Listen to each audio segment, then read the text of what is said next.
We are going to be live in just maybe 30 seconds while I scream my head off after. I'll be right back.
What up? How's it going, folks? Yeah, it's a good thing I was muted there. That would have been very embarrassing. Oh no, what is this? What is this? What happened? For making me $2. Thank you for that super chat, Chille. $2 for that. For making me emotional with starting soon music. Man, that Final Fantasy XI music will be the greatest soundtrack of all time. Hey, Rabbi, how's it going?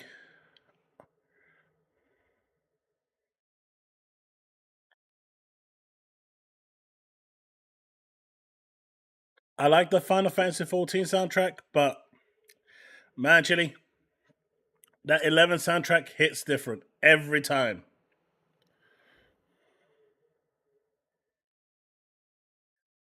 Jacob, how's it going? Jacola.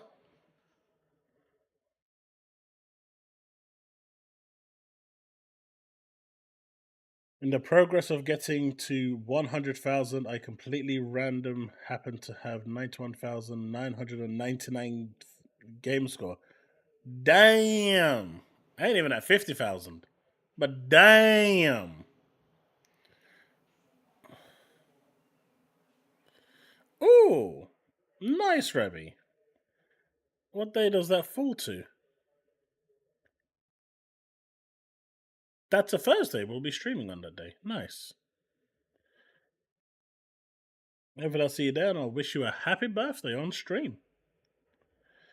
Chille with that membership. 5 months. Seriously, thank you for that Windhurst region music. You are welcome, dude.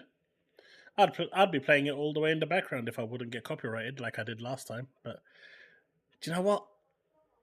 It is what it is. YouTube sucks sometimes.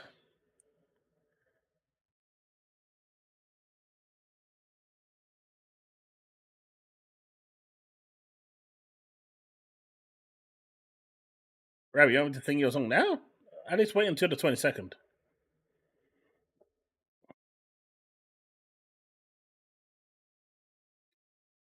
Demolisher? What are you looking? What are you worried about?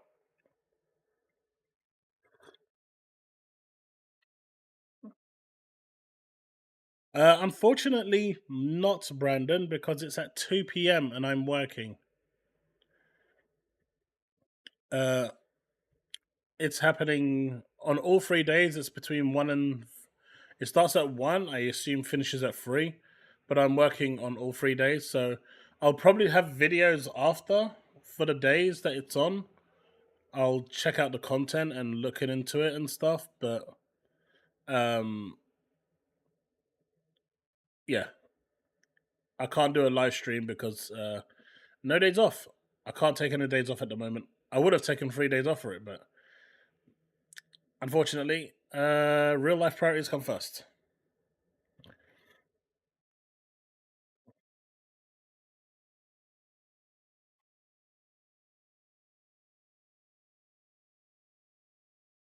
I said they money hat it. I said that from the moment they came out with that rubbish about the Series S.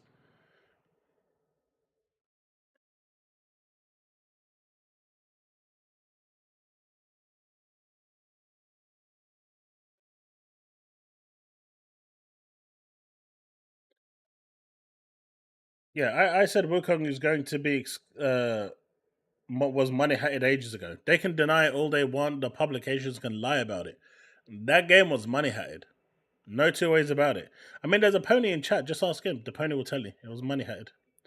Rabbi, Ava, Creatures of Ava. I have no idea. I don't even know much about that game at all. I know it's supposed to be a decent one. I know it's on Game Pass. I know some people have had fun with it, but whether it will remain exclusive is another matter. I know Dungeons of Hinterberg is exclusive.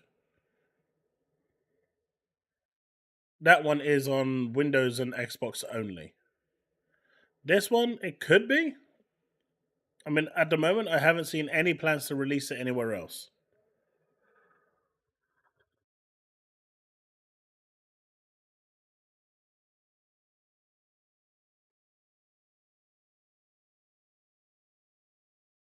Wait, it went to a 1.5? It got review bombed more? No way. That game is a 6.5 at the minimum. For the story. That abrupt ending was a bit harsh.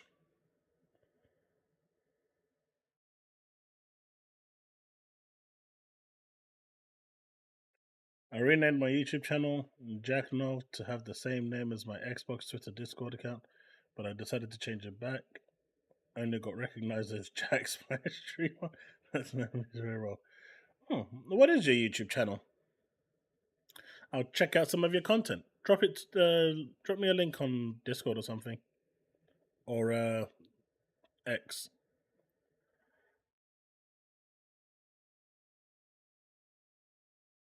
Looks like the new Dragon Age. Wasn't that revealed like a couple of days ago?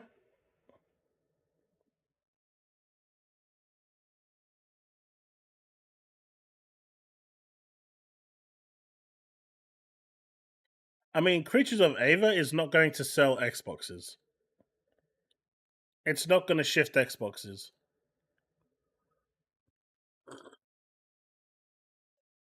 It's a filler game.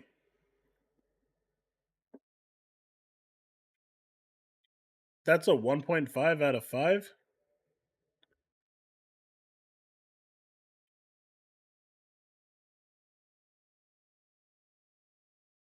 Demolisher, you're not wrong. Hey, Wayne's World.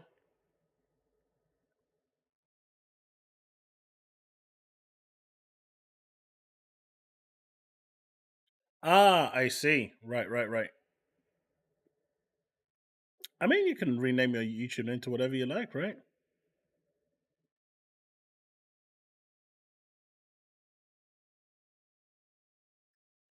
So how's everyone been? News has been a little dry outside of the Bungie news. Oh, and we do have the mystical news about Half-Life 3, right? Half-Life 3's landing, apparently. Oh, what's that? Oh, I see flying pigs too. Wait, I even see a flying cow outside my window. Yeah, Half-Life 3 confirmed.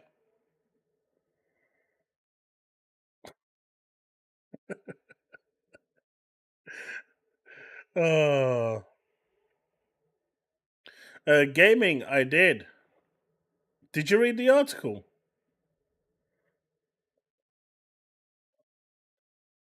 The AEC Executive Chairman Day Reezy, how's it going?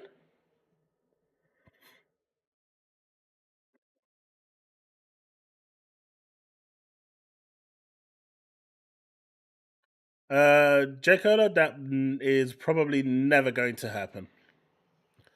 There's too much licensing agreements to worry about there. Devin, apparently Half-Life 3 is coming. Since when? Since when? Since when did Valve ever learn to counter free?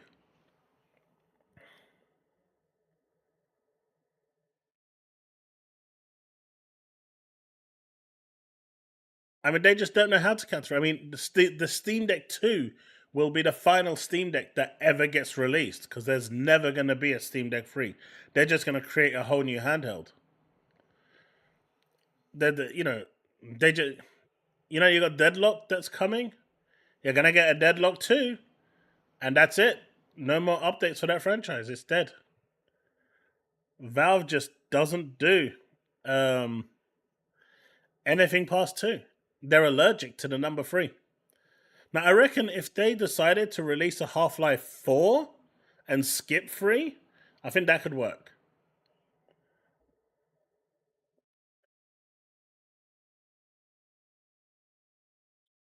I think I remember Red Ninja. How's it going, Steve? How's it going, Darkwind? I believe it when I actually see the game. Mate, I won't believe it even if I see the game.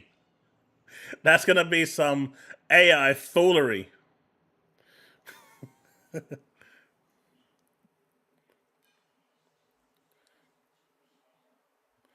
Arthur, yeah, I'm fine. We're just staying at home. I mean, thankfully, here where I'm at, outside of London, it's not so bad. We're kind of like in a really, really kind of, is rural the right word? Area. I mean, we've got like bugs. Like I got attacked by a hedgehog yesterday in my house. It was trying to invade. That thing was really fast too. I didn't know hedgehogs could actually move that fast.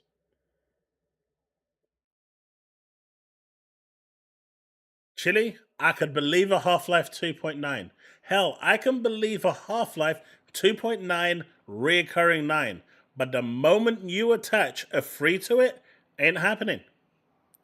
I mean, look, let's just look at the history, right? You got Portal 1, Portal 2, Half Life 1, Half Life 2, all the spin offs. Team Fortress 1, Team Fortress 2. It's all there. It's all there.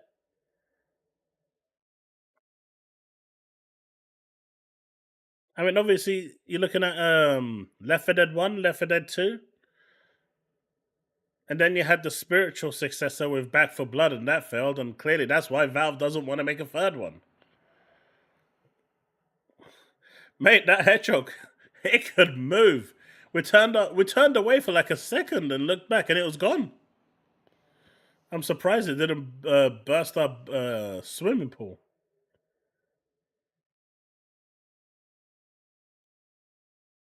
I played the demo. I really enjoyed it. I'm going to buy it. Uh, I want to, for two reasons. One, I really miss JRPGs, like old school JRPGs. So definitely want to play it. And two, you know, it's the first Visions game ever released on Xbox.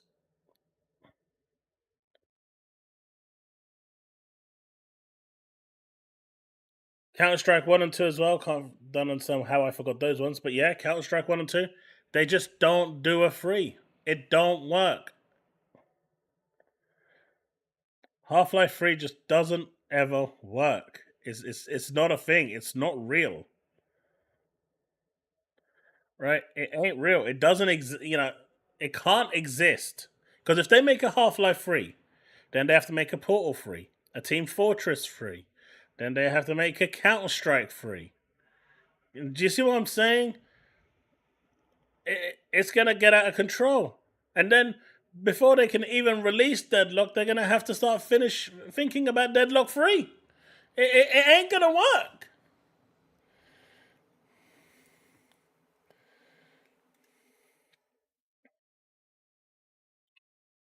Yeah, I saw that, Chille. I saw that.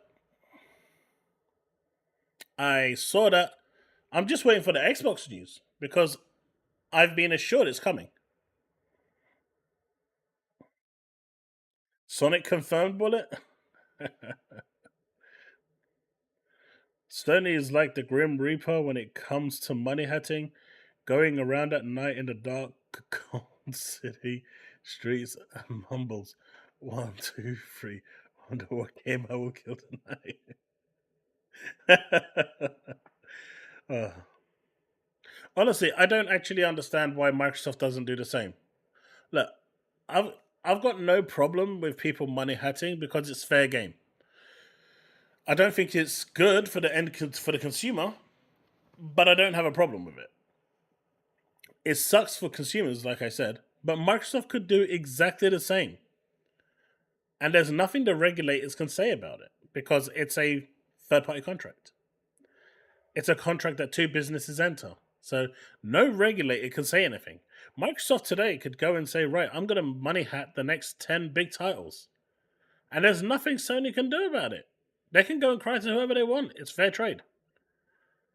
The question is, why don't they do it?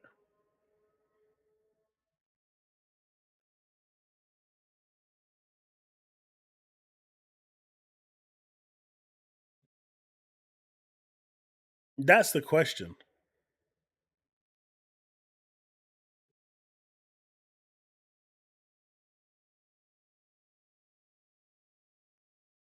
I'm really surprised that Pixel Collection hasn't been announced for Xbox, even digitally by now. That one just doesn't make any sense. There's like no effort into that game. None. There is no effort put into that game.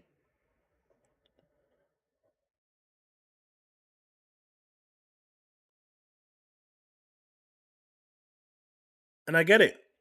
I do, right?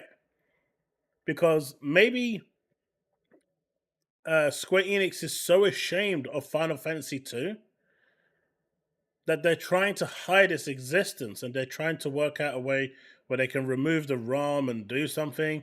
It should be fairly simple logistically because going 1, 3, 4, 5, 6, 7, 1, 3, 4, 5, 6 is actually the preferred order.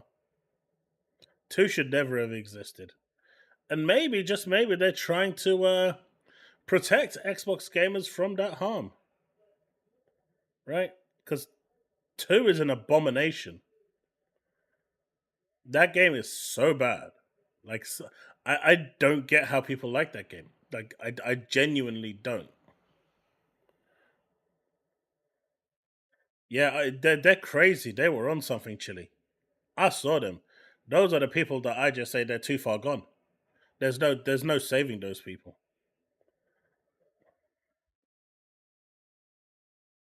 I mean, the fact that you had to punch yourself, the fact that you can miss a cure, the fact that you had to constantly protect yourself to level it up. Hell, you are better off casting cure on the enemy so you can level up your cure. It was so bad. Microsoft should money hat on the Lost Planet, Ninja Gaiden, Dead or Alive.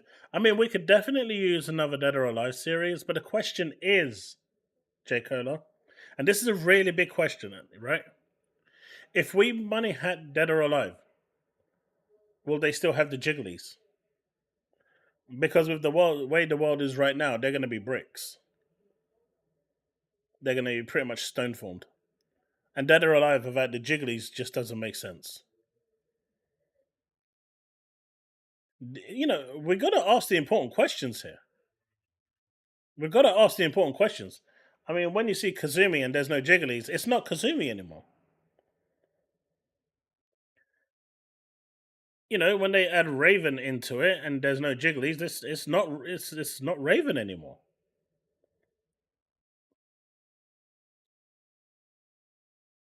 You see, Steve agrees. Steve 100% agrees. See?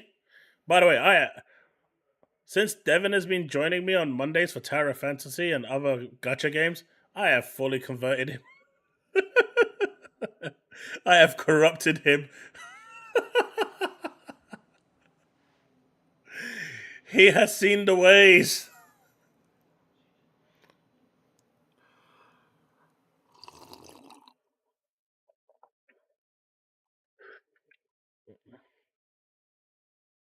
See, Steven knows. Steven knows.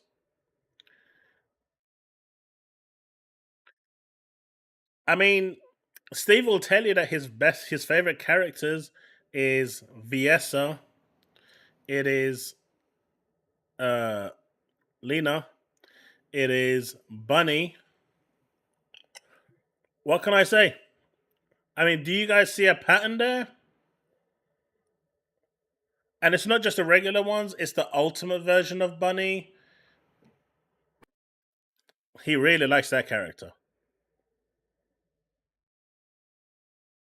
I mean, just today in Discord, he was telling me how much he liked the artistic nature of that character.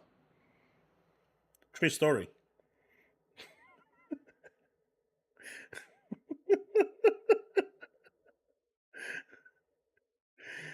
Oh, you like Yulan Supremacy. Let's go. You like the two characters I do. Steven with that clutch. I like it. I like it. Yeah.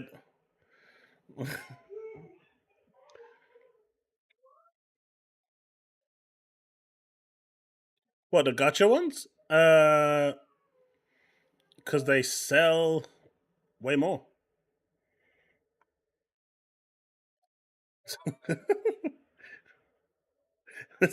it's money. But you know what? Do you know what? Let me bring something up. I brought it up yesterday on my stream. But let me show you something.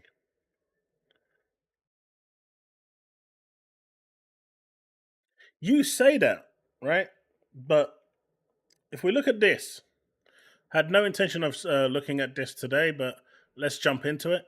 This is the revenue just from mobile gaming, right? From Android and iOS. PC and PlayStation are not included in these revenue numbers. Zenless Zone Zero in July made $100 million on mobile devices alone. But this one over here, aimed at, as you call it, Brandon, aimed at not aimed at straight men. This one made 36 million on its own. Only available in China, mind you. But Love and Deep Space made $36 million. I cannot believe Dokkan actually went to fifth place. This is crazy.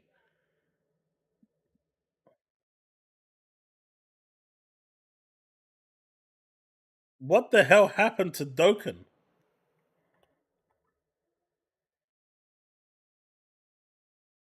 Now, Chille, you want to explain what happened to Dokkan?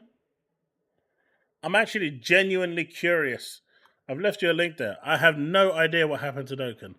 But the bottom line is, waifu sell. I mean, when you have waifu game number one making 100 million, you have waifu game number two for Hoyoverse making 40 million. You have waifu game number three making another 40 million. And this is deemed a very bad month for these two games here, right? Because there's nothing going on in the game at the moment. And they're still making $80 million. And then you've got Zenithzone Zero, which for its first month did relatively well, but nowhere near as good as Honkai or Genshin, making 100 million. You're looking at $180 million without PC and PlayStation numbers.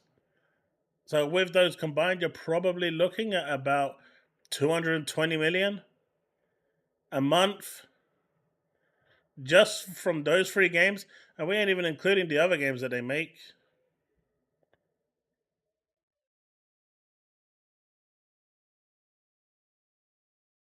Pagan Atlas really took my money this year. First time in 4 years I've purchased games at full price. It's been a great year to game on. What did you buy, Stephen?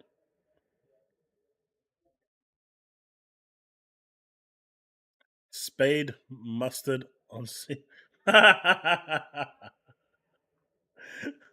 that guy cannot stand mustard. That guy cannot stand mustard.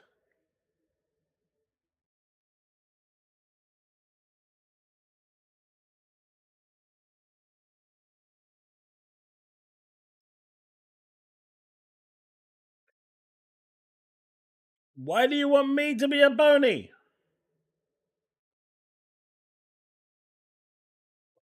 They just dropped Ultimate Goku? Damn. So that's what's making the money.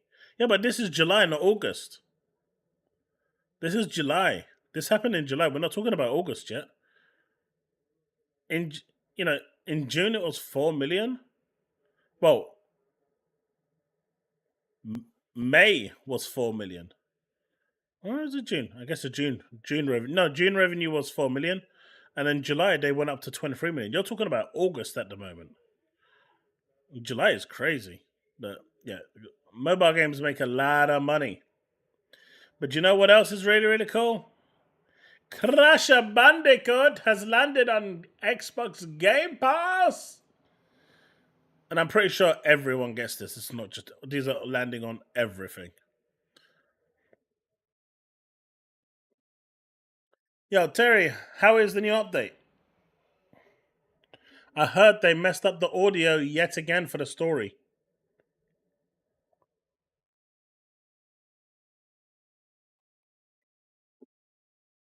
July was Go Getter, Broly, Beast Gohan, and the Gammas for the. Oh, jeez.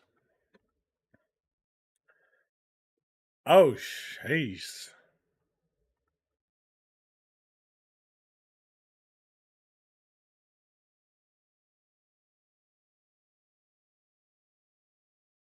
I've seen Mafia. I've seen Mafia running on the Series X. It looked good, man. It actually looked pretty good at 60 FPS upscale to 4K. It seems to have gotten the treatment. Unicorn Overlord, good game. Shin Megami Tensei 5, good game. Yakuza Infinite, good game. Persona, I'm guessing that's Persona 3. And then you've pre-ordered Metaphor as well. Good choices. Update is really good. Nice. I haven't had a chance to play it. I'm going to stream it tomorrow. Looks like lots to check out.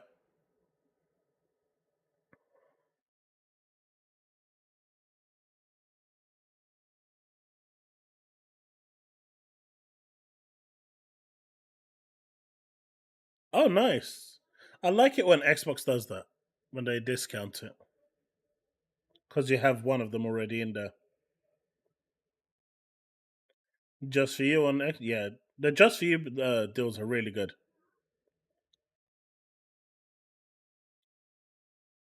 What were the PlayStation Plus games this month? Beast Gohan wins the game for you?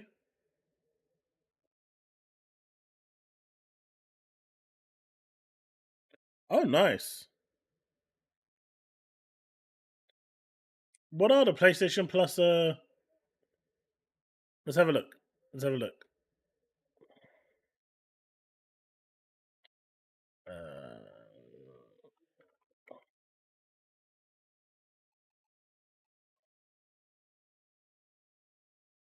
By the way, now that you mentioned Lego, Devin, I'm gonna come back to that. Skywalker Saga, that's actually pretty good. Ender Lilies, you've never played Ender Lilies? That's a really good game. Friday Nights at Freddy's, no, thank you. So it's really good, mid, bad. Ender Lilies is a really good game if you haven't played it. It's a kind of Metroidvania style game. It's really good. But something that I saw today, which actually I was really surprised in. So this is a really, really good deal. This is all for PC though, by the way. For £11.61, you get all these 19 games.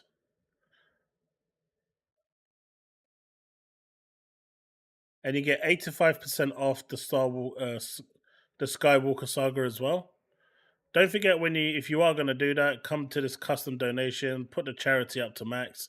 Warner Brothers get nothing, Humble get £1.74, but the charity gets most of the money. This is a really good deal for those that are looking for some Lego games on their Steam platform. For $11, you can't go wrong. It's 50 pence a game. It's 50 pence a game.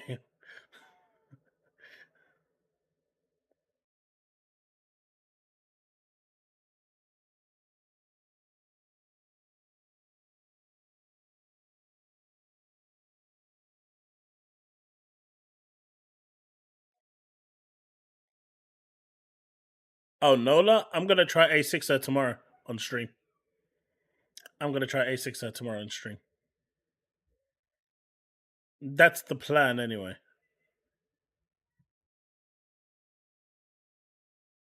All right, I've already answered that on stream. But yeah, I think it's that's a good deal.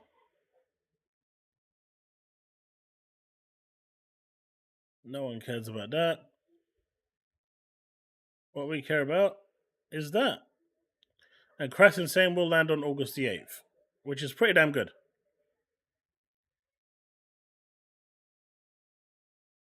They do, Devin.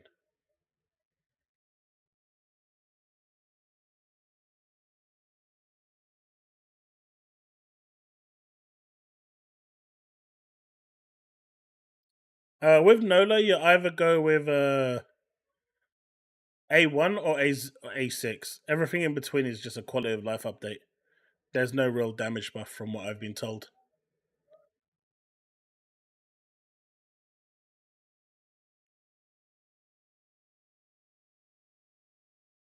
No worries, Diablo.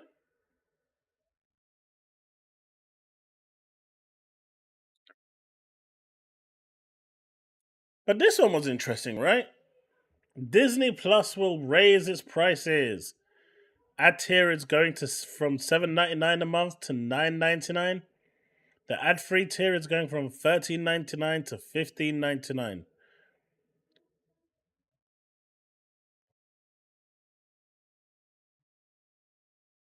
Has anyone heard any outrage for this? I mean, you've got this company. I mean, credit to Pluto TV. They just straight up still 100% free.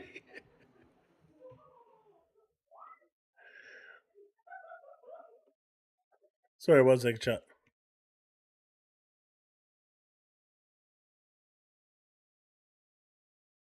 But yeah, I ain't heard shit about this. Nothing. Not from anyone. Where's the outcry?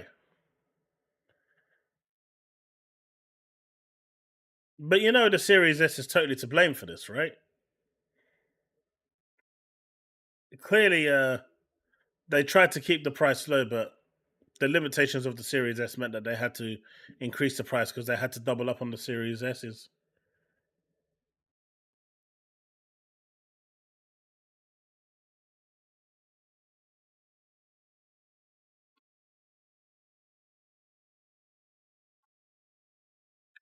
Folks need to be Nah, don't be daft. Didn't you see the amount of ponies that were outraged by the whole $2 increase in the for Game Pass?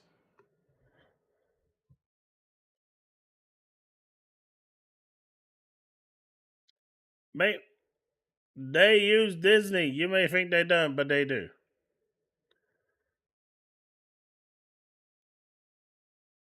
I mean, Am I still password sharing with my brother? I can't remember. I can't remember the last time I used it though. So there is that too.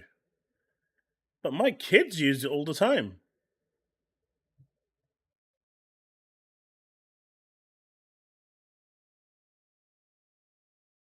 By the way, this isn't games related, but what happened to the stock exchange? It took a dump. I heard it took a hit. It crashed the other day. But what happened to send everything spiraling down except for McDonald's, clearly? Because when in doubt and you're having a bad time, head over to McDonald's to brighten up your day.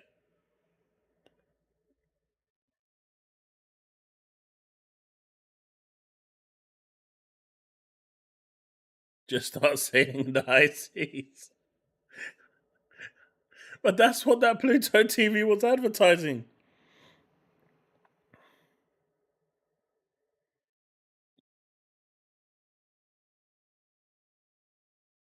I don't know. It's crazy though.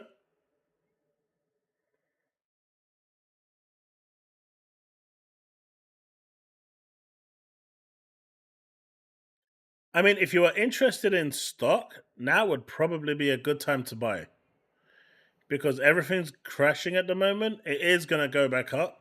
So if you're in that market, now's like a good time to get involved, right?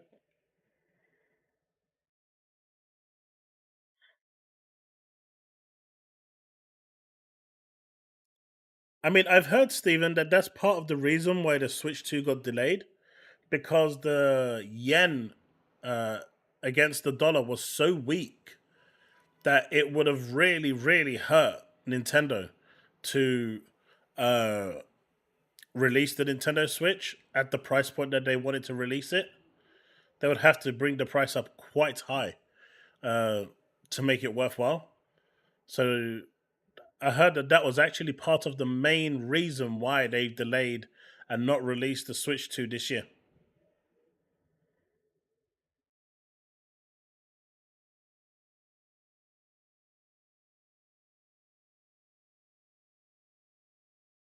I mean, Intel at the moment is screwed, right? The 13th and 14th gen CPUs are down the toilet. They've just laid off 15,000 people. Yet, who spoke about that? 15,000 people got laid off. We're not talking about 200 people from Bungie. We're not talking about, 1,800 from Microsoft. We're talking 15,000 people.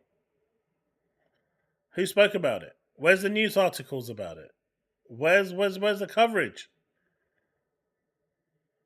Where's the information?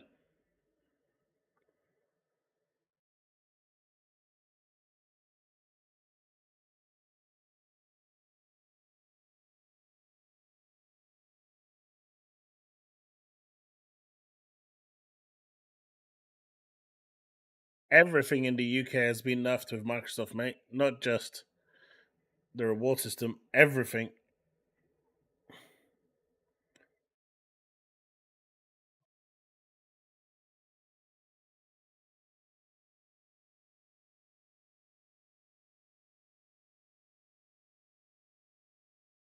Oh, disagreements there, disagreements there. Oh, come on. That's better.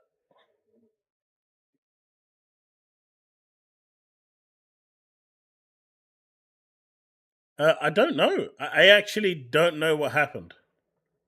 But everything is in the red. Everything. Barring a few companies, everyone's in red.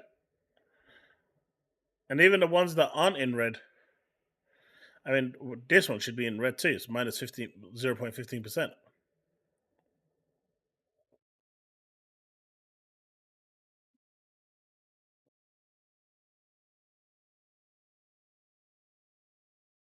Darkwind, you're not wrong. You're not wrong. But you know what? It don't matter because we've got this amazing lineup for video games that's coming. Chat, do you think Avowed could have fit into this? In one of my last videos, I was talking about this and I was saying how I actually think it could have fit. Do you think Avowed could have fit into this? I think Talborn is going to be shadow dropped end of August um, at Gamescom. I really think that's where Talborn is going to happen. But I feel like they could have fit Avowed in. I know I've been one of the propagators saying that it should be delayed, but when I'm looking at it now, in light of a few discussions that I've had, Warcraft and Ara are PC, so they go out the door. So August is empty. September just has Age of Mythology. Shattered Space is obviously going to go to September. So you're going to have Shattered Space and Age of Mythology, giving you a bit of choice. Towerborn could go to August, so that'll kind of be a filler for August. Good September. Diablo, if you kind of like that for October. But then you got COD at the end of the month, which is cool. Flight Sim in November is a bit niche, but a day later you got Stalker 2. And then in November you're going to get Indiana Jones because it's seeming more and more likely that they want to get this game out for the Game of the Year awards. Um, so honestly, the only reason I can see them not having Avowed in December is because it's not going to be there for the Game of the Year awards. By putting it in January, February, obviously in January you got Monster Hunter. They didn't want to compete with Monster Hunter, so they're putting it in February where it's kind of like a clean month. So give it the best chance to succeed, but also be in line for the Game of the Year awards.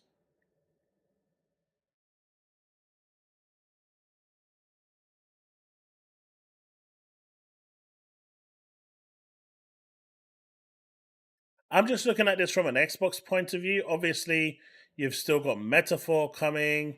You've got other games that are dropping as well. So it is going to be a packed end of year. But I'm just asking, do you think that it could have worked? Do you think that it would have cannibalized itself against other games and releases? Even though I've been discussing this for a few days, I still think delaying it to the. I've been on two minds, but I still think delaying it to the new year was the right choice. But what's your thoughts?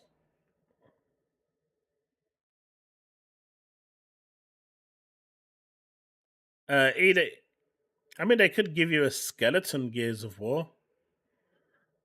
Stickman Marcus Phoenix, proper anemic.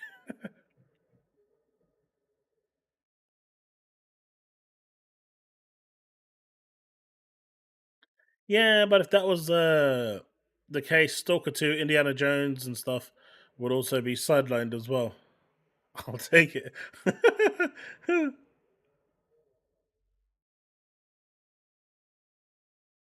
That's the you know what? That's a good point, Navy. Dragon Age is still coming. I mean, I still think it was the right choice to move it. With everything happening, I think it was the right choice. That's my opinion. I was having a few discussions with people, and it just got me thinking. So I thought I'd pose the question. Oh yeah, Hoyoverse is massive. They used to be called. I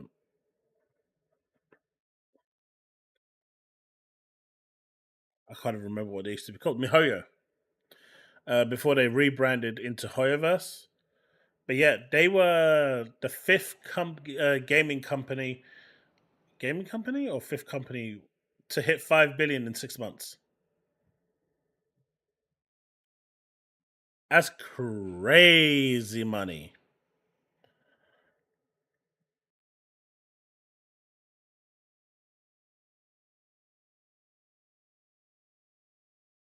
You never know, Edward. We could be surprised. Indiana Jones could take the wheel and win it.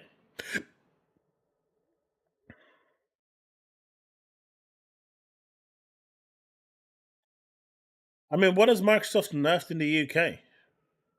Doc, as long as they keep to the 4 year, don't matter to me. As long as they keep to the four per year, yeah, four. I think they're gonna do more than four per year. I think they're gonna do more than four per year. Um, I have a feeling we're gonna be looking at somewhere between uh, around six per year. I think it'll easily be more than four.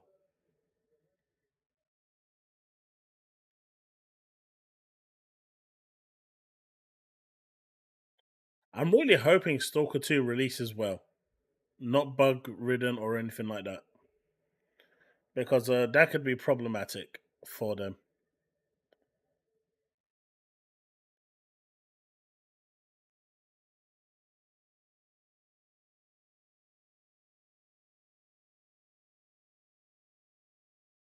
But you see, if you're squeezing it in between all of that, then it's just don't forget during that period you've also got Dragon Age that's coming out. Metaphor comes out in September, right?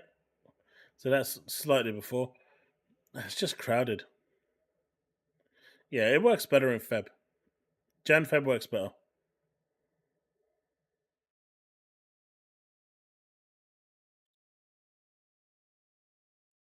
Hey Jordan, what is 6 at $24.99?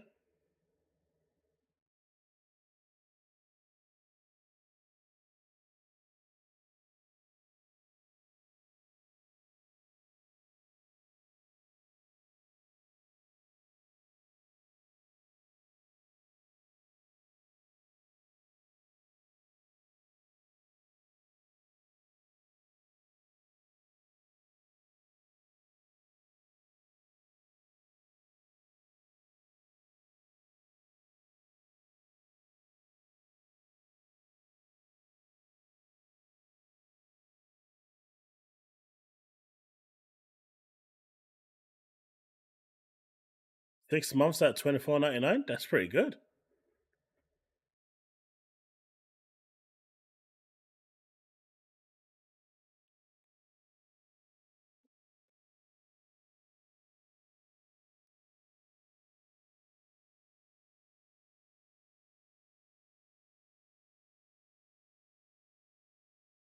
Sonic as well, yeah. Uh, I don't even think Chille cares about Dragon Ball at this point, and he's a super fan. You know they're going to bend over backwards for Sony to whatever Sony makes will be Game of the Year. I reckon Concord is going to get Game of the Year.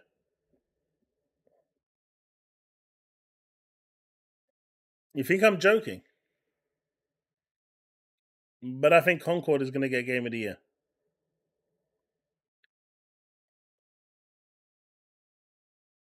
I think Concord is going to get Game of the Year.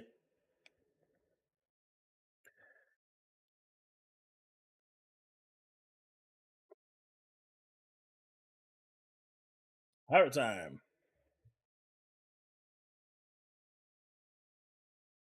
He just had to do it. First it was Taz yesterday, and now it's the Punisher.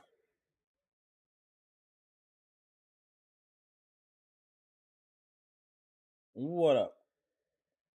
Do you know what? Let's do it because I can't get up from here. My feet are drowned in goddamn water.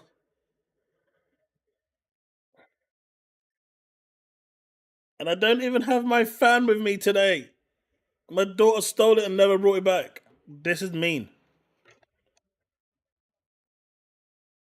Hon, do you see what your daughter did to me? Well, I say your daughter, she's my daughter too. Alright, we got the eye patch in. I can't see shit. Now I need to clean my glasses. Now I really can't see shit.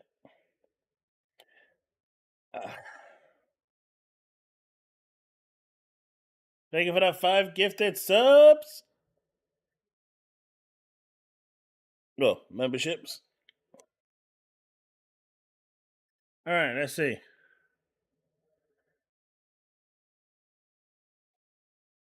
Thank you for that 5 gifted memberships. Who did we manage to gift those memberships to? They were given to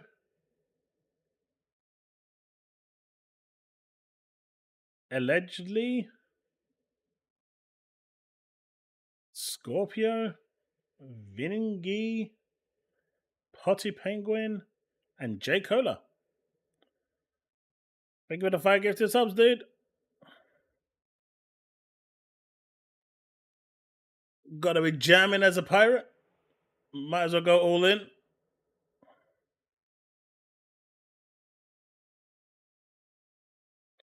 Keep momentum on Game Pass subs. Microsoft needs more than 4 major titles a year.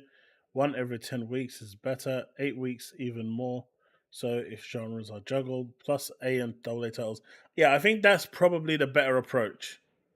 That will get them a lot more popularity. You having a good laugh there? At my expense? Huh? You having a good laugh? I can hear the others laughing round there.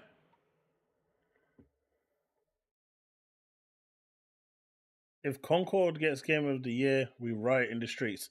Mate, you don't want to riot in the streets anymore. We've had that enough in London.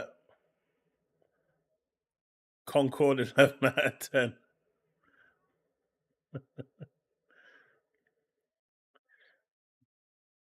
I think they're going to give it to Astrobot or 557.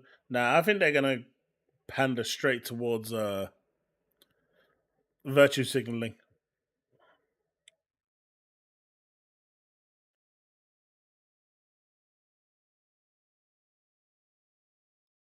Yeah, she still hasn't given my fan back. It's been gone since yesterday. I don't think I'm ever going to see that fan back again.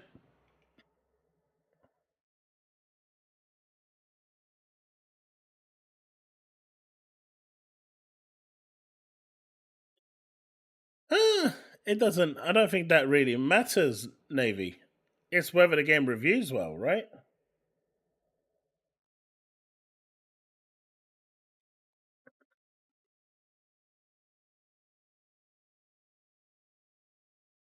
Where's the dude? I have been looking tirelessly for a voice changer for ages. I can't find anything.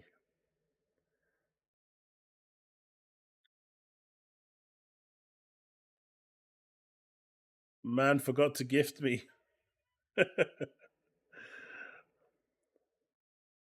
Hey, Cyan, how's it going?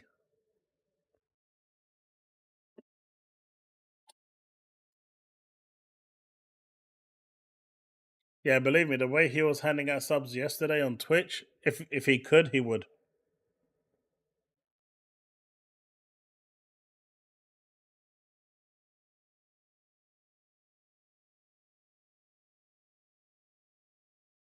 Yar, this chair is high, I say. You want me to do my own pirate impressions? Well, I guess I could do it this way. You're loving this, ain't you, Steve? Especially after that. Especially after calling you out earlier today.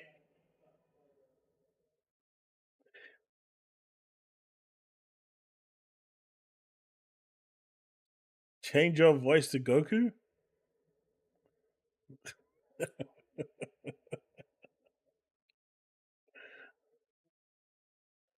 Oh. But Gamescom is going to be really huge for Xbox.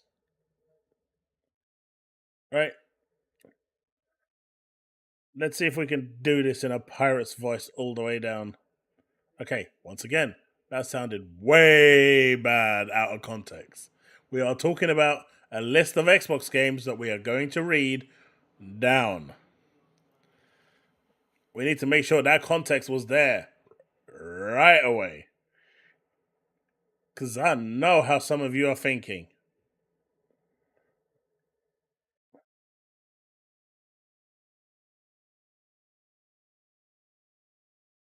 But yeah, we got. Ahoy, matey Woodpit. We've got the age of mythology retold. Ara, history untold. Towerborn, which should be very good. Shadow dropped, hopefully in August. Forza Horizon 5 DLC. That's interesting. Hopefully, we'll get something there. Microsoft Flight Simulator. Elder Scrolls Online. New updates for Fallout 76. Vessels of Hatred. Valorant. I know it's already out, I know, but still. Valorant. Clearly, Game of the Year, Star Wars Outlaws, because people are going crazy about that right now. One of the games I'm really fucking looking forward to, Little Nightmares. I just clip it out of context. Little Nightmares 3. Has anyone here actually played Little Nightmares 1 or 2? Absolutely amazing games, me laddies. You should absolutely go and swing that pirate anvil and play the previous two because the third is coming. Brandon, you've got dates, everything. Maybe you'll enjoy that one. Maybe no, I don't know. Space Marines 2. These are all playable on the floor. Stalker 2, Dustborn, whatever that is. Commandos. Devin, you can finally return to your roots with Farming Simulator. Steve, you can finally return back to your favorite franchise, Fortnite Festival. I'm going to enjoy Marvel Rivals, Mecha Break for me. Edward, I guess you might like Planet Coaster 2. Atomfall is going to be playable. Visions of Mana is going to be there. I mean, these are a lot of games. Woodpit for you. Squirrel with a Gun. Bullets Kill. You can have the Altars. For anyone that likes BMXing, The Descendants is releasing a sequel. Winter Burrow for those. I think it might have been a hamster. Void Train because they want to become that Doom Train from Final Fantasy VII. Replaced is going to be playable over at Gamescom. That is huge. That game is supposed to be landing this year. So I'm really looking forward to that one. Overthrown, well, they pretty much overthrown everything at the moment in the UK. Parcel Corpse, whatever that is. Kill Knight sounds meh. Tales of the Iron 2, Whiskers of the Winter. All you need is help. My wife keeps telling me that every day. I never listen. Creatures of Ava, which is on Game Pass. Train Sim 4. Star Trekker for those that want to live their Starfield, fantasies driving a truck. Let's Build a Dungeon is one I'm interested in because that could be kind of cool.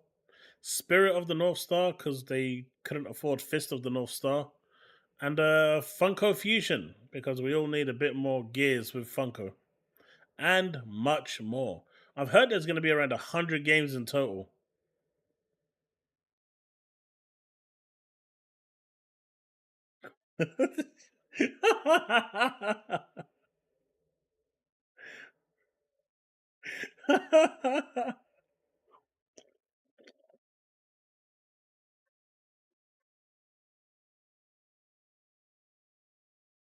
Little Nightmares, yes, I originally bought them.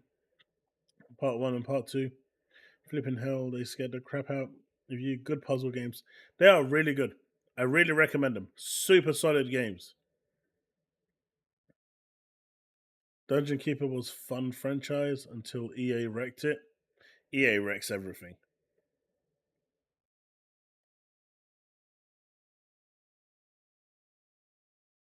Good news. Hey, welcome back, Diablo. Invictus, I do. I do. I think we will get a surprise announcement for a game that they're going to announce, and it will drop either at the time, and I don't think this is going to be Talborn. I think Talborn is still going to drop at Gamescom. It's the only window I can see it dropping. I can't see it dropping anywhere else. There's nothing in August for Xbox that's first party or developed by, published by Microsoft. So that kind of makes sense as a AA game. If you'd even call it a AA, maybe an indie game.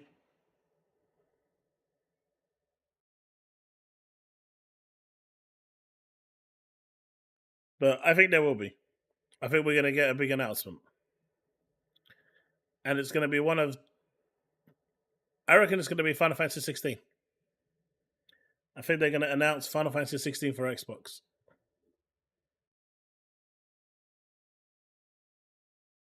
I don't know.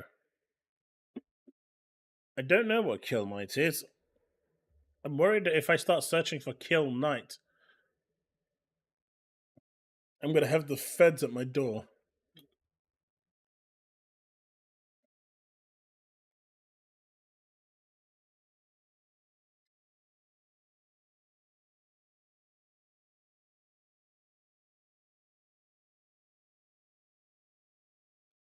Let's see. Crazy audio aside. Let's put the audio really low down. See if that'll work. Hopefully it won't demonetize me.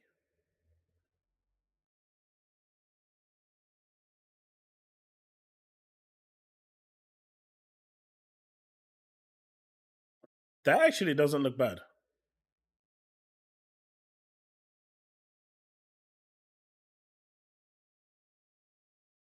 I wish it just showed some gameplay without it going crazy and running all over the place with that red stuff trying to give me a fit of some kind.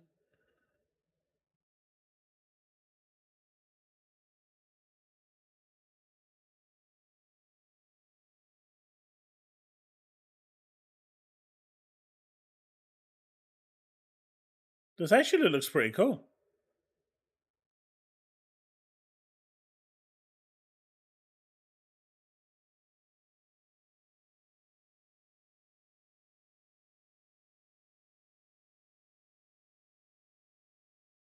But they're only showing one player. This needs to be multiplayer.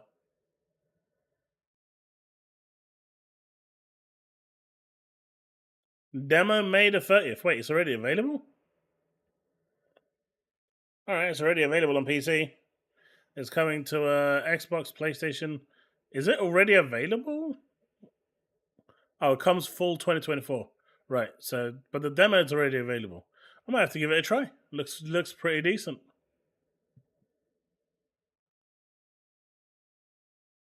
It does look decent.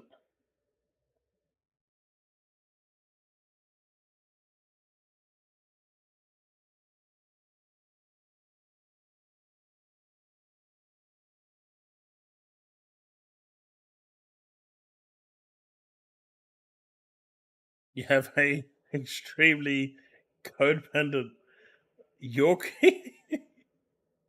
Man, I haven't had a Yorkie in ages.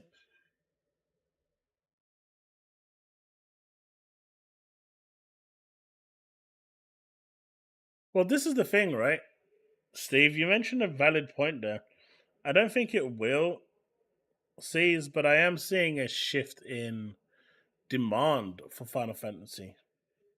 Square Enix's finances, let me see where it is. Right. So Square Enix's finances haven't been great. And if it wasn't for their MMO and mobile divisions, they would actually be having a really bad loss. But the MMO department and mobile department have basically been carrying them. And, as Daniel says here, the main takeaway from the report is that the only reason Square Enix's digital entertainment business is profitable right now is because of its MMO. Net sales in games has dropped, I think, by 15%. That's a lot. And the amount of money they've made from them has dropped 0.5% from non MMO PC and console games. That's their overall earning. That's nothing. That's basically Final Fantasy VII Rebirth, right?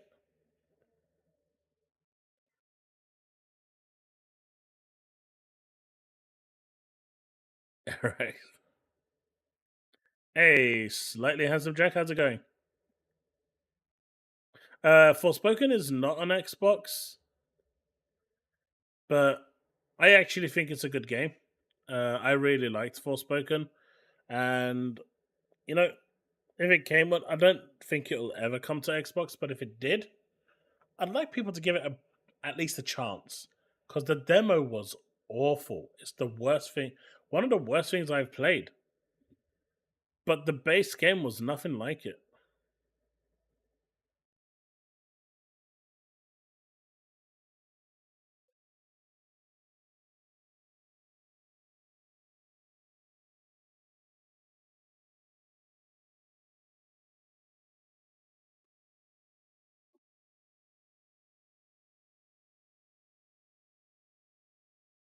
What do you mean, Jordan? They have COD.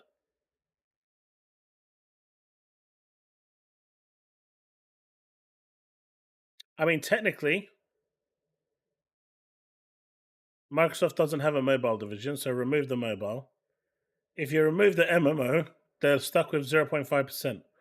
Microsoft without ABK made 3%. They're actually doing better than Square Enix.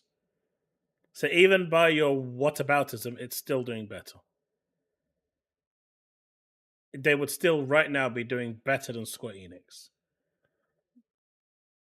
So Microsoft can't be doing that bad if they're doing better than Square Enix, who doesn't have a console platform to run or anything else.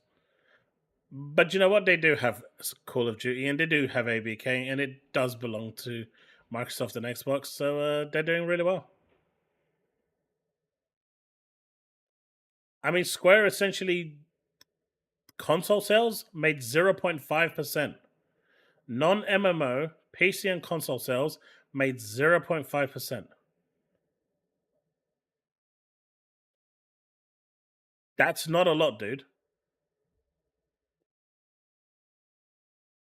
If I was Square Enix, I would be reconsidering and thinking about how we can improve on 0.5%. Surely you cannot tell me that you are not seeing a problem there.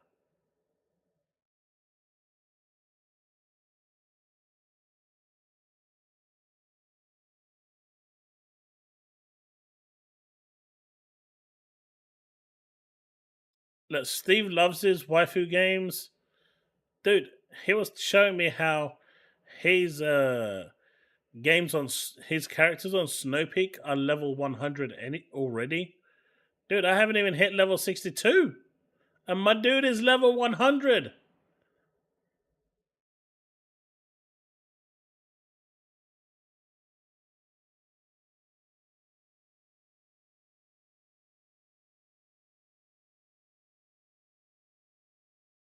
I mean, Sony's finances are going to come out tomorrow, I believe. So we'll cover it on Thursday.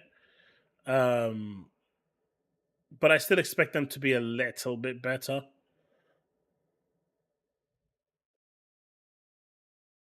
Snowbreak.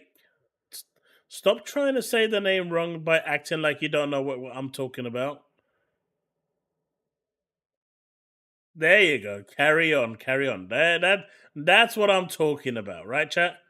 He tries to be completely sly, but there's the acceptance right at the end. This isn't the Dreamcast guy thing. What are you on about?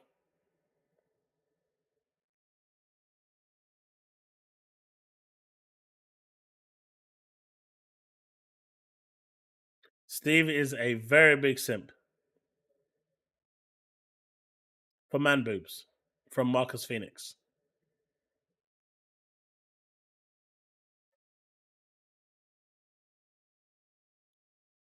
But this is why Square Enix is reconsidering its only for Dom. He likes Vin Diesel. I see. He likes Vin Diesel from Fast and the Furious. But this is why Square Enix is reconsidering their flight plan, right? This is why they've decided that they're going to go all out on multi-platform as opposed to just focusing on one platform and exclusives. Obviously, Final Fantasy VII has to finish their contractual obligation, but it'll be interesting to see if Final Fantasy 17 will be exclusive on PlayStation, for example. I don't think it will be.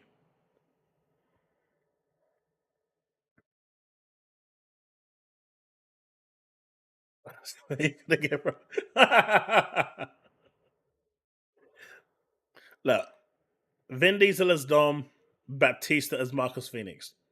What do you guys think? A Gears movie, Baptista as Marcus, Vin Diesel as Dom. The only person in this room that absolutely has a really strong opinion on this is Steve. I think it would work. What do you guys think?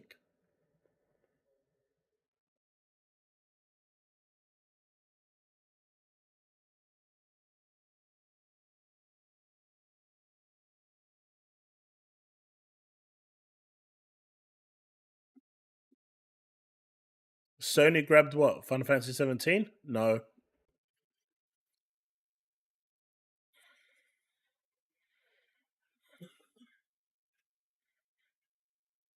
You think it would as well, Sappho? That's the spirit. That's the spirit.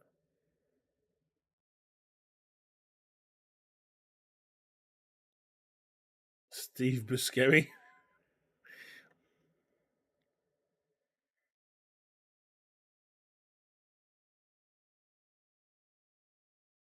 Honestly, I think Robert Downey Jr. could pull it off.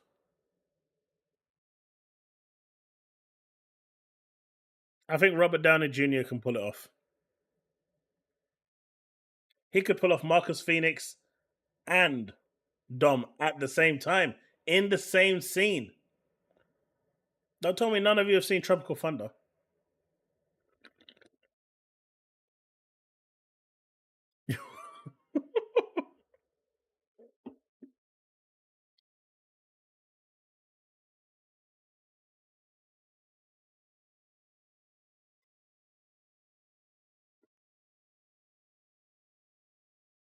But yeah, this just shows how important Final Fantasy 14 is to Square Enix right now. Because without it, their finances would be looking extremely bleak.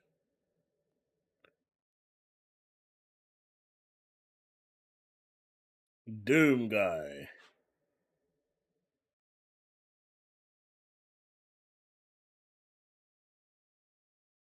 Mate, if he did, he'd be destroyed. I still can't believe he got away with that.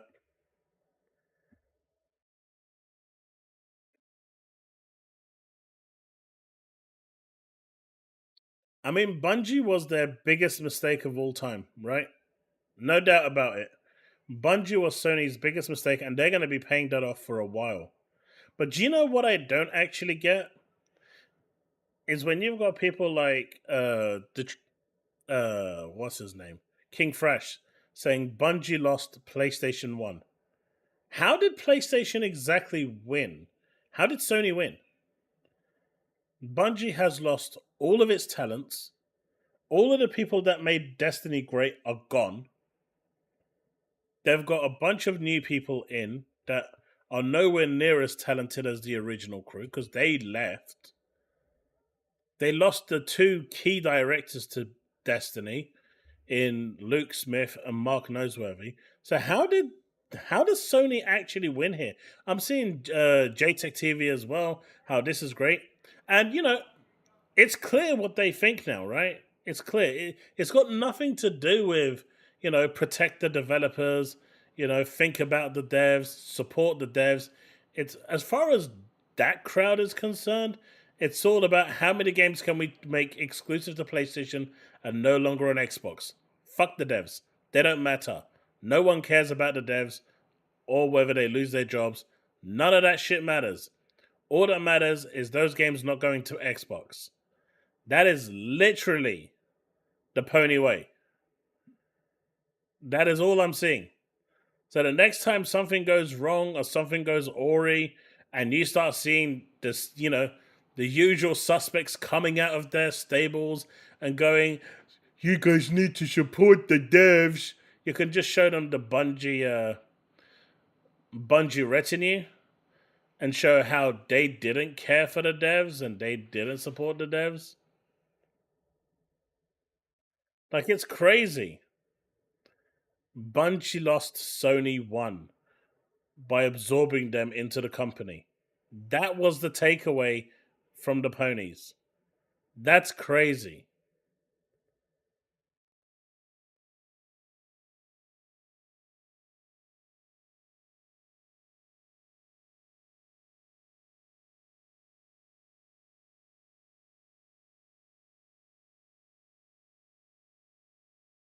I mean, that's it, right, Diablo? I mean, even the incubation project that looks like a mismatch of Signal virtually whatever, virtuing. It just looks so weird. Even the concept just sounds so broken. The only reason that was taken from Bungie was to make it exclusive to Sony. I mean, good for them. They can do what they want. But at the same time, they shouldn't cry when Microsoft does exactly the same, which they do repeatedly, non-stop.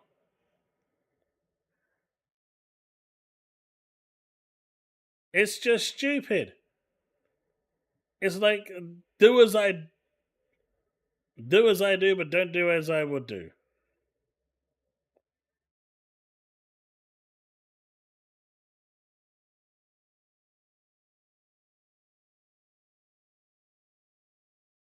I mean, Steven, how many of them are talking about Foam Stars? Last I heard, you can't even get a multiplayer game on that anymore. Yeah, let that sinking. Can't even get a multiplayer game.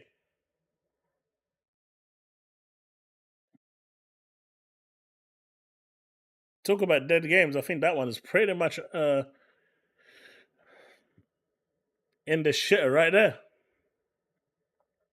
But I'm happy that their MMO division's doing well. I mean, it's no secret that Dawn Trail didn't really hit as well as it could have. Um, Dawn Trail for Square Enix, for all its purposes, was, in my opinion, personally, it didn't hit. I don't think it was anywhere near as good. Shadowbringers was peak. I mean, that set the bar for storytelling, for everything. That set a new bar for me for narrative. Endwalker was good, but it kind of ended too peacefully. There was no real consequence for the actions. But Dawn Trail, I reckon that number would have been higher had Dawn Trail actually been super successful. But I do get the criticisms that Dawn Trail is getting, because unlike for the past 10 years where you were the main character, in Dawn Trail you was not. It was a random lioness who basically ran the show, and you was just a bystander, really, just there as muscle. You was almost a mercenary, to be fair. So, despite that, it actually still, gained 68.4%. That's pretty good.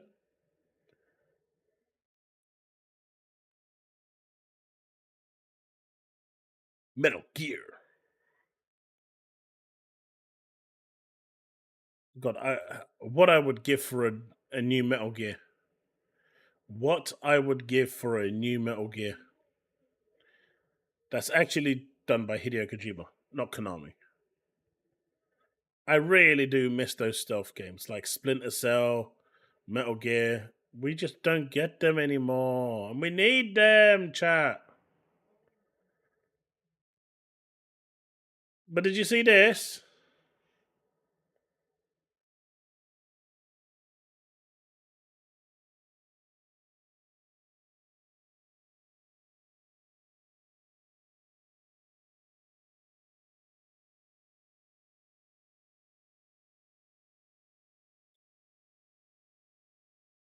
Phantom Blade Zero immediately coming out. Recently, we noticed that some media outlets have claimed that to have interviewed an unnamed developer from S Gamer China Joy, who seems to have made some statements regarding the release, platforms, and strategy for Phantom Blade Zero. We want to clarify that these claimed statements do not represent S Game's values or culture, as we believe in making our game accessible to everyone, even those on Stadia and Ouya. May they rest in peace. And have not rolled out any platform for Phantom Blade Zero as long as that Game Pass money comes in. We are hard at work on both the development and publishing fronts to ensure that as many players as possible can enjoy our game at the release and in the future. So it could be a timed exclusive if we don't get that Game Pass money at release. Our team is looking forward to sharing more development updates soon, and we are excited to bring our world premiere demo to Gamescom this month.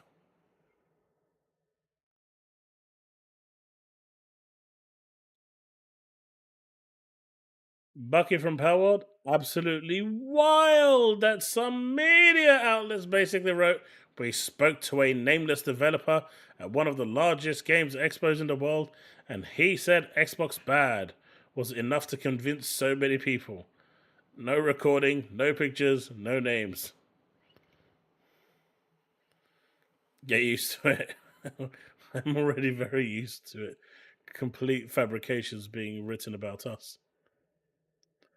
Doesn't take much if they think they can get impressions and engagement. I mean, I called bullshit on this the moment I saw it, right? You all saw me. You all saw my video. I called bullshit straight away. Woodpit, it looks good. My only problem with Splinter Cell was your stealthing and creeping around with a giant flashlight on your head. Look. The enemies that are around you are light blind, so they can't see, or they're more like color blind. Every single enemy or human that you come across can't see the color green. So you was okay. Hey, why so serious? How's it going?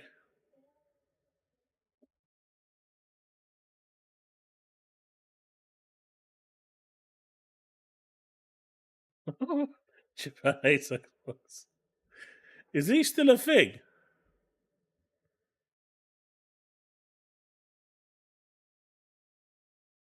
Appreciate the public statement. I'd be glad to see an Xbox Series XS version in 2025. Isn't this game like set to come out in 2026 anyway? Maybe they're planning for a release on the next Xbox so they can't actually say what the next Xbox is. But any game coming out in 2026, you know, if they say it's coming to Xbox without saying the Series X and S, you already know it's coming for the next Xbox. And companies don't like announcing the next Xbox without them announcing the next Xbox. So getting any wind that there's a next Xbox, even though I can tell you they're in development studios already, and what can I do for you, little man? You want to use the Xbox? What do you want to use? You don't want to play the PlayStation? Why don't you want to play on PlayStation? You just want to play on Xbox? Okay then. You see that, chat? Only Xbox.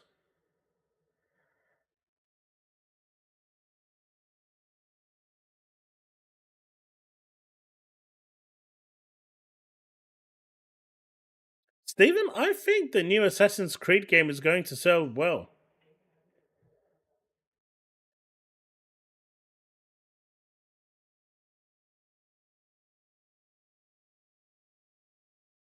What do you mean, poor kid, Jordan?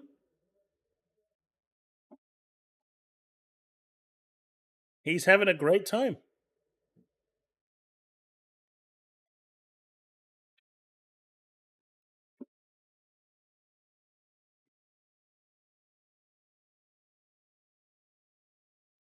On my PC, he's on Roblox all day. On Xbox, he's playing all sorts of games. The PS5 is sitting there. The Switch is sitting there. Yet he chooses to play on the Xbox. I gave him the choice. I gave him the choice of everything.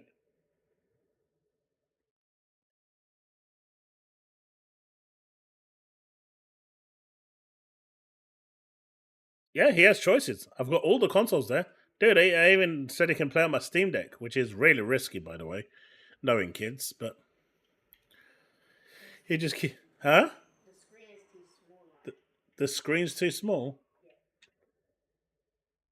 but it keeps going back to the Xbox. Now, if only he wasn't going through controllers quicker than I can go through this Red Bull.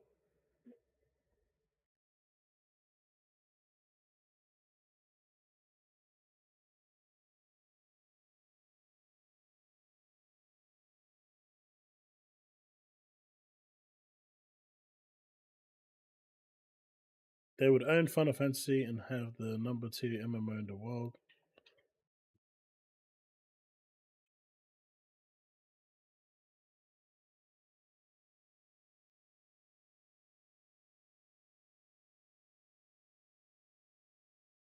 I'm hoping this one isn't bloated and it's just going to be pretty story driven, narrative driven, and combat driven. Like I said, when it comes to those kind of samurai games, I think Ghost of Tsushima set the bar for those. And so companies should be looking at Ghost of Tsushima for games of that caliber. Though I did get like tiny, with the female character. I think her name was AOA, or however you pronounce it. I did get some Tenchu vibes. Man, I do miss Tenchu. Tenchu was so good. But yeah, I did get some Tenchu vibes when you were playing as her, being a little more stealthy and whatnot.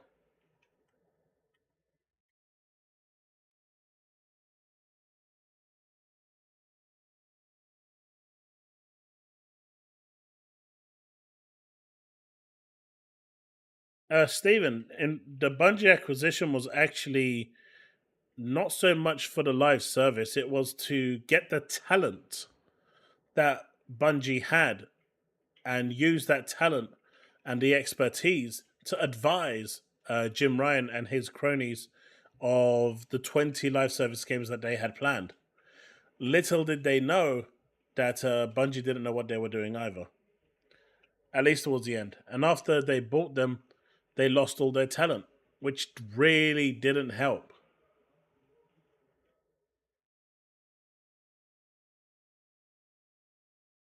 That's really it. But in all honesty, I actually think Bungie sabotaged Sony. Like, straight up sabotaged them. I genuinely believe this. They went and looked at Factions 2 and said, you know what? This game actually looks really good. It's going to make us look really shit. So let's just say that this game is going to make no money and get them to cancel it. Then they looked at Spider-Man Online and said the same thing. And then when they looked at Concord, they were like, yeah, this game has no chance in hell being better than Destiny 2. Let's push this one. Because they knew Concord was going to fail. Or at least anticipated that it would fail. I actually believe that Bungie sabotaged the whole thing. I know people are going to come out and say, they did the right thing. And, you've heard the stories about Naughty Dog saying, it was the right decision for them to focus on single player games. Look, I'll be real with you. You don't go and spend tens of millions of bucks, build the game, come out and say it's probably the best Last of Us experience you've ever had, only to do a 180 5 minutes later and say, yeah, it was the right thing to cancel. You don't do that. No one does that, right? Neil Druckmann was singing the praises of that game. He was really excited for it. His team was excited for what they were building and what they had built. And then suddenly, yeah, this ain't it, Chief. Nah, I'm not buying that at all.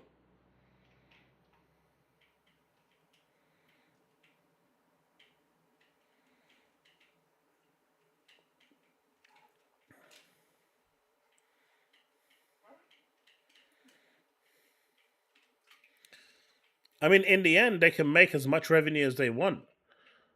But if they're not making the profits, it doesn't matter. They can make a trillion, but if they're spending a trillion and one penny, they're still making a loss of one penny, even if they made a trillion.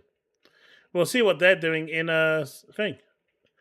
It's really not about overall revenue because, as any person, and I'm not saying you're stupid because you're obviously smart enough to know this, but it's all about that break even line and how much you can push past it. And we'll find that out tomorrow. Because tomorrow is going to be an interesting day. But you know what? I don't want any layoffs at Sony. I don't want people to lose their jobs. So hopefully it's not bad. In this economic climate, we don't want to see any more job losses. Why so serious? Pretty much. right? But yeah, they absolutely massively overpaid for Bungie. And, do you remember when he came out and said that I think Sony vastly overpaid. I think this was a statement where we're going to not let Microsoft get ahead of us, so we'll just buy something out of desperation. That is exactly what Michael Proctor said in 2022. And everyone shat on him. Everyone. They called him names. They called him this. They called him that. And he was right. He called this shit out from 2022. How many people are now going out and actually saying, Michael, you was right? Hey, Cassie.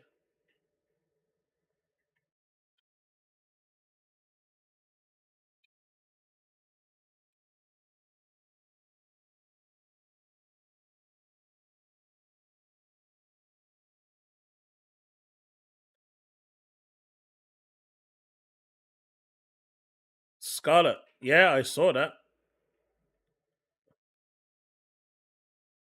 PS5 blows. Yeah, tomorrow's Sony's fiscal reports.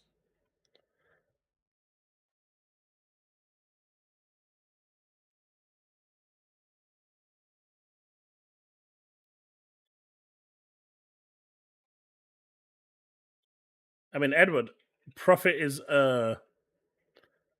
only irrelevant if it is less than net, right?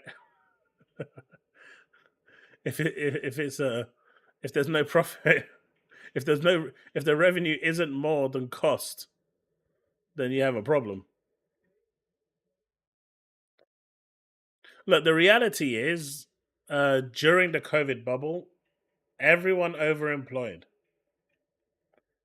Way too many because everyone was stuck in their houses, and you know the reality is we consumed more media in those 2 days than we probably did in 10 years. And as more and more people actually consumed media, the more they had to get out because every company wanted to capitalize on that boom. It was probably the most money these companies made in a very, very long time. Those 2 years were extremely lucrative. But once people were able to go outside and touch grass and actually see the sun for the first time in ages and not live in a cave, bouldered together with some wooden sticks, they realize that they have less time to consume media, so they're not buying as much. Then you have the economic crisis. Then you have the price increase to video games. Then you have the price increase to everything else. And so people naturally are just going to consume less. They're going to buy less because if it's not necessary, they won't. They'll wait for a sale or something. So the games industry is getting hit, and the media industry is getting hit quite hard. And the first thing to go when that sort of thing happens is the surplus of staff because they have too many. They're not producing games at the quantity that they were producing before. So it's going to happen, right? I don't think we've seen the end of it by any means. I wish we did. But COVID also introduced, the whole, nationwide kind of working from home situation where more people now work from home than they do in the office. That means less people are using public transport. There's less money going around the economy because there's more people now working from home. And because people got their setups and everything and their gigs working from home, they don't like the fact that they have to go back into the office. And if they have to go back into the office, well, they kick up a stink about it, saying that they shouldn't have to because they can do their job. The world has changed. The way we work, the way we consume media, it's all changed. The amount we change, the amount we consume, it's all changed. If you're not pumping out 20 games a year like it was during the COVID bubble, and now you're pumping out 2 games a year, well, those 18 games worth of stuff are pretty vacant. So they're going to go. It's just the way of the world. It's just simple economics.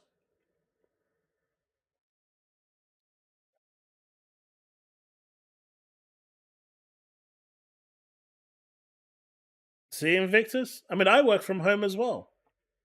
Though mine's more due to medical reasons than actual thing. But even then, we only have to go into the office 2 times a week.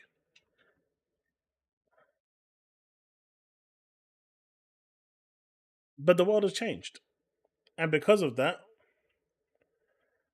company, and now with the introduction of AI being able to do stuff, it's it's everywhere. You're talking about the older generation getting upset, but I'm seeing like the younger generation jumping into Copilot, asking it to create it some art and this and that, and it's just doing it in seconds. My kids know how to use Copilot better than I do. They're in on that shit straight away. I'm an old fart. I still like the fact that, I can see the paint strokes and the brush strokes on that painting. I appreciate that. I appreciate the effort that goes into hand drawn media. Even if it is drawn on a computer, I still appreciate the human effort that goes into it. These younguns, they couldn't give two what's its.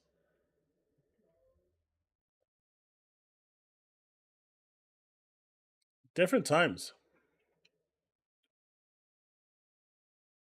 But this is interesting, right? Now, I know that this guy is a fake, right? We all know Goat Gaming is a fake. Nothing he says is real. It's all satire. But this one actually got me thinking that I think this would actually be a good thing. Scarlet, I agree.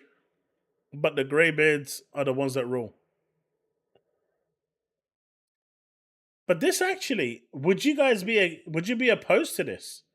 Luke Smith and Mark Noseworthy returning to 343. So Goat Gaming is a dude that basically triggers PlayStation fans by coming up with the most ludicrous things that you can possibly think of. And they fall for it every time and they get annoyed and angry at him for making up stories. I mean, they know it's made up. So why are you even engaging? Why are you triggering yourself? I just have a good time going through the comment section and just having a laugh at them. Um, where is it? If I was a fly on the wall for said talks, link, source, let me guess, you made it up. Trust me, bruh. And they're even like tagging community notes. More made up garbage from a clown. Like, it's obvious he's making this shit up. It's all for fun and games. But I actually think this would be really good for Xbox. Yeah, Gigi's, Goat Gaming is funny. I like him. He's hilarious. Ah, I see. Diablo's gone down the Silver Fox route.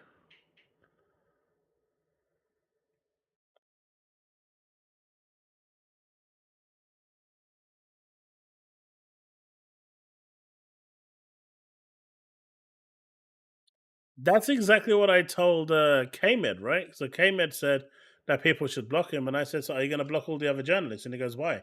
And I said, "Because his factual information is as accurate as 95% of all the media out there who can't even put the due diligence to get their source materials right." I'm not saying to expose your source, but at least get your facts right. And they can't even do that. So how is he any different?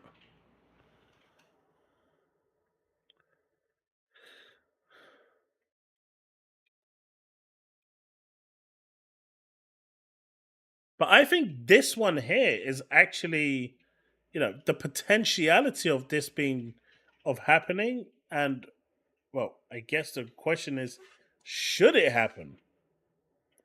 How would you all feel about Luke Smith returning to Halo? Do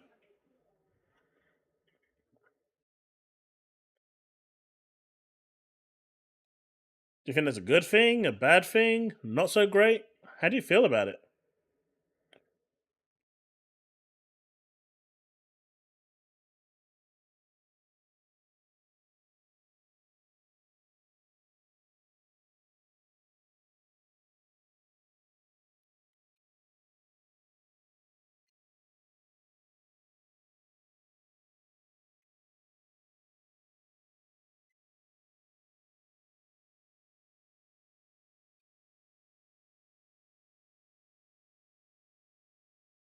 You've never heard of Luke Smith?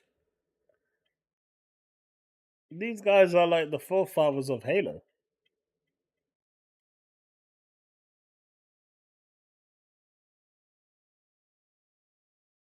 I don't think id would be a good fit.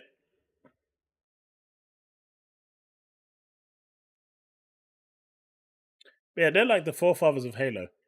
They were on the original games.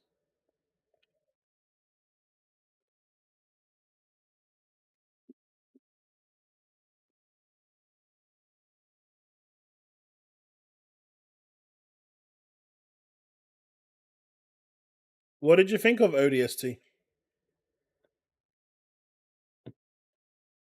Because that was a good game.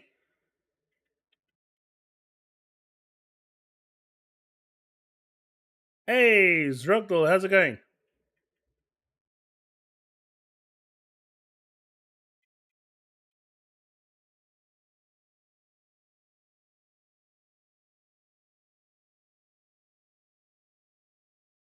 They would have had a hand in it. They would have had a hand in it.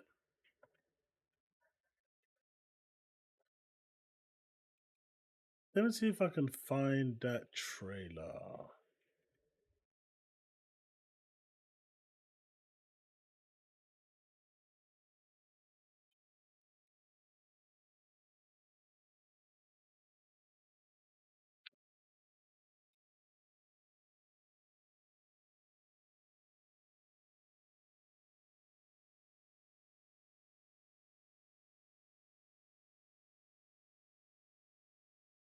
Is this? Oh wow! Look at this from Nick Marseille. Xbox fans when Concord launches versus when Astrobot launches. Nope, no audio. Does he really think that Astrobot is going to be that overly successful?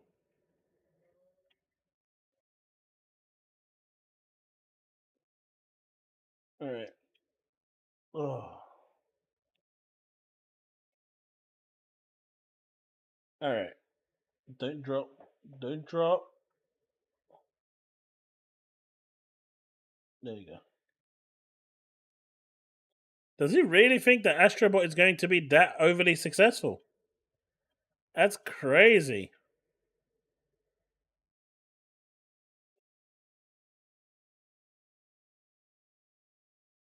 Assuming it's true, Luke Smith playing a role in rebooting Resurrecting Halo and bringing some Bungieisms back to 343 would be splendid. I mean, the first three games were amazing, right? Reach was phenomenal. ODST was great as well. I think ODST and Reach was their final contractual obligation, but they were really good games. They kind of need to go back to that. I think they're missing it. Let's see, where is this?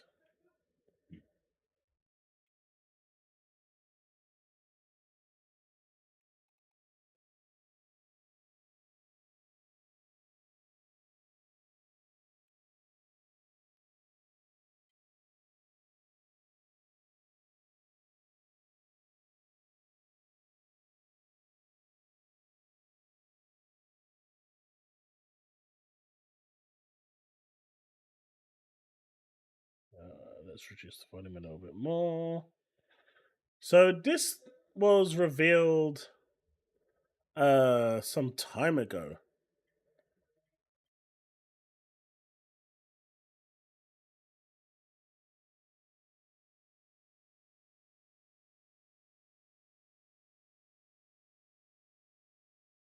And I'm really hoping it's not a Souls game. I really hope not.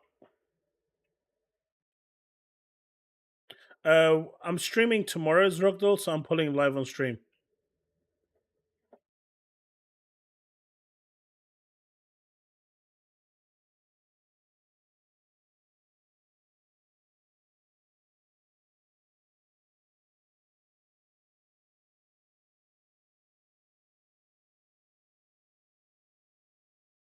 So A lot of people thought this was a PlayStation exclusive for the longest time because place, and I'm guessing maybe they have marketing rights for it. That's possible. And obviously, Jamie Moran is not a overly, 100% reliable source, but I haven't seen him lie about anything that he's said as of yet. But apparently, it's coming to the Xbox Series consoles as well. The Last Ronin. I'm just bored of them. I mean, I don't enjoy them myself, but everything today has to be a Souls game, and I think there needs to be a bit of a variation. There's nothing wrong with a game like Nier Automata with swords. Even if it has a dude at this point, I don't care. But everything doesn't have to be you go fight a boss, 2 hits and you're dead. Right? Yeah. Not everyone likes those games, and when you're constantly pumping out Souls like games repeatedly, it just narrows the pool of games that are available for you to play.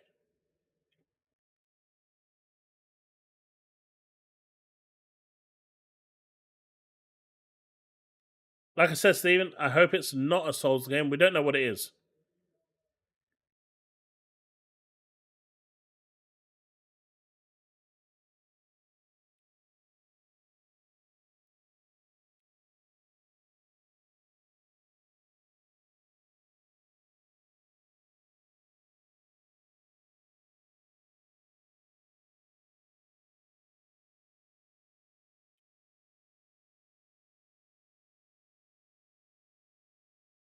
And redone.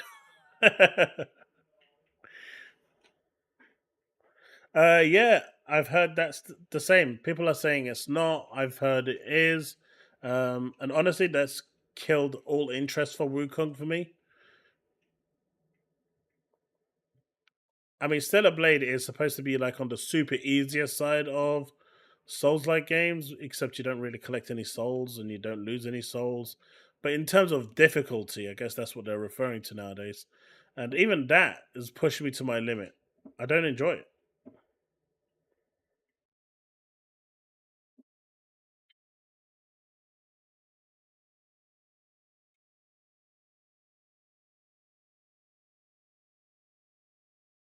The real years, I hope so. I really hope so because I'm excited for this. I like turtles. I like what the art style that they've used here. It looks really cool, and I really want it to be a good game.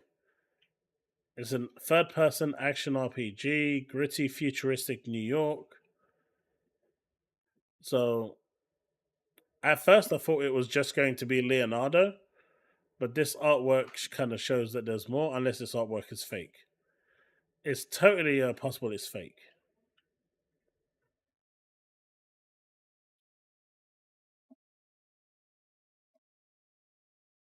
Diablo, we just need a good old-fashioned hack and slash. Everything has to just be so convoluted. But do you want to know how I know that these people, these PlayStation fans get so pissed off with Goat Gaming? Do you know how I know? I do know. Not just through the comments, but there is a definitive way to know that they do actually get really pissed off at him.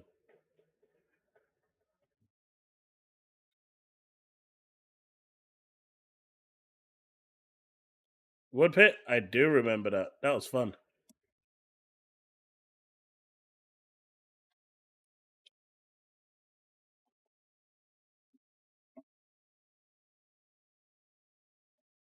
Exactly, Stephen, but people don't seem to want those games anymore. Onimusha would be good. Onimusha was a good game. Onimusha was a good game.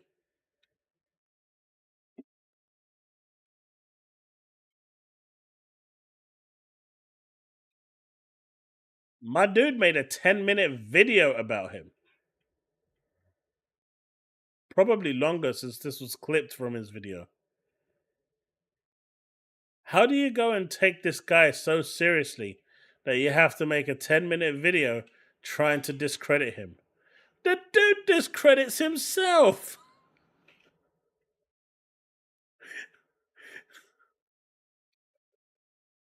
You can't make this shit up.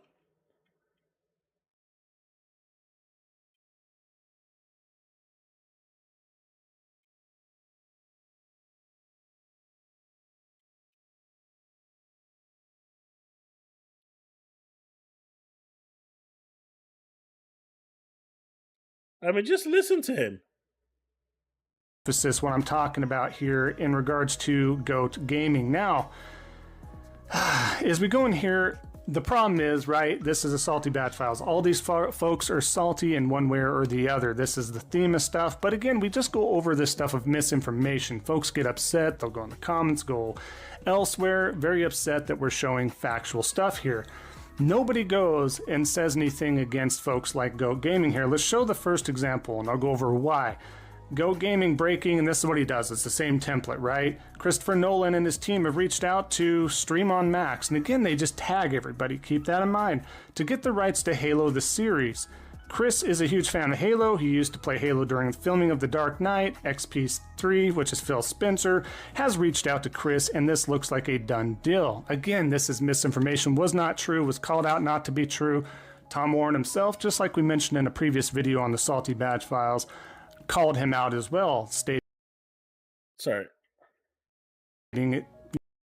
Imagine Tom Warren actually bothering to call him out. Imagine Tom Warren, the #1 liar of all journalists, having the audacity to actually call him out.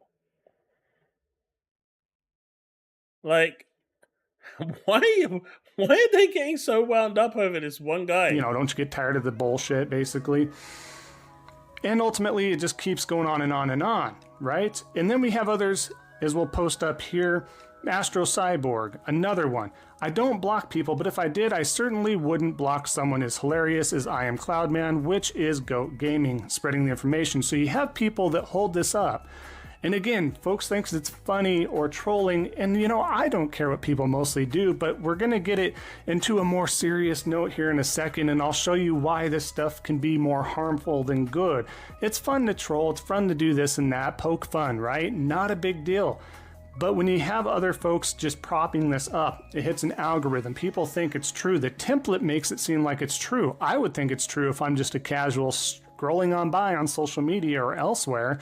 I would also think possibly this is true because I have no wherewithal between it all, right? This is crazy. So you have idiots like Astro Cyborg who just supports this type of BS, but then stands tall and tries to be, again, idiot like Astro Cyborg. Oh shit. Shots fired. And that PC gamer type of white knighting stuff there, right? Bullcrap. So as we continue on here, so this is the damage it does. Now we see small screen. This is an actual site now, grasping on to GOAT Gaming stuff. Sounds like Christopher Nolan might be looking at reviving the canceled Halo series. The news comes to us via I Am Cloudman on X. They're quoting just some rando from X. So here's my question, chat. Here's my question. When Icon Era quoted Japan Hates Xbox as a credible insider, where were these bellends then to make these videos?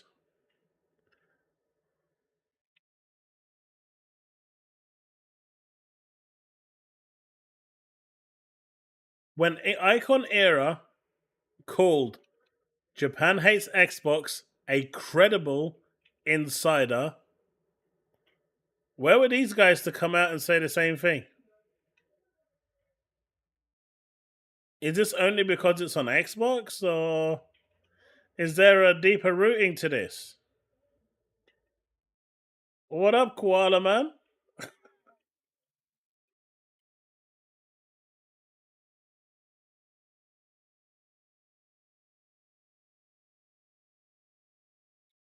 It's being reported that Nolan and his team have reached out to Amblin Television and 343 Industries regarding purchasing the rights to Halo TV series.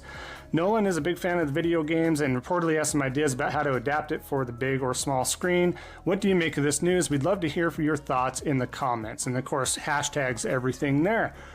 Do you see the damage it does even when a site... I'm not familiar with this small screen, folks, but they do have the blue check mark, which means they're being verified, this and that and the other. I mean... No, it doesn't. It means that you've just paid $8 a month. It just means you paid $8 a month.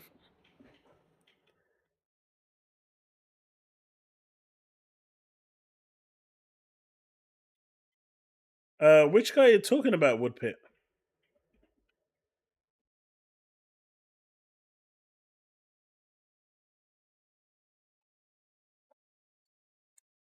It is kind of on them. Journalism has certainly taken a significant nosedive when it comes to fact-checking or research.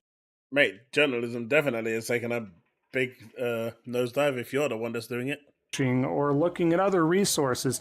It's a problem. It's a major problem. And you have stuff like this. So then you have folks that are especially casual, that are not in the know between myself and others. They don't know. So they grasp onto this. Oh, no. One sec, chat.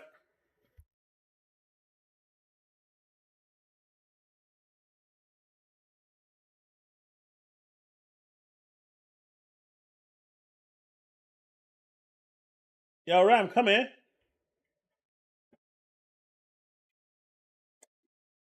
Yeah? I have some really bad news for you. Come here. Oh, this ain't a joke. This ain't a joke. Okay. This is really bad news. You got the same mic as Koala, man. Okay. He becomes dumber every time he speaks into that mic. But he's an egg, I've got hair. He's an egg, you've got hair.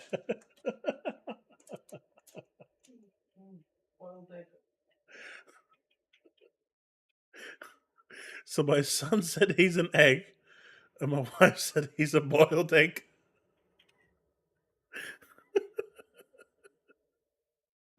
Stuff. And that damages the site. I mean, that's on them as journalists, right? Journalists. What do you do there? But so it's yeah, I actually bought that mic for my son. I don't know if it's any good or not. He likes it though.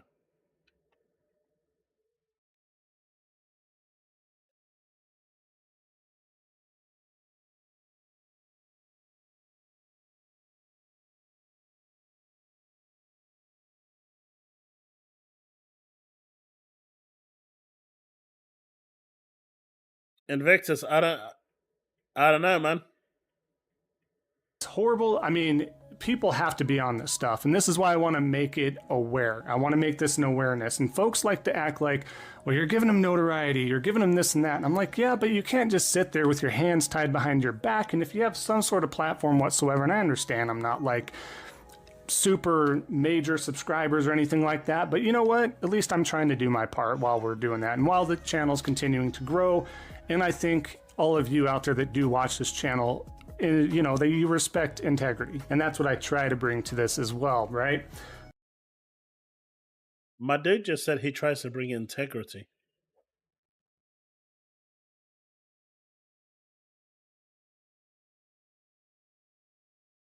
My dude just said he tries to bring integrity. Japan loves Nintendo, hates PlayStation. How the fuck does it... But let's keep going, because of course it doesn't end there. You have another site here. I believe this is a site from Japan. If this is incorrect, let me know. But as you can see here... Did my dude literally go hunting for all of this? No way! Did he literally just make it his life ambition to go and try and hunt this guy down, find out everything he's... What's he doing? I can't be this sad. The part that I can't understand... It's a Twitter channel just posting satire content.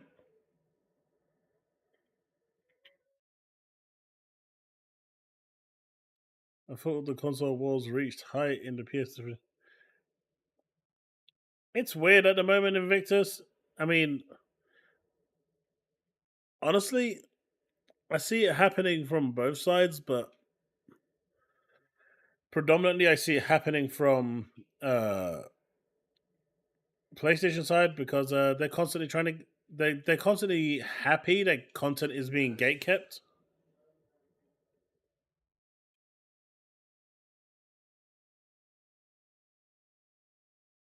Pony hunting?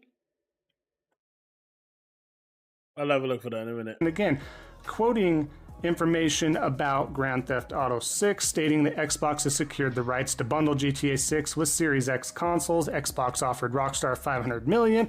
Anyways, as you can read this, it goes on, right? They pull it. Another site pulls it just from some random on here with no verified sources, no anything. Again, that's on them being journalists or whoever's running the site to fact check and research and this and that and the other. But the harm it continues to do because it looks so official. When you have people screaming fake news, this is exactly what it is, and they just run with it. That is honestly really alarming. This is And yet when Tom says something, it's front center news for this guy, isn't it? just games. Can you imagine if somebody did something else like politics or everything else in between there? Can you imagine? This is just games, and it can still do more harm than good because guess what? It affects consumers that are purchasing hardware thinking that you're going to get your best bang for your buck. And I mean, if they get an Xbox and get Game Pass, they are getting the best bang for their buck. What exactly is wrong there?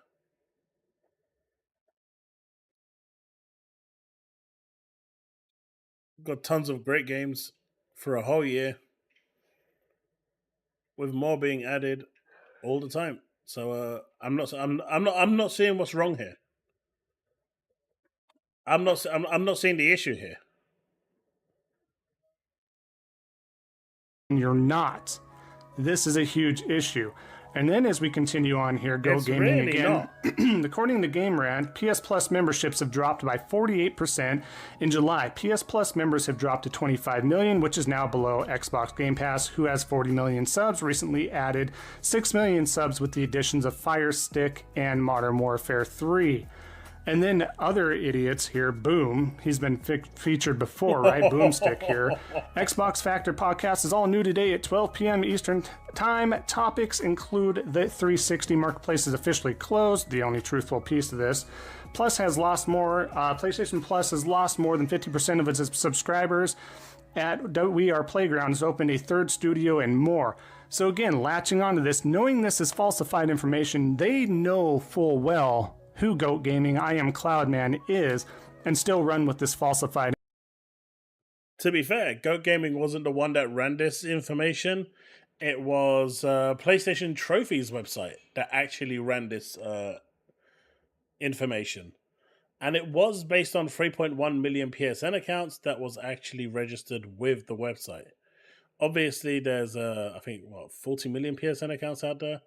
So it's a small fraction of the overall account, but Goat Gaming wasn't the one that ran with this. It was actually PlayStation Trophies that first made the article. GameRant then jumped on the bandwagon because they will sniff at anything that's the possible news and posted it. And then I'm guessing Goat Gaming saw it off GameRant and decided to make this tweet.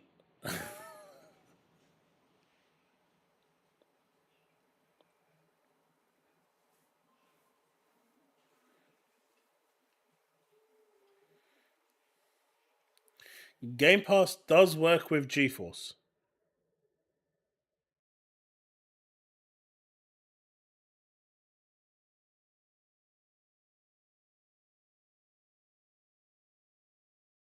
Oh, yeah, that one? Yeah, I'm going to wait until that matures first before I look into it. It's just been released a few hours ago. I don't like looking at content that's super fresh. I think regardless of who it is, it's their content. If I'm going to be capitalizing off their content, I'd like I'd like to give their content a chance to mature. Hey, John Gray. I just saw this and I thought it was quite funny that someone would get triggered over a Twitter channel, or a Twitter account that basically is there just to have fun. And information. This is honestly disgusting. It's crazy. It's harming the fan base. Phil Spencer doesn't say anything. Aaron Greenberg doesn't say anything. They know who these guys are. They've interacted with these folks before. Do you know who? Chat. Chat.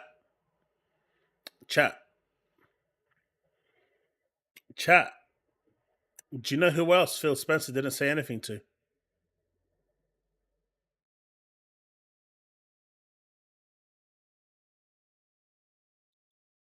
Timmy.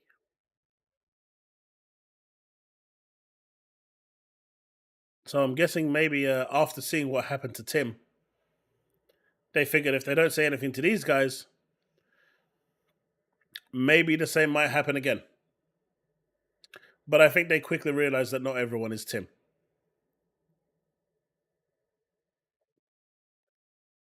What's wrong with Boom? I'm seeing a lot of discourse with Boom lately. The guy's just overly zealous about Xbox. Nothing wrong with that. I mean, there's no way you can compare Boom to Tim Dog. Absolutely no way. You know, I'll be the first to admit some of Boom's takes are a bit out there, right? But they are not on the level of a colossal mental breakdown that was Tim Dog. I'm sure there's going to be like a Netflix documentary about his breakdown someday. You know, it was one of the weirdest things I've ever seen happen to a person. So just snapping like that was just.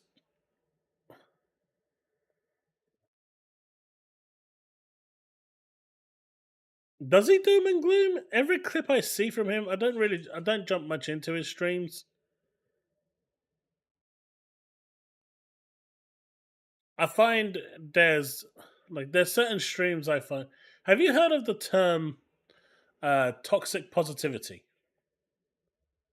Have you heard of that term? Where you can be so positive about something that you are completely and utterly dismissing the negatives that can be discussed constructively and critically, but at the same time still being a fan of what you're talking about. I find without naming names, there are some channels that dudes extremely suffer from toxic positivity.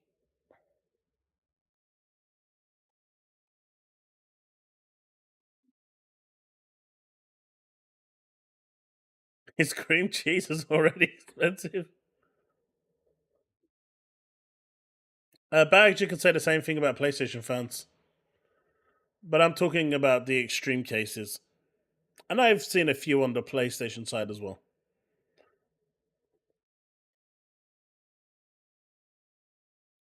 To be fair, Stage 1X, they don't have much to say either.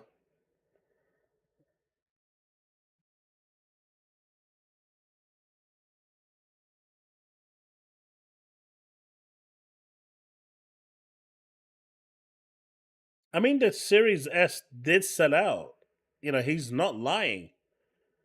When NCAA football came out, it did sell out. You know, in the UK, at Amazon, it wasn't available. Now, I didn't go and check in other places at the time. I just went to Amazon, and because that's what was floating around. And at least in the UK, I didn't check the US, I didn't check anywhere else, but at least in the UK at the time, it was sold out. The Series X and the Series S had sold out. The only ones that were available were the bundled editions, but the standalone consoles were gone. Oh god, yeah, Bags, I'll give you that one. They've lost it. I'll give you that one. Do you know the one thing I really wanted from Sony for the PSVR 2 is to have a way to integrate it into Twitch so you can read the Twitch chat while you're gaming. I mean, that would be something really cool, right? But they don't have anything. They don't have any form of integration to allow you to be able to do that. And I've been asking for this for years, way back from the PSVR 1 days. I don't really know how they can do it, to be fair. They are two separate APIs, they are two separate infrastructures, so it might not even be possible, to be fair. But I'm sure there has to be something that could make it work. Maybe just through the integration on just, because you can stream directly to Twitch on thing, right? But I don't want to have that stupid border on the side. Maybe make it something different. Make it attached to when you're playing. You can like attach it to something. Like on PSVR, on PC, you can use a tool. I think it costs like $10, but you can actually have it the chat on your wrist. So when you go like this and flick it this way, it pops up so you can see the chat. And when you flick it this way, it goes away. Or you can just pin it somewhere out of sight. And so you can look up and look at the chat and look back down. And when you look away, it kind of goes full transparent. And when you look up, it comes into view again. I mean, there's multiple different ways that they could do it. But they just won't.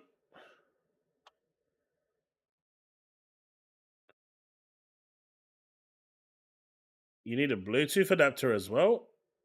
What for?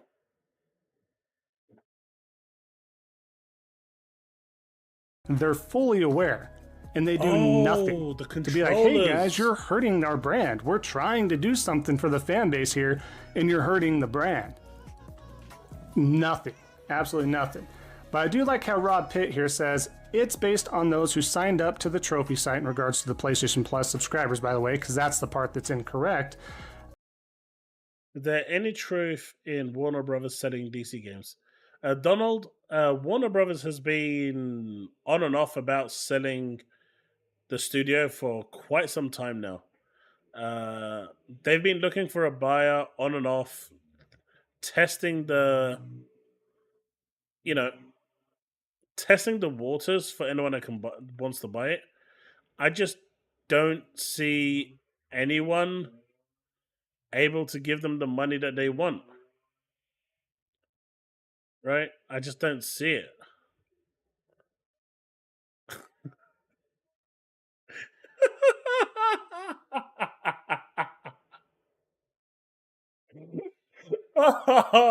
Oh, this is fucking gold. Oh no.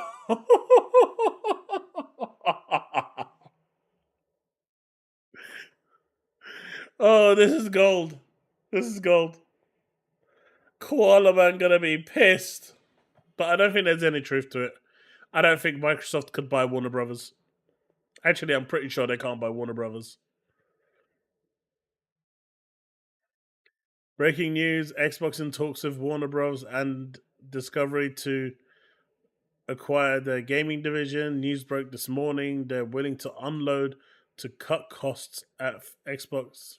P3 was on the phone, according to the Financial Times. Reports say PlayStation can't afford Warner Brothers. Gaming, the most trusted news.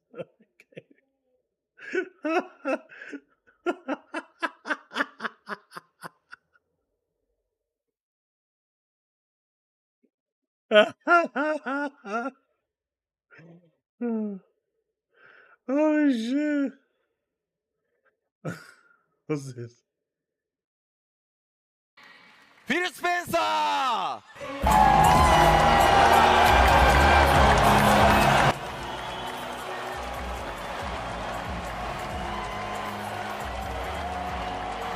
People are crazy, man.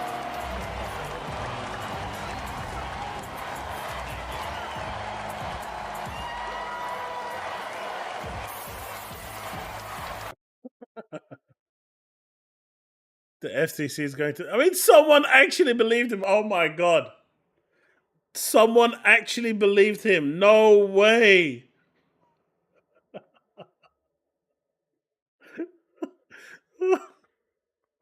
Come on, man. Come on. You can't be this. No.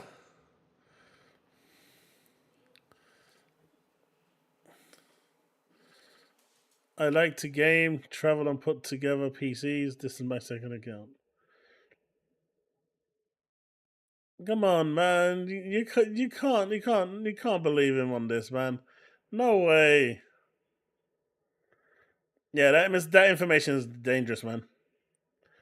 What is this mini rainforest bear crying about now?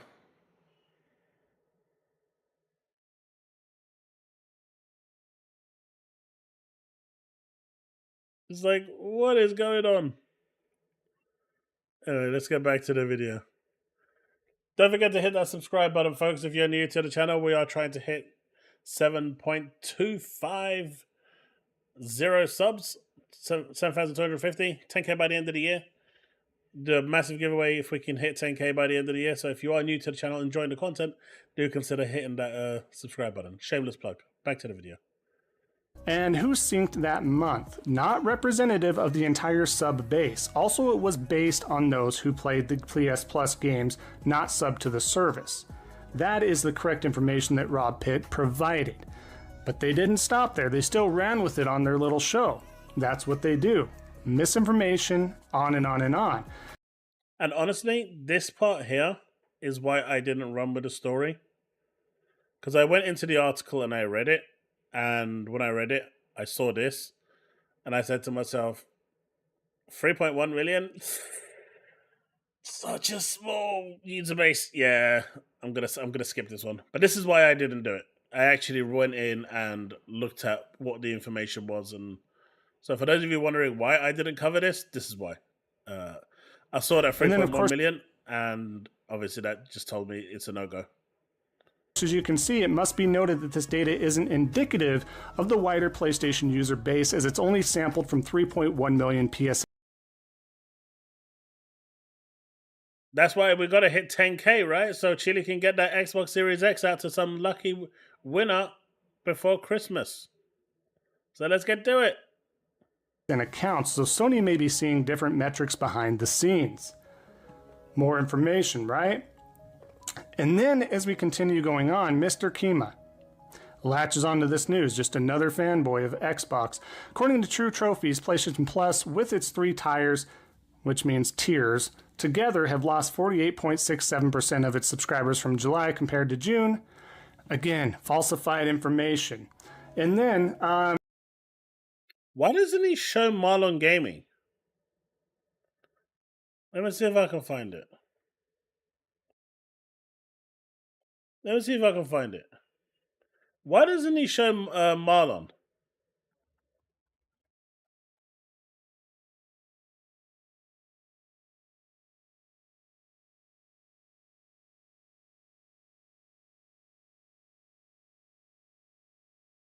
Because my dude went off on a mad rant about 48%. So why isn't he asked after Marlon? He's a PlayStation fan, right?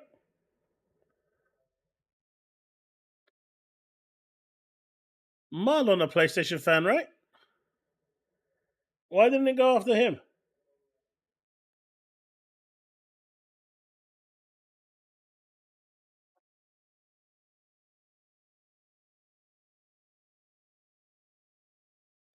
Let's see if we can find it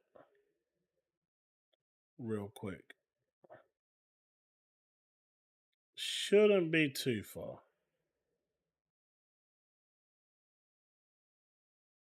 Hopefully not too far. Man, he does post a lot of stuff.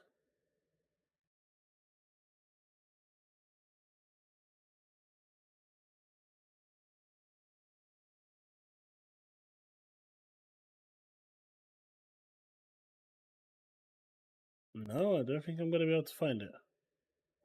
Was that it? No. I feel like we're getting close, though. I feel like we're getting close.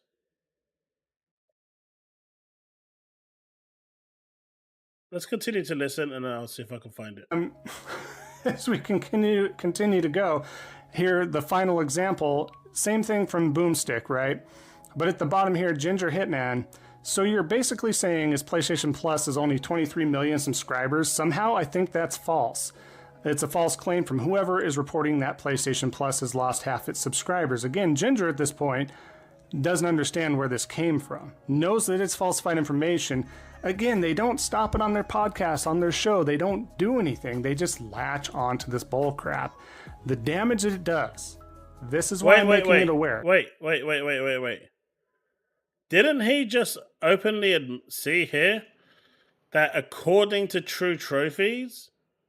So why is Goat Gaming now getting that? Why is Goat Gaming getting the blame? So you're basically saying is PlayStation Plus is only 23 million subscribers. Somehow I think that's false. How is Goat Gaming getting the blame? It's a false claim from whoever is reporting that PlayStation Plus has lost half its subscribers. Again, Ginger at this point doesn't understand where this came from, knows that it's falsified information.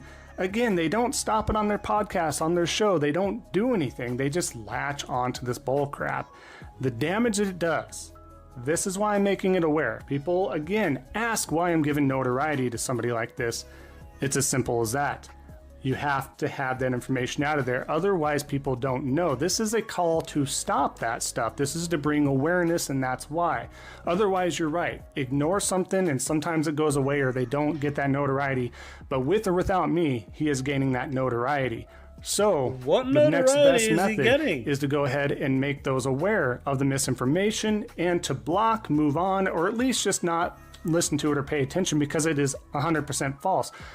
99.9% of the stuff that dude posts is absolutely false. And the fact that sites and other people are grabbing onto this is a major concern and shows the ultimate saltiness from that individual towards Xbox versus PlayStation, as well as the mental illness that resides into somebody like that and thinks that that's normal.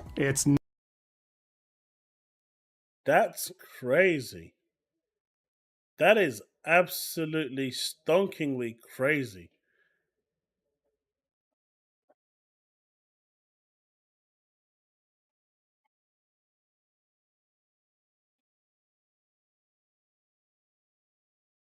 I don't get it, man. I don't get it.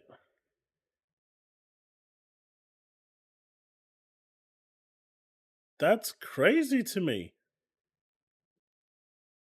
I mean, the guy literally turned around and said, I got this information from True Trophies, and he's still blaming Goat Gaming for it. You can't make this shit up. There's like no way. There is no way he's doing this. He can't be actually, he can be this dumb. But you'd hope that he wouldn't be this dumb, right? I mean, it is Koala Guy in the end, so there is that, but you still kind of hope that he ain't that dumb.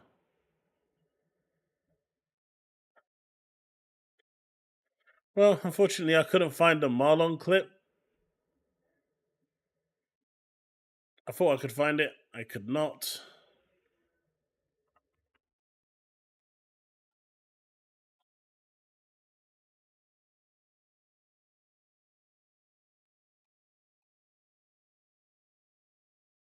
Right, one last thing, and if that doesn't work, then I'll give up.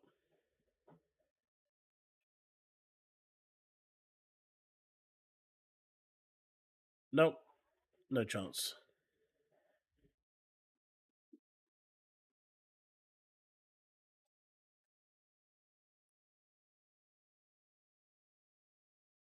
I mean, he blocked me already. Koala Man blocked me after I mean, he described where he worked, and I said where he worked, and he got offended that I got it right. He works in an elevator with a desk and a small pot in the bottom right-hand corner. He's the one that described his place of work, and it sounded like an elevator. And then, I don't know. it was weird. He got so offended by it that he blocked me.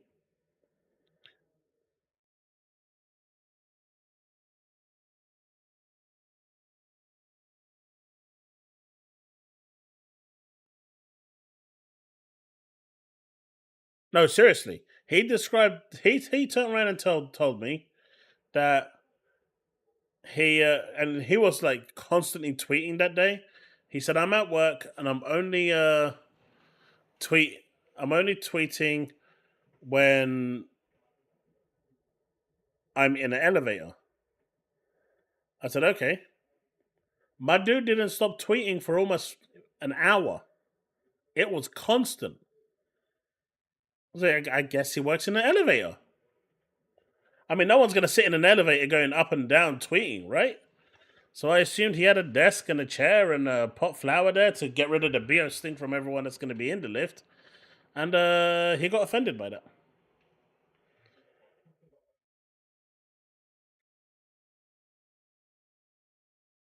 So this statement by Destin, right?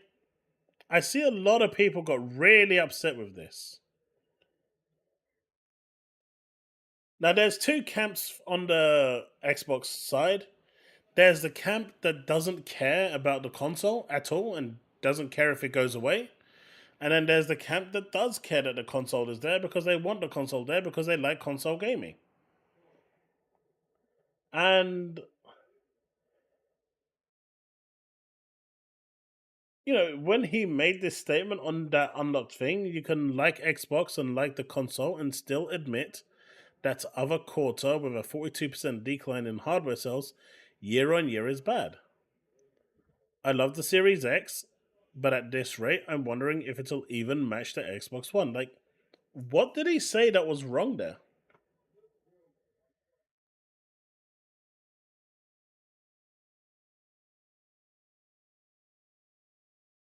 Steven, I'm excited for the handheld too, but I don't understand what he said that was wrong here. When you look at the financial, the 4 quarters for the year, outside of the second quarter, you know, during the holidays where they actually made a 3% positive, every quarter they've been losing quite steadily. And it's been big chunks as well. Quarter 3 was 37%, quarter 4 is 42%. Now, obviously, the smaller it gets, that percentage's value actually gets smaller, but the end net result is still the same. They're losing, they're shrinking in sales. Like, what I'm saying is, what he's saying here is that Microsoft, if they care about the console, and considering they are saying that they want the console at the forefront, they need to change things. Talk is cheap.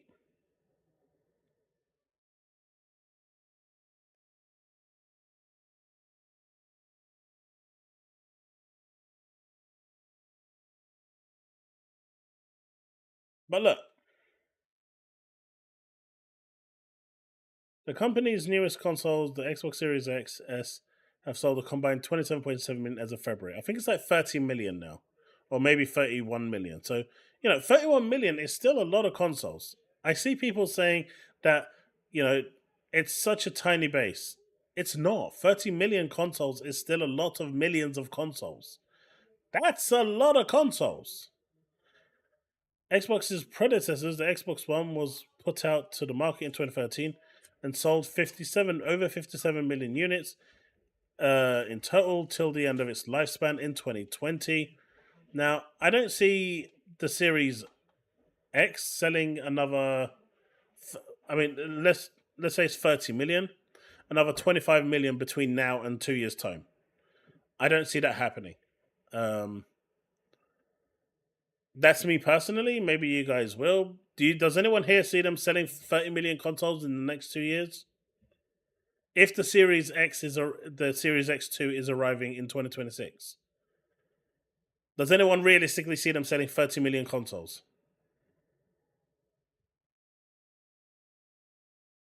I mean, I will add, right? Before you answer, easy gaming, easy. Before you answer, Do I have that? I will add this, right? Call of Duty going on Game Pass could potentially move the needle. Games like Indiana Jones, which I think are big, could move the needle. Avowed, Fable could move the needle.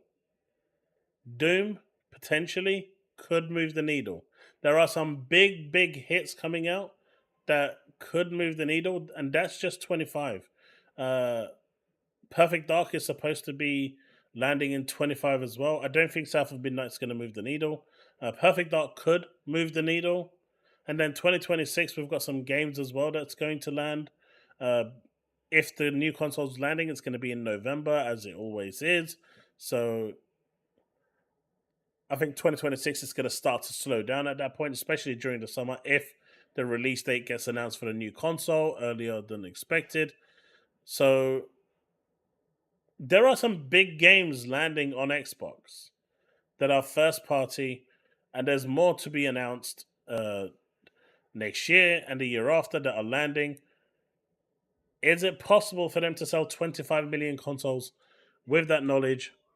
I mean, they've technically got this COD and the next COD lined up for the Series X, as well as, other big games that are coming third party as well.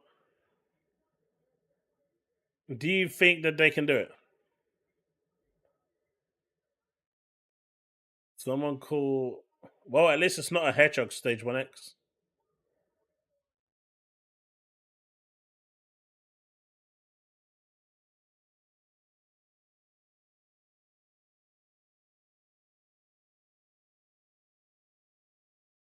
He didn't say for them to give up. He said that he doesn't understand financially why they would want to continue.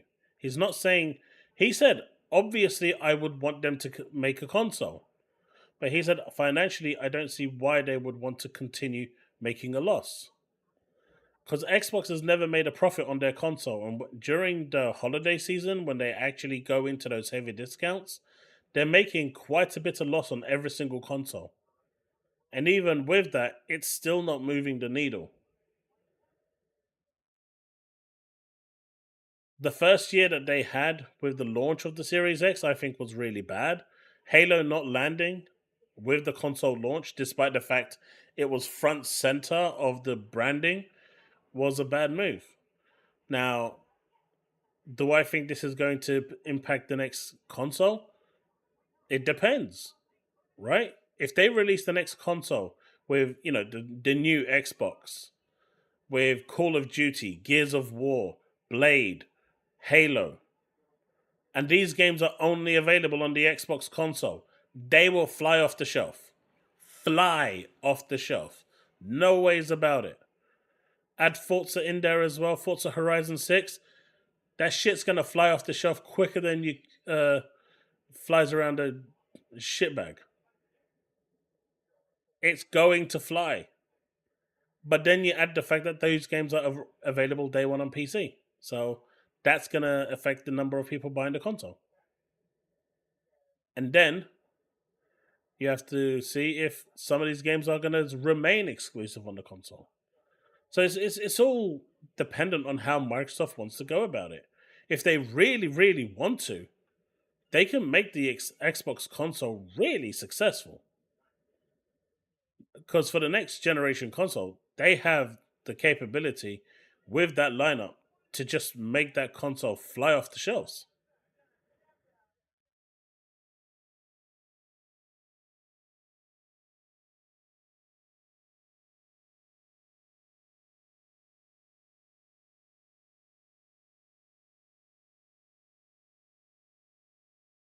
But I don't think Xbox are getting out of the console business. I think that would be really stupid for them to get out of the console business. At least right now, right? I mean, eventually, both Sony and Microsoft are going to get out of the console business. That's just the way the market is going. But it's way too soon for that. I think they've got at least another 2 generations in them. So what happens in 10 years' time, God knows. But I don't feel like I don't see them slowing down on the console front. Not now. And I definitely don't see them not releasing a next generation console. That's just dumb.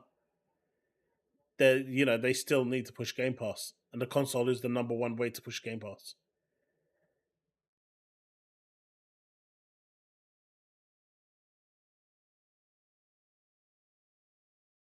Diablo, that's not an unpopular opinion. That is an actual realistic view of how people and the younger generation game. It's really not an unpopular opinion. It is the changing times of how things are. You know, it's why the Series S, in my opinion, was made, right? It was made to attract that younger audience, a next generation console at a cheaper price to get them hooked in. But they needed the software to do that. They needed, you know, the games to do that, and the games that would appeal to that generation just weren't coming. Or Sony was money hatching it to make sure that they got all those games. Like the Genshin Impacts, like or not, they're really popular with that generation, right?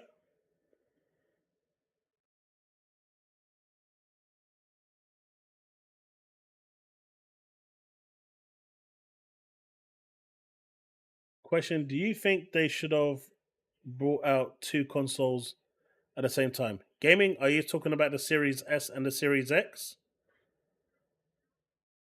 Welcome back, Terry.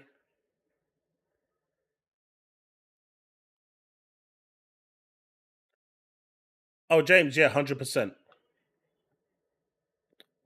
100%. I mean, if we're looking at £1,200 for a console, at that point, why would I buy an Xbox?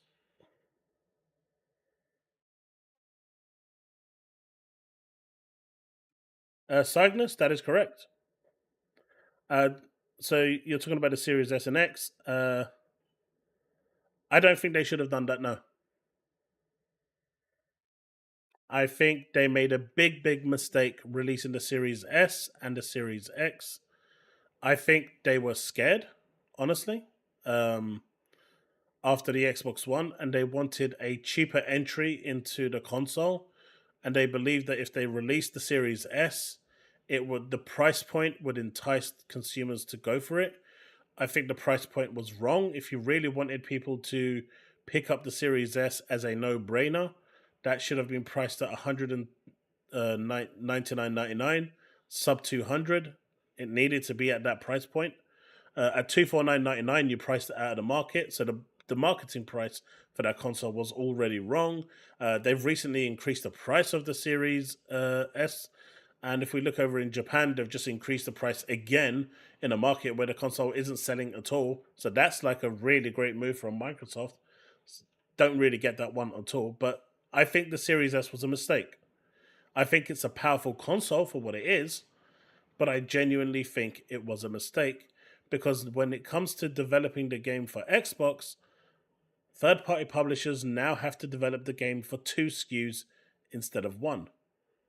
They should have just done what Sony did and released a all-digital version of the Series X and a disc drive version of the Series X, priced the all-digital one £50 less or $50 less, done. That's what they should have done. That's my opinion. But now every time they develop for the series consoles, they have to develop for two different specifications. And that's more work.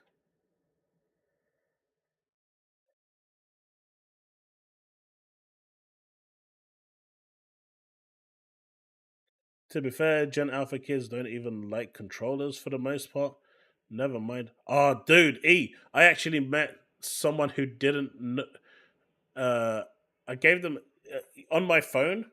So I went to my brother's birthday on the weekend, right? And I had one of those Kishi adapters because my son, I knew he was going to get bored, so I brought it along so I can plug into it, connect to my brother's Wi-Fi, and play some XCloud games on my phone. And the kid looked at my kid playing, and he was like, "How do you use one of those? Why don't you use the touchscreen?" And when my kid gave it to me, he was like, "I don't like these. Can I use the screen instead?" They don't. They actually didn't like it. They couldn't use a controller. They found it too weird and unorthodox. I My mind at that moment just went boo. It was blown. It was blown out.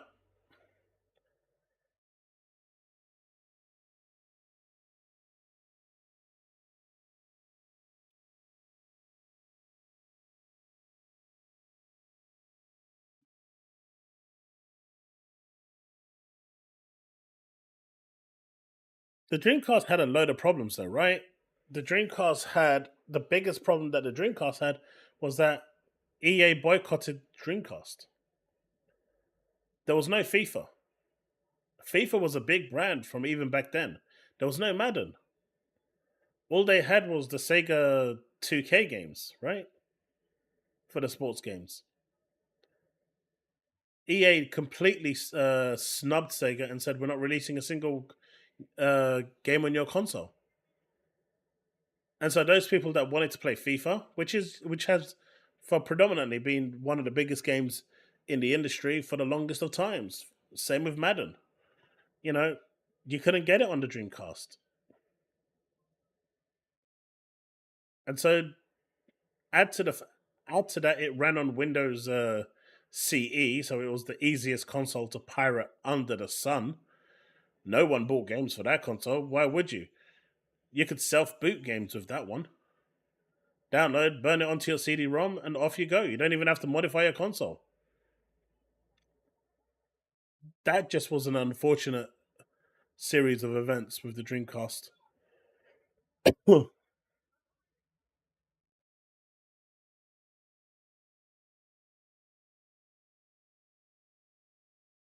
Who produced more than 2 SKUs? BigMADMoe? BigMADMoe. I don't think Sony is losing. I mean, they weren't losing it after year 1 or 1.5.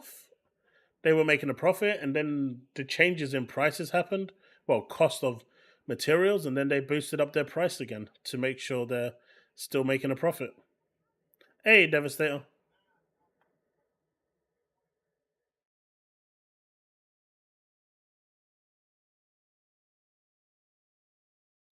But yeah, I think this handheld will essentially be the Series S. But it's going to create a similar problem. Where developers are going to have to make 2 SKUs for the Xbox. Now, if the handheld gets adopted really well, which I think it will, right? The handheld Xbox console, I think, is going to do really well, not only in the East, but it's going to do well in the West as well. Sorry, not only in the West, but in the East as well. It's that could change the perception of the way things are done.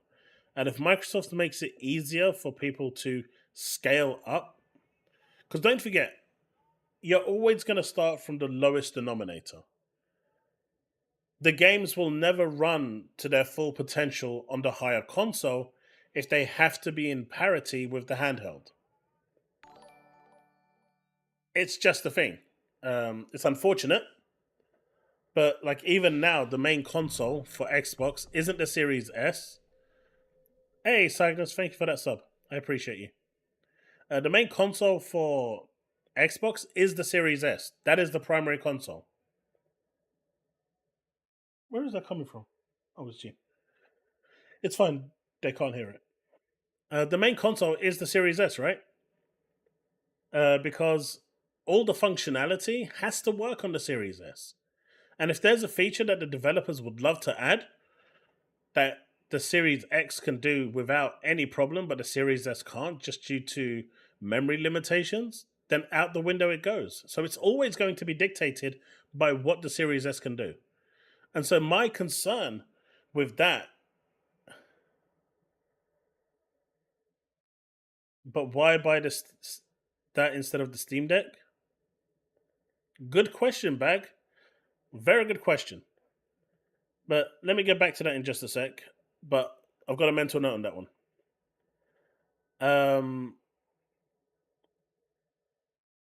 God, I just got thrown off track. But yeah, the Series S will always be the main SKU. Now, with the handheld console, as long as it doesn't need to be in parity with the bigger brother, the home console. Like, for example, I'm just going to use the Baldur's Gate, split screen as an example. I know they sorted it out. I'm just using it as an example. If there was no parity and they said, right, on the Series S, it's not going to work, on the Series S handheld, we can't get a split screen to work, it just can't do it. So we're going to release it like that on the Series S handheld, but the Series X is fine. And both games come out. Then the Series X is going to, at that point, the Series X becomes the parent, the main console. And the Series S then becomes kind of like a sibling that comes along that will run the game. You can play the game, but maybe not all features are going to be available for your game. And that's how Microsoft should have handled this. And if they did handle it that way, I think you would have seen a lot less games skipping Xbox. But that's just my personal opinion. Now, why are they developing games for the Steam Deck was asked right here by Bag. Why buy that instead of the Steam Deck? Well, the Steam Deck is only Linux. My assumption is that when Microsoft have their handheld, it is going to be a hybrid Windows system that will not only run Steam games and everything, because it's going to have a Windows operating system built into it, but it will also run the Xbox native games on there as well, which is something that they've been working on for quite some time for Windows 11. They couldn't get it done for Windows 11, so they're trying to get that whole user interface working on Windows 11 at the moment, and probably launch it with the next version of Windows. So once they've got it done, because the handheld gaming at the moment for Windows is pretty shit when it comes to the operating system. It's just Windows isn't designed for a small screen like that, and the form factor just doesn't work. It's usable, and if you plug a mouse in, it works just fine. But in terms of like just responsiveness with finger touches, it's not the best experience. Having used Asus Ally recently, but it works, and you can run your games and do everything you want just fine, no problem.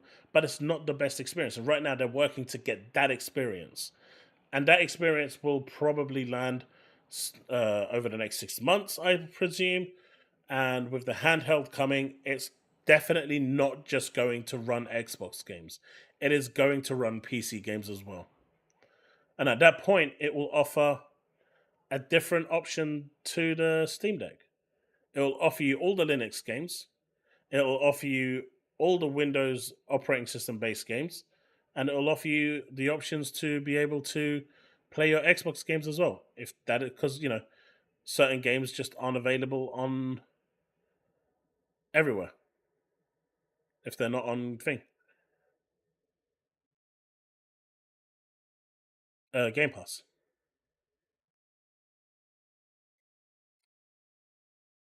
Hopefully that's answered your question.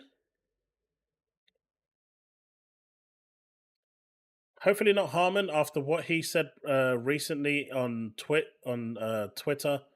That guy can go fuck himself.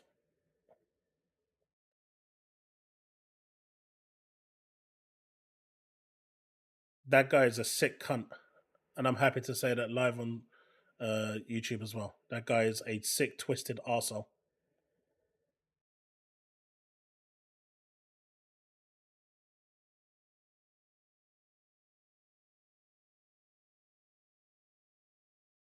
So that guy is he is such an ass. I can't believe he said that on Twitter, and no one cancelled him.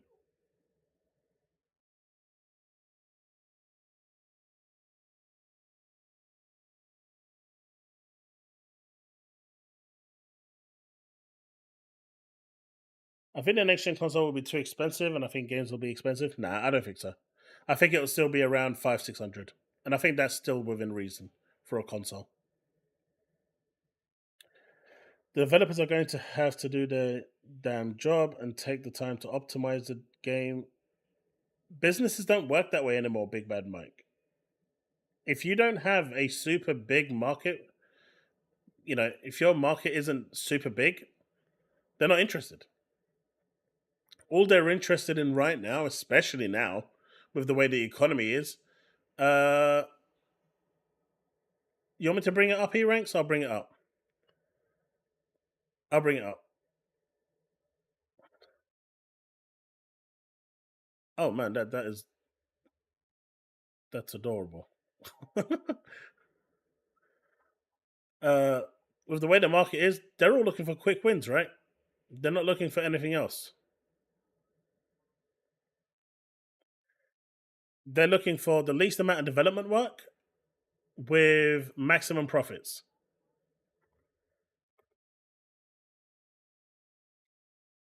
This is what Harmon said.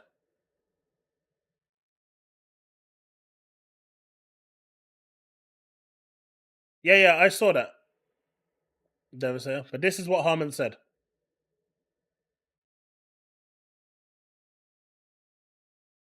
And he actually means it as well.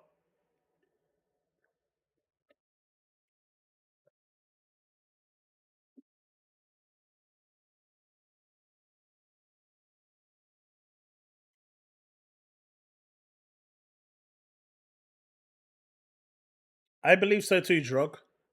I believe so too.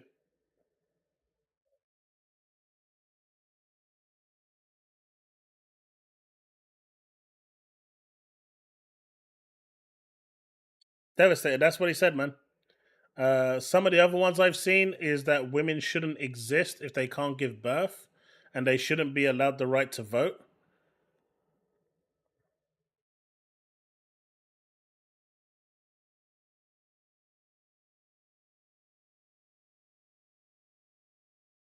I mean, this guy is a really nasty piece of work.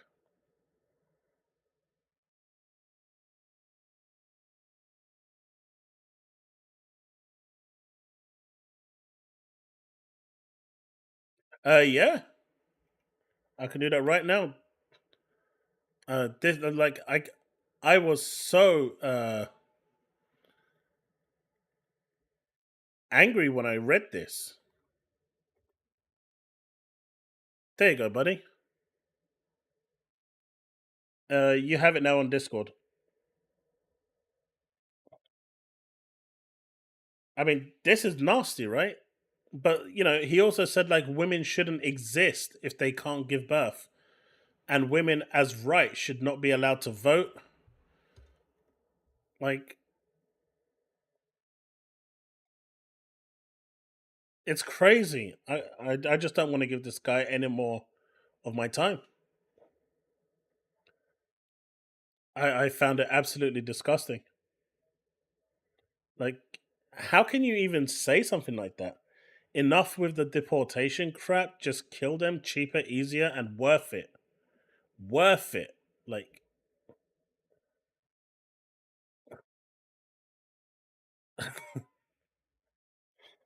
it annoys me reading that so much that.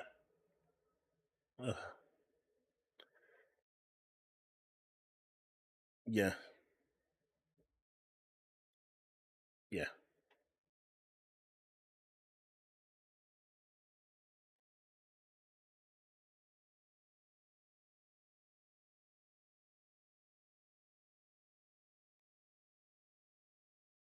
But he means it as well. That's the point. That's the worst part, right? He actually means it, and I just can't get behind that at all. As someone like that, I think everyone should just literally block the idiot and move on. Don't give him a single view because someone like that just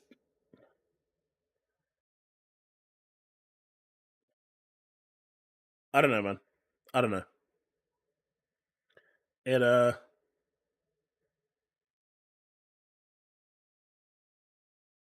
I don't like it.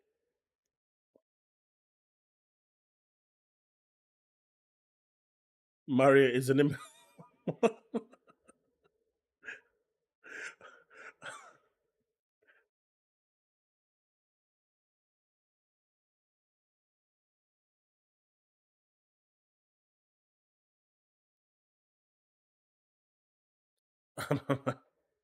Is he? I guess you could say because he's Italian in America.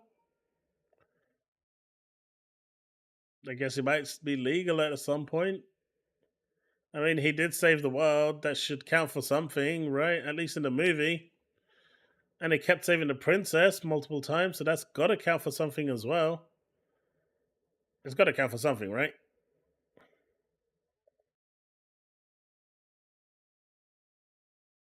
Yeah, I saw them. We're almost at the tail end, and I'll play one of them for sure. I'm just looking for something that I know I saw.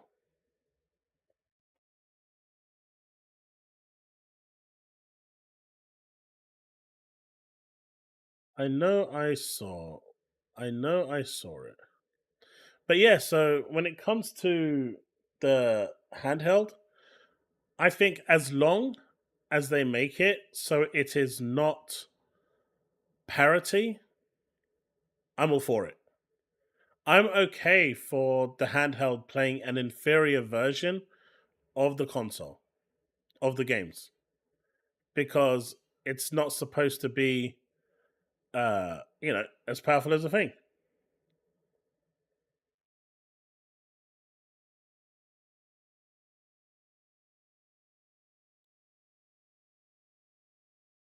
Oh man, I can't find it, which is a shame.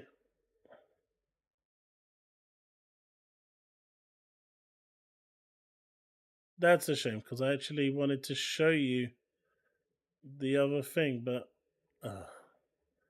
this bugs me now.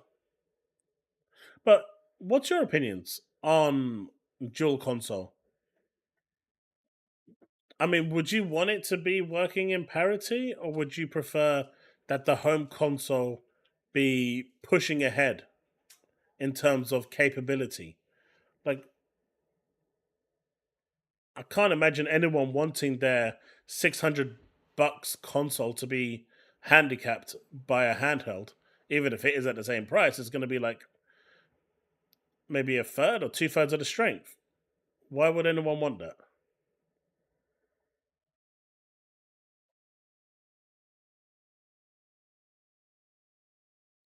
It might be for internet clout, but it's still a disgusting thing to say.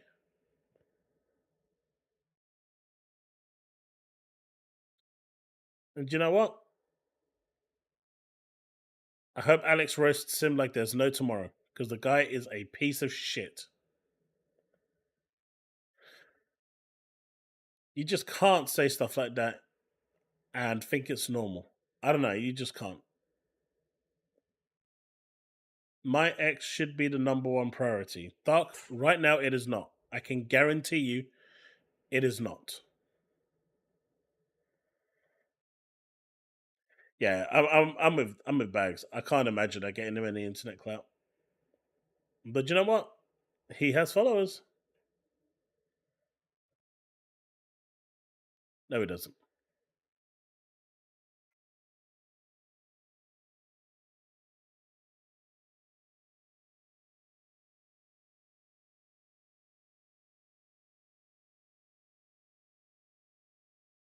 Yeah, but I kind of want both. So I'm gonna add a third tier and add both. Blah blah blah blah blah blah blah blah blah. So let's do it. By the way, thanks so much to everyone who's turned out tonight. I really, really appreciate it. Let's start this poll. Let's go, go, go.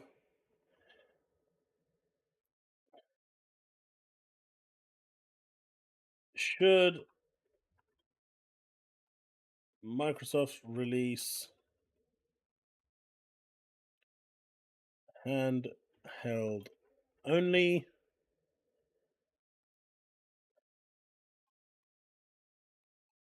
console only, and let's add both. Both, no parity, box priority. So by box priority, I mean if certain features will not run on the handheld, they will just not be there, like dual screen or whatever.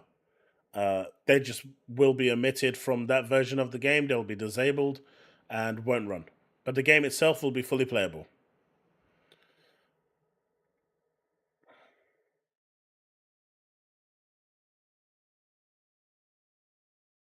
You mean like a Switch?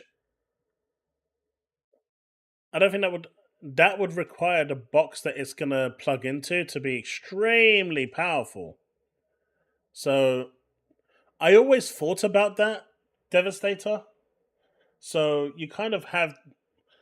I don't have my Steam Deck with me, but I do have the Switch here. So you'd basically have your Switch console, your Xbox handheld, and it'll have a dock, and that dock will be the actual console. And when you plug it in, it just turns it from a Series S to a Series X, for example. If they could get that working, holy shit, that will revolutionize stuff. That would revolutionize gaming. But obviously, the moment you undocked it, if it's in, let's say, split screen mode, you're about to crash your game. You're about to crash your game. Your game's about to crash. Why would you want the option for both with parity? Then the big console has no value.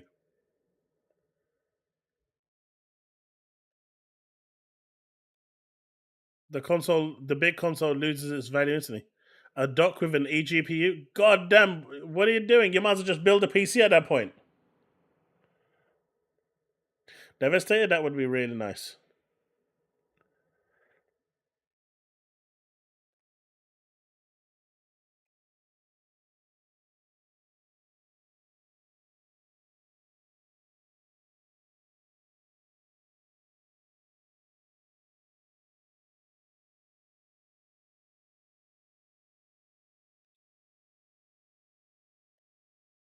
$10 battery life. You're dreaming, right? By the way, has anyone seen that new upscaler from Microsoft? Digital Foundry just put out a video today. It's quite impressive what they've actually done. It's not supposed to replace the likes of what is it? God, itch. It's not supposed to replace the LSS or FSR2. It's like completely different technology, but it's really good what they've actually done, and you can pretty much use it with any game you want. It's almost supported with everything. It's different technology, but it's really cool. 48-hour battery life? Yeah, that would be great. That would be great. Unfortunately, we're not likely to see that anytime soon. The biggest problem these companies have at the moment is the battery life. They can't get that battery life down low enough to actually, well, high enough, I guess I should be saying, to make it a big difference. Because the more powerful these consoles get, the more they're guzzling. And the bigger the batteries are having to become. They need a new kind of battery source, honestly, that they still haven't managed to create. They need something new. Lithium and ion just isn't what it used to be.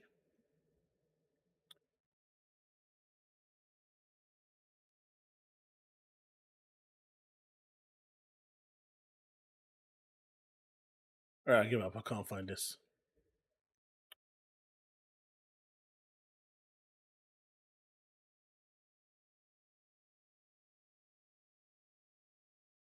The hell is that?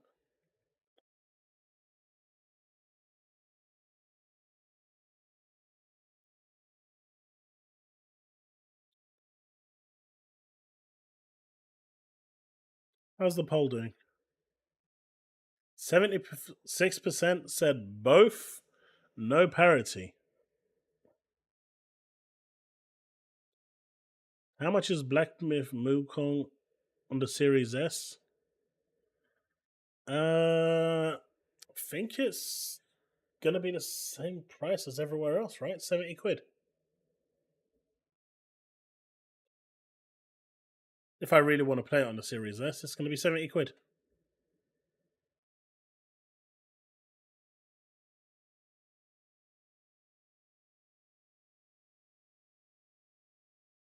We need a transition from LiPo? Yeah, we do.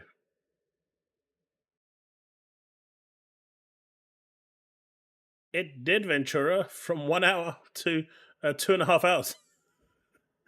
It's not, it sounds a lot, and it probably is from what they've actually done, but the technology, the breakthrough wasn't that big. Now, if it was like 4 hours and then they said, hey, we've tripled it and it gone to 12 hours, that's a lot more, impressive. Without feature parity, the lower end would be worthless. Why would you buy a system to not run all the features of a game? Because it's mobile. I'm not restricted in front of a screen. If it can't run dual screen, split screen, what does it matter on such a small handheld? You know, if it's on a small screen, even if it's 8 inches, if you can't run split screen, what does it matter? But that shouldn't prevent the launch of the game for the bigger console. That's why.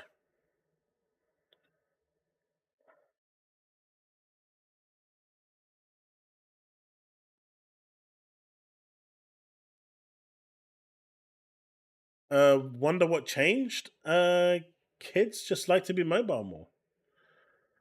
I mean, back when I was a kid, we used to go out, play football with our friends, but we also used to like have days where we just invited our friends around and played games all day.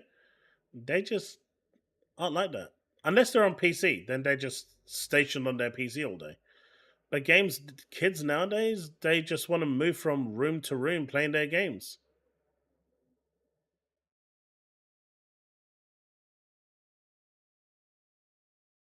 There won't be a new Xbox console? What a dum dum.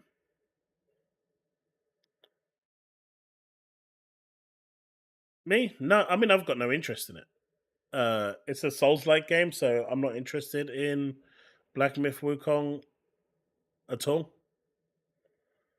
I just don't enjoy those games. It could be a very good game, and I'm not disputing it. And I hope the game does well. Honestly, I don't want people to lose their jobs. One failed game is all it takes for a studio to lose all its staff. Just look at is it Flint Rock? They lost all their staff because the game just bombed. So we don't want that. I don't want people to lose their jobs, right? So I don't want the game deliberately to fail. I'm just saying it's not for me. I'm just not interested in those games. So I probably won't be buying it.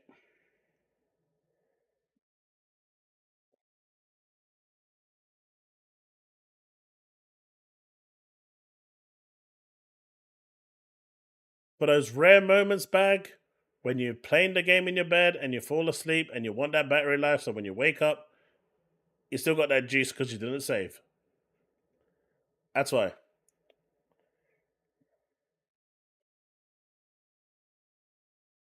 My kids? God, no. They're all around the house. The only time my kid sits in front of a console is when he's playing on the Xbox. He'll play Rocket League or something for about half an hour and then gets up and goes straight back on his mobile phone and plays games on his mobile phone. And when I'm not sitting in front of this PC, he's generally sitting in front of this and playing Roblox. I mean, my dude has my whole Steam library. He has my Epic library, my GOG library, the Xbox, the PS5, the Switch, and he plays Roblox. And my kid around there is playing Minecraft right now.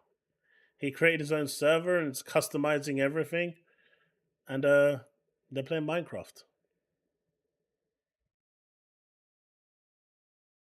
This is what they want to play. the age of cool games being the centerpiece, like the Metal Gears and the Splinter Cells and the Final Fantasies and the Halos and the Gears of Wars, they're long gone, man. Well, yeah, Xbox is going to get the fully tested version of Wukong when it eventually lands.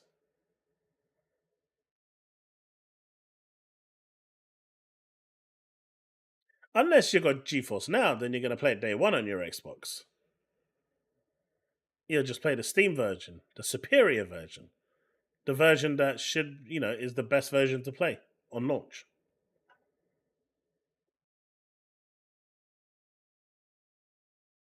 So, like, even if I was interested in Wukong and it's not coming to Xbox, I wouldn't buy it on PS5 because it's coming to PC. My PC is way more powerful than my PS5, and it would just perform better.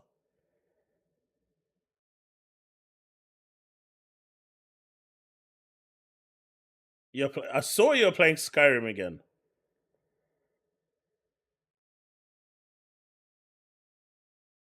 The Roblox World War II one looks really fun. Those games are getting more and more impressive. They played Ark Survival for a bit. They found it too buggy though, and jumped off it.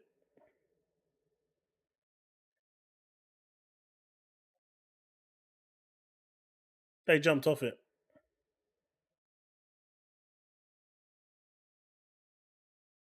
I'm still trying to get through my back catalogue of games, and let's just say it's getting there. So apparently, former Naughty Dog and Call of Duty devs, That's No Moon Studios, first early screenshot of the third-person shooter game is the first project would be a third-person action adventure AAA player game as per job title, and I don't get it. Is there a screenshot? Okay, there is a screenshot. That's the screenshot. Man, the adverts. Advert in an advert. But that's the first screenshot of the game.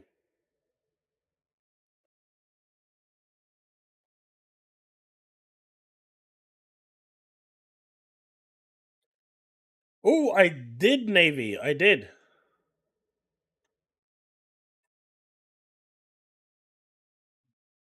That's No Moon. That's what I said. Wait, who's that behind me? Can I have a drink, please? You did steal my fan and didn't bring it back. Where's my fan? You said you brought it back. Where's my fan? What do you mean in the water? Bring my fan back, you fan thief.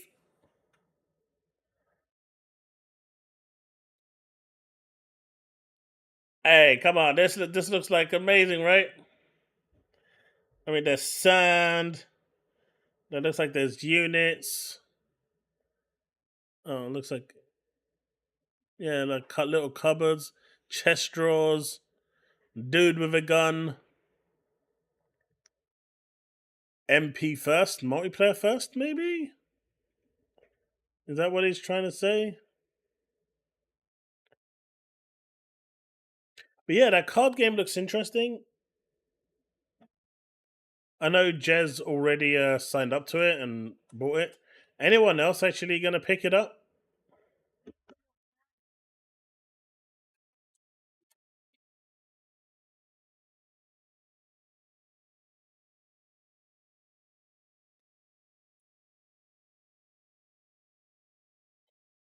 This ain't my one. This is not my fan. This is your mum's fan. Why? Come back here. Bring my fan back.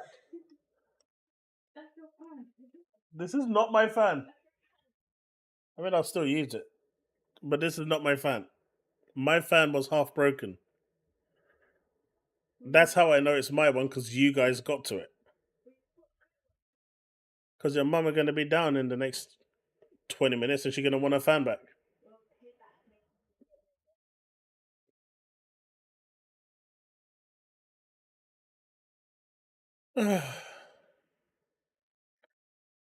Chat.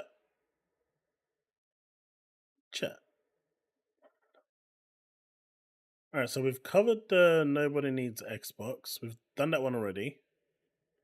That React is going to be out. Have we done that one? Oh no, we haven't done that one.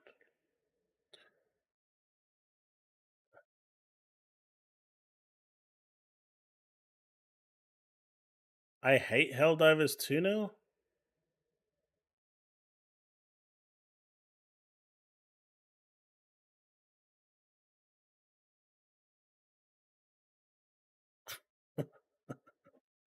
Alright,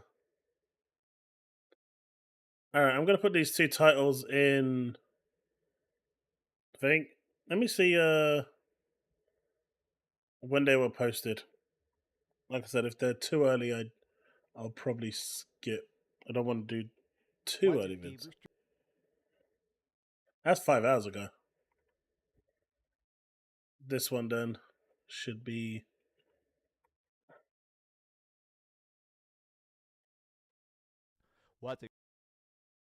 Yeah, that one's fine.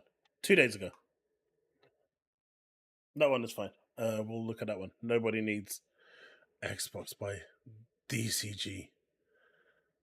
But how did the poll go? 82% said no, both no parity, box priority. You see, Steve, you are in the minority.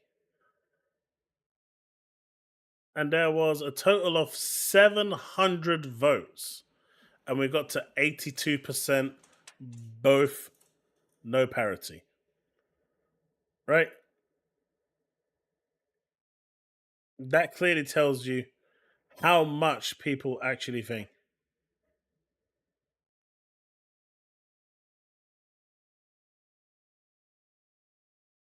That one grain on the sand on the right, just George.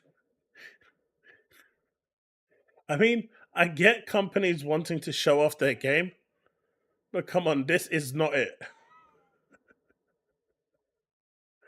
This is not it.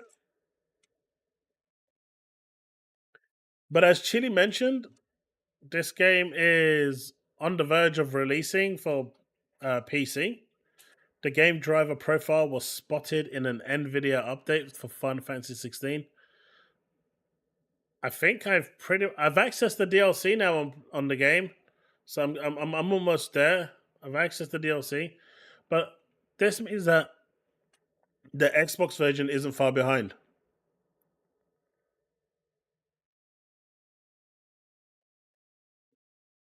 No way, Brick. What did I say now, Steve? I said nothing.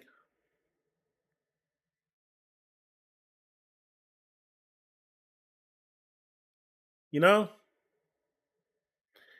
every once in a while you're scrolling on X, you see something that just throws you back. It does. It does. Every once in a while you see something and you're like, am I seeing right?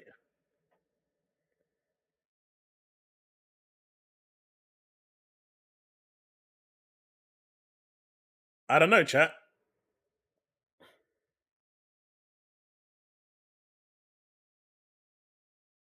I don't, what the fuck?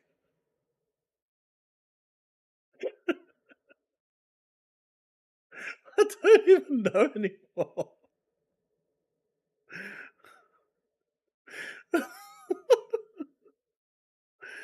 That's a sweater, by the way. It's a top. It's a top. It's nothing rude. It's just a top. It's your perverted minds taking you to see something that isn't there.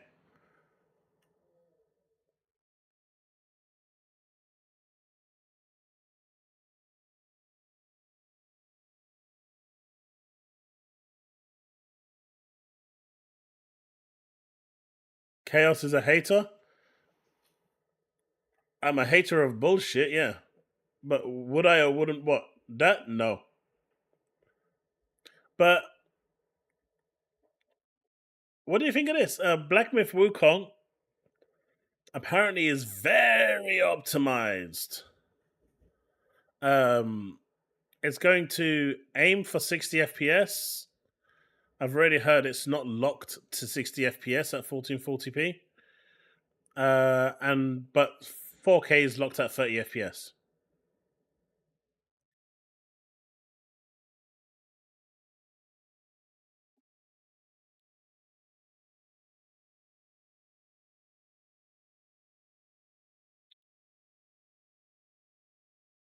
Why should I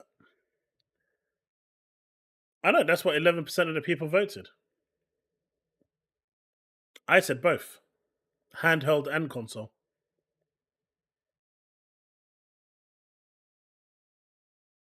Rabbi, I said both. That was my vote. But apparently, the resolution will dip quite a bit to try and maintain 60. It doesn't constantly stay at 60. Unless you're on PC, then it's 60 all the way. PC is 60 all the way. No issues, no problems.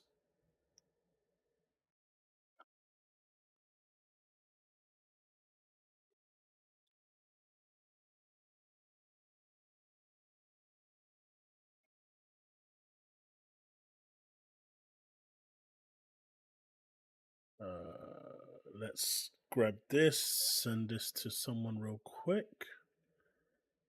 Boop, boop, boop, boop, boop.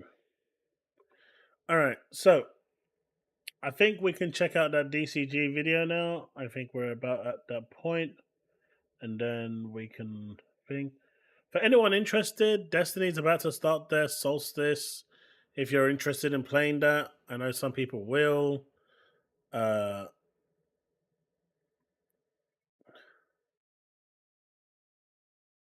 Space Marine has just released their PC requirements. They don't look too taxing. The recommended is Intel i7 12 thing. I've got a 12900. I've got 32 gigs of RAM. I've got a 3090 Ti. Obviously, I've got 12. 60 FPS in 1080p with the Ultra preset. 1080p. My God. We're going backwards, chat. If this is recommended and it's going at this spec, what are the consoles going to do? 720p? If they want to run Ultra?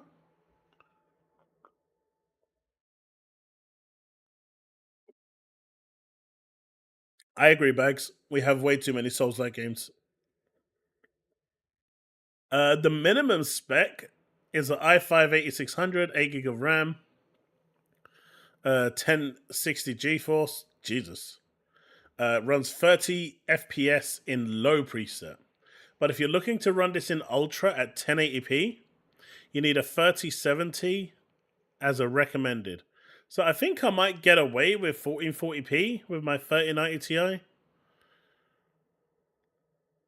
I've been told I should upgrade my RAM from 32 gig to 64 gig.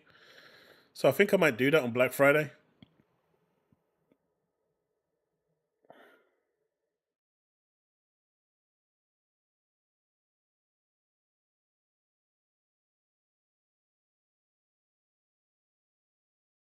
Steve, if you haven't heard, the full game got leaked online. You can download it right now. The full game is available. And so because of that, they pulled everything off. The build that leaked is about a year old, give or take, but it's essentially the full game. A couple of magazines downloaded it and immediately started playing and finished the game already. But if this was the Spider-Man 2 thing, they would, it hits different, right? It hits different when it's Spider-Man 2 and Insomniac. They can't do that for Spider-Man 2. But when it comes to Space Marine, fuck yeah, they could definitely do it for them. the disrespect within this industry is astronomical. It really is. The disrespect is astronomical.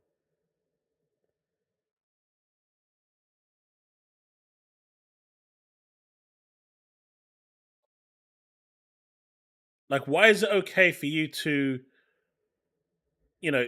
use a company's content when it's not intended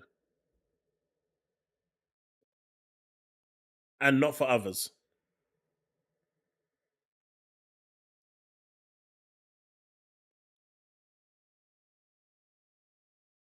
Nah, it's not. It just shows how much of a shitlord these publications are. And instead of,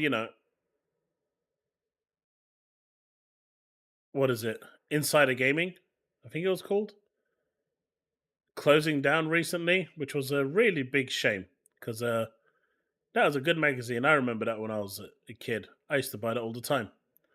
But instead of them closing down, some of these other ones really need to close down because they're just bad. No, the publications did not do the same to Spider-Man. Yeah, but the news outlets did not play it. They did not download it. They did not report on it. On this game, they did. That's the difference. Eurogamer downloaded it and played it and reported on it and gave their thoughts on what they thought of it. But when it came to Spider-Man, because they're paid by Sony, right? They said, no, we can't do this because Insomniac hits different. Why the double standards? They did not play Spider-Man. They did not play Wolverine. They said they're not even going to cover that shit. But when it comes to other studios, they've got no problems in destroying and ridiculing their work that they've spent 2 years, 5 years working on. It's not the same. Yeah, Eurogamer really did that. And, it really irritates me when I see stuff like that. Double standards. Now, if they maintain that standard, where they're not going to report on it, not going to play it because it's, leaked illegal content, bravo. Bravo. Well done, industry. Absolutely well done. 100%. I will applaud them all the way. But Eurogamer went and actually played it, finished it, and then said, although this game is like the build is like a year old, and they even reached out to the publisher for Space Marine to ask them about the build. Like, how fucked up can you be? They even had the audacity to reach out and ask questions about the game. I'm laughing because it doesn't make sense how you could think that doing something like that is normal. It's not normal.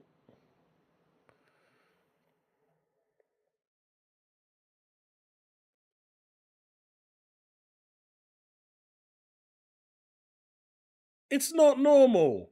It's not normal. I just can't. And I don't know.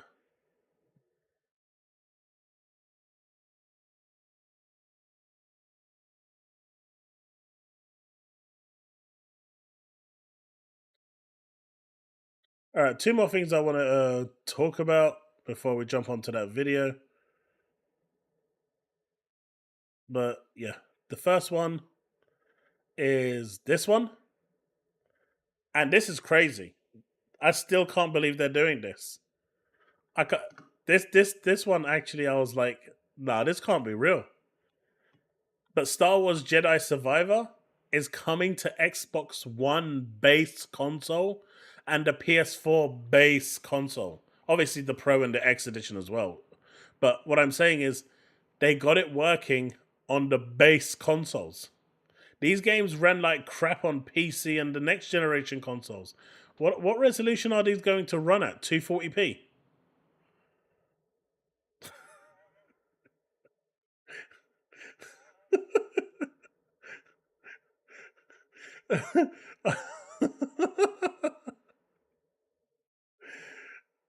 This is the problem. This is what's wrong with this generation, right? This is what's wrong with this generation of gaming.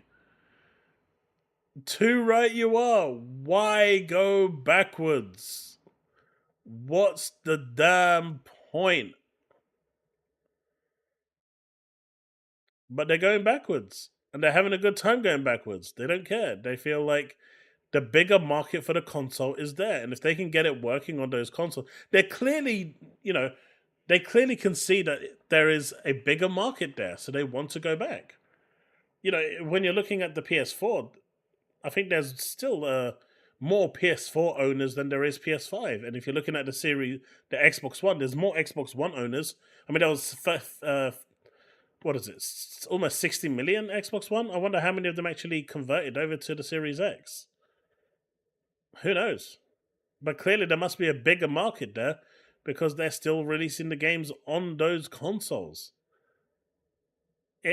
It's weird. Right?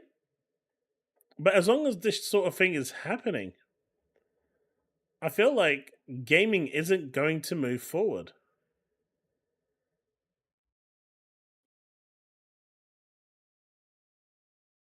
And they go backwards for a remake like the Halo Game Boy Game Boy game. Wait, that was a Halo Game Boy game? No.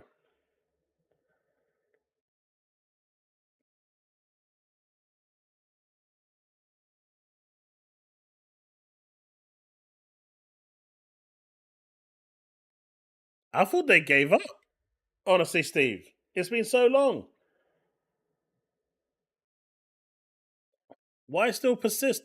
We're over halfway through the next generation, and we are still seeing games coming out for the previous generation. I don't know, man. It's...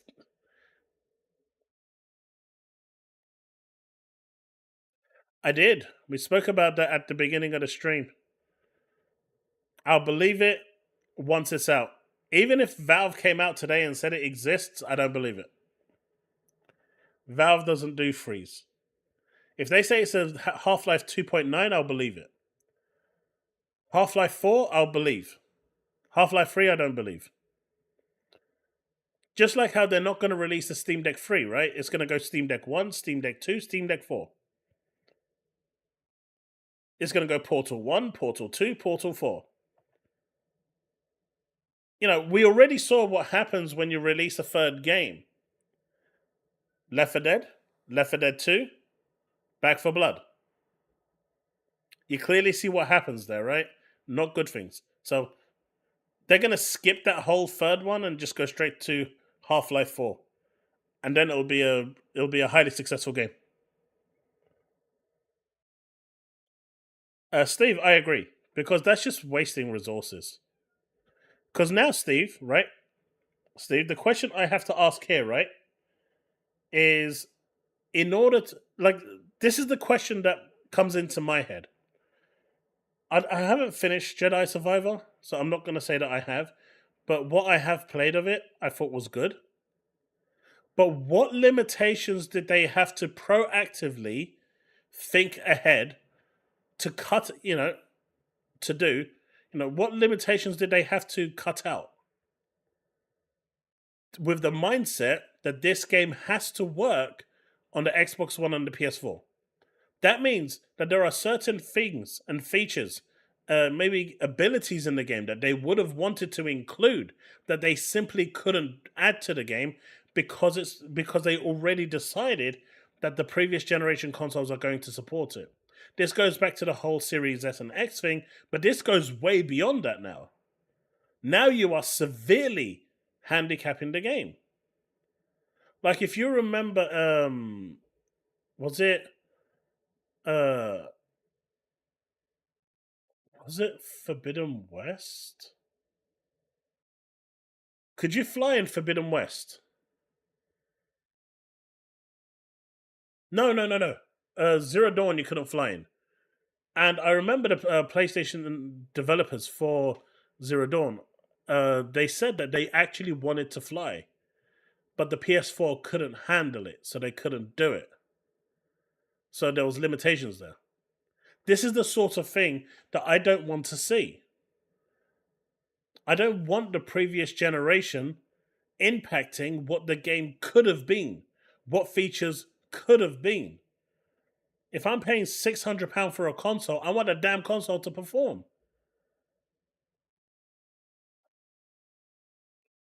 Hey, Talos. So I totally agree with you, Steve. Wholeheartedly.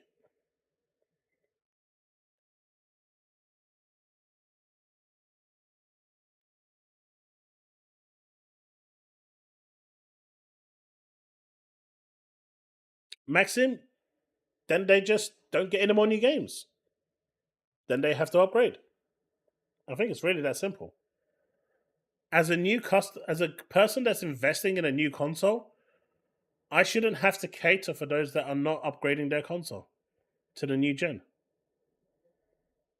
Or they can just release a completely different version of the game that's watered down and whatnot, missing features, a different SKU entirely.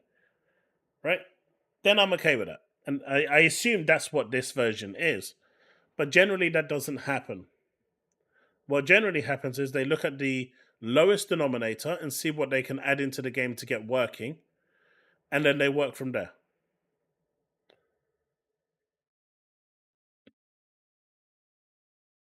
I always disagree with Steve because chaos.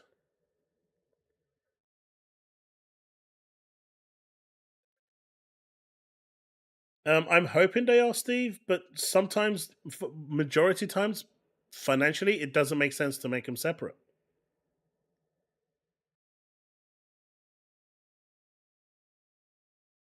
Right? They don't. And I think at this point, they need to, I don't know, I just feel like they need to leave them behind. It's time to move ahead. But hey, who knows? One day, right? Finally, before we go on to the video, Dungeons of Hinterberg. Now, I know Puerto Rock said this is shovelware trash shit. It's actually a really good game. And for those of you that haven't played it yet, the developers are really happy. Microbird are extremely happy with the success of the game on Xbox and on PC. Apparently, there's been some good sales on Xbox as well for this. So, good shit. But it's actually a really good game. And if you do get the chance to check it out, even if it is on Game Pass, do check it out. Was it like a Cyberpunk 2077 issue? Oh no, the game just wasn't working on the previous gen consoles. It had a hard time working on the current gen consoles. UC respectfully are. That's your opinion, John, and I respect that.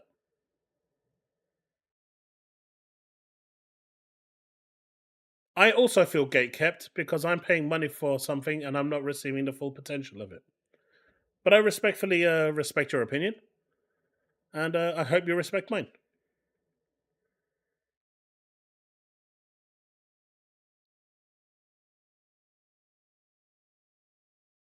How's this going to run on last gen? Current gen runs at 640p.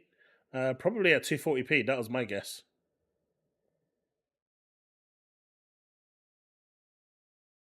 I mean, John, just putting it broadly out there, should we support the free? Should we make those games for the 360 as well? And because we're technically gatekeeping those as well now, so we should technically, because there are people still playing on the 360. So should we have the Star Wars game made for the 360 as well?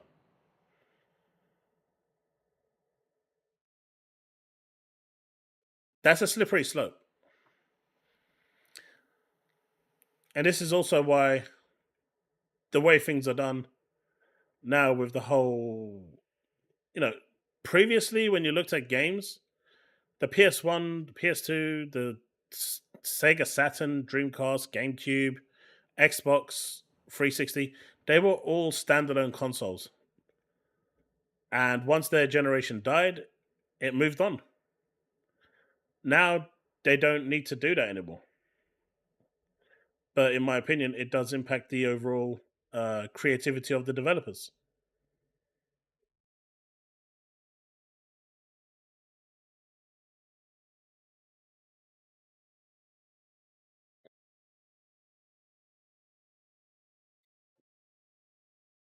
I was not saying anything bad, John. I will always be respectful of people's opinion.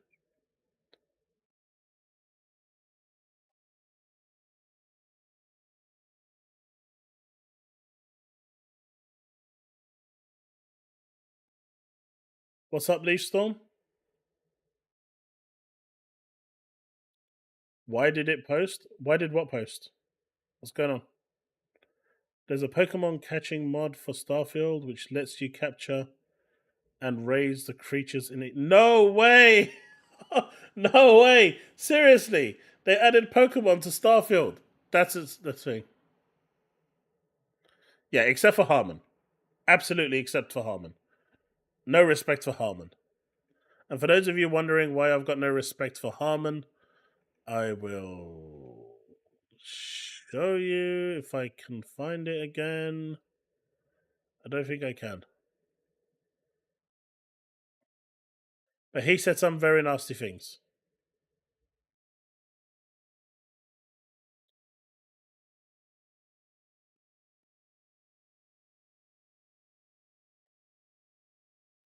Where is it?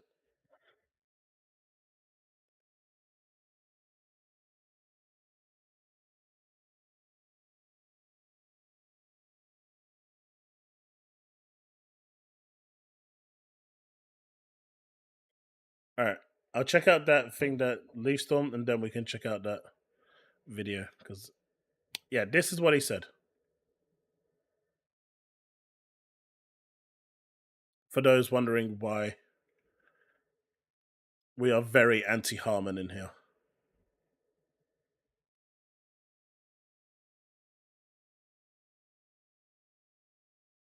I mean, you guys know me. I'm always open up for a discussion. That's why I keep posting this in the chat. Well, not that. Not that. I keep posting this in the chat. So if people want to jump in and have a air their view, they can. But let's have a look at this.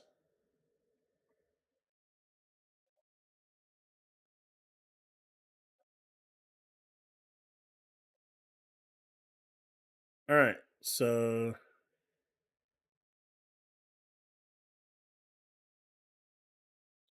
there is this Xenomaster is a rather different creature companion mod that provides you a way to tame various different faunas creatures within the settled systems.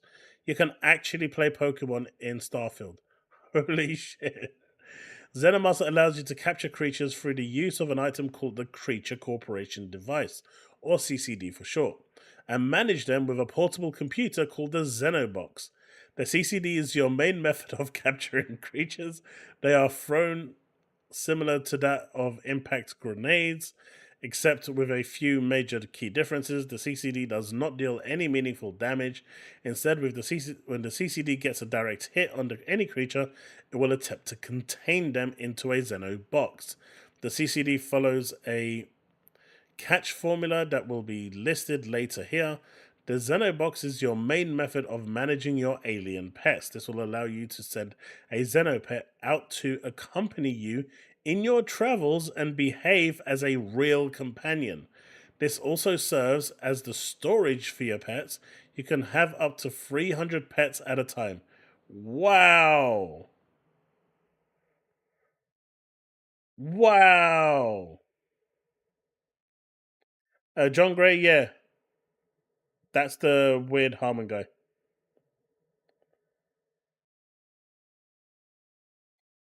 Like I said, he's actually said worse than that. He said worse. I've seen him say worse.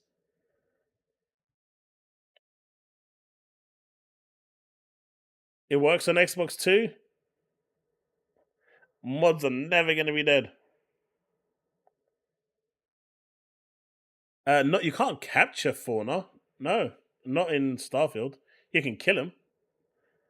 You can kind of tranquilize them, but you can't capture them.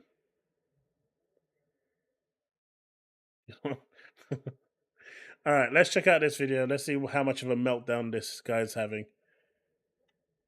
Let's see what we can do. I've got like 3 other reacts that I'm going to be releasing throughout the week. So hopefully you'll enjoy those as well. Some we've done here, some I've done on my own.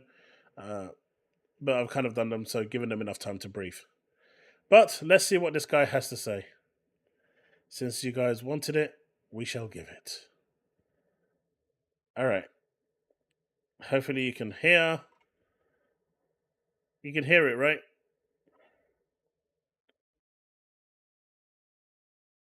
Space Pokemon catch 'em all. Does this actually work? Does this actually show you how it works? God damn it, you're never going to let me watch this video, are you? You're the one that sent me the video too. How would you like to travel the known universe and collect all the unusual creatures just like you would in Pokemon?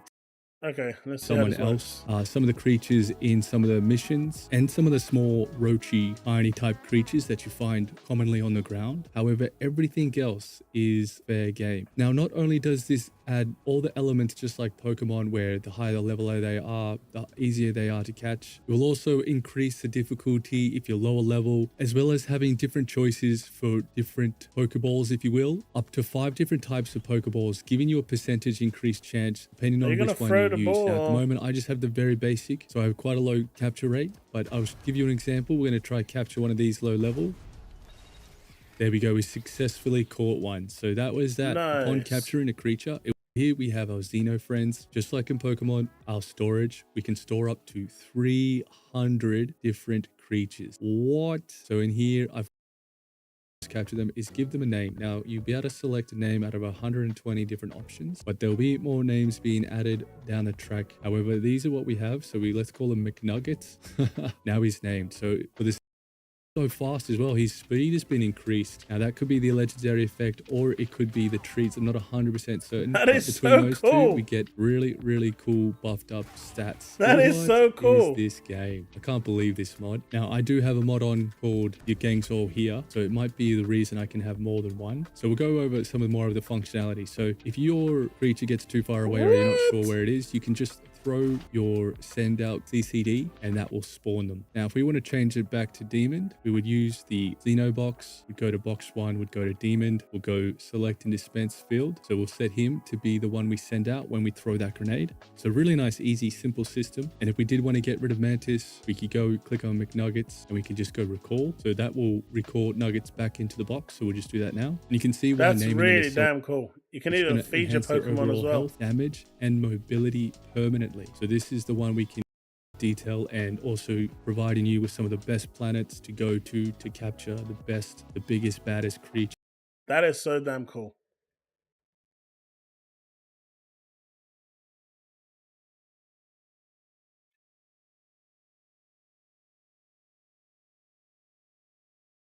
You've been enjoying Monster Hunter stories? I don't know if you can write them. Probably not. Not yet, anyway. All right. Let's check this guy out. Let's see what he has to say. Nobody needs Xbox. I'm guessing this video was made before the rebuttal from the developers of Phantom Blade Zero. Before they came out and said, yeah, we don't share those values. We're not discrediting it, but we don't even know who they spoke to. For all we know, they made it up. But anyway, let's see what he has to say. What's up, gamers? Dreamcast Guy here, and today we're talking about Xbox and the console wars in general, because a bunch of new quotes and new numbers have been released that showed that the Xbox is basically already completely dead. This is not... Alright, look. Even if the console sales are declining, 30 million consoles is not dead 3.5 years in. Look, I get it. 30 million consoles, or 31 million, whatever it is now, isn't the same as, say, the PlayStation's 60 million, but 30 million is not a small amount of consoles. I really don't get why people think that 30 million consoles is not a big amount of consoles being sold. Especially considering their games are day and date available on PC as well. That is going to have an impact on the number of consoles you sell. It just is. So 30 million with that in mind, when it was available pretty much from the launch of the console on PC, and the fact that the first year went without a single exclusive, that's really not bad. The beginning of the end when it comes to Xbox. I think it is the end of the end. There will be no new Xbox. There will be no more sequels. I think that Game Pass will continue to exist. I think that some Microsoft studio. We need to take receipts here. Because the moment Microsoft announces that they announced their next console, I'm gonna take that clip and I'm gonna tag him and make sure that he actually sees it. And I just want to see what he's going to say. Like, oh yeah, Talos is getting ready for Concord. My dude is all in on Concord. This is game of the year.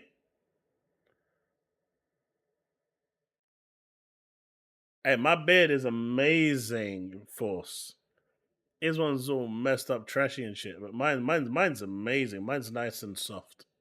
Will keep making games for PC and PS5, but at this point, it sounds like everybody, both fans and developers, are done with Xbox. But let's discuss. Hi, hope you're having a great day. We all missed and you, Chille. if you could please give this video a like and subscribe if you haven't already. Now, there has been a big instigating event. A lot of people are... Chille, do you want to join me for the reaction?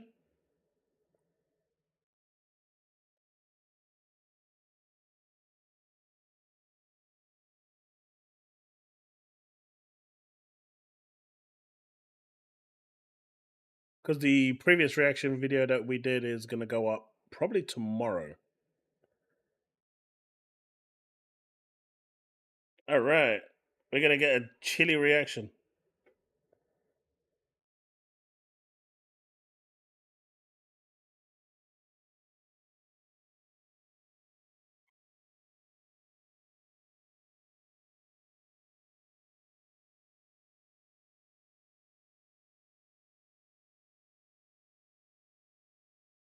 Let him bolt on.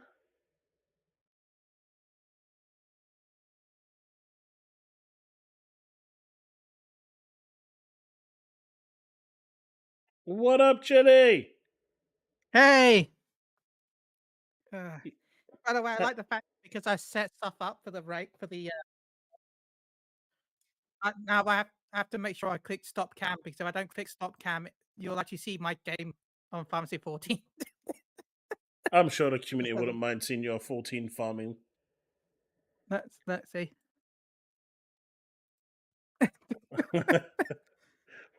That's your Lalafell. Yeah. Fun. All right, you came just in time. Anyway, hello everyone. The bony Chille's here. Everyone attacking. Nay. Look, I tweeted Chaos that I went to go see the ponies, the horses over the weekend for advice. So. Hey, Cesano, thank you very much for that $3.33 super chat. Too busy enjoying our games? Damn right we are. So, just a TLDR. Apparently, Xbox is dead. Xbox is finished. Even though Microsoft have already said there's a new Xbox coming and a new handheld coming, DCG has officially announced that there's no Xbox coming after the Series X. Even though Microsoft said that there already is one. Nice. Because he knows better than Thing. I'm guessing he's been in talks with Tim Dog. Yeah, Yeah. Yeah. Okay, that makes We That makes sense. made a pony Okay. stutter. He couldn't find Like- anything to say. I wasn't there leaks ages ago that says that they're working on a new Xbox, and that isn't there rumors for 2026? Like this has been a thing for ages. Yeah. Microsoft has Okay, been talking about the 2026 console for a bit. Well, they've kind of been hinting at not it, talking, but like there's been hints. yeah. And Like- well, Phil Spencer has already spoken in the IGN interview and said that he is not going to be talking about the handheld, and he's going to let Sarah Bond discuss it. So that's pretty much confirmed it exists. I mean, that just proves that that proves it exists anyway. Yeah.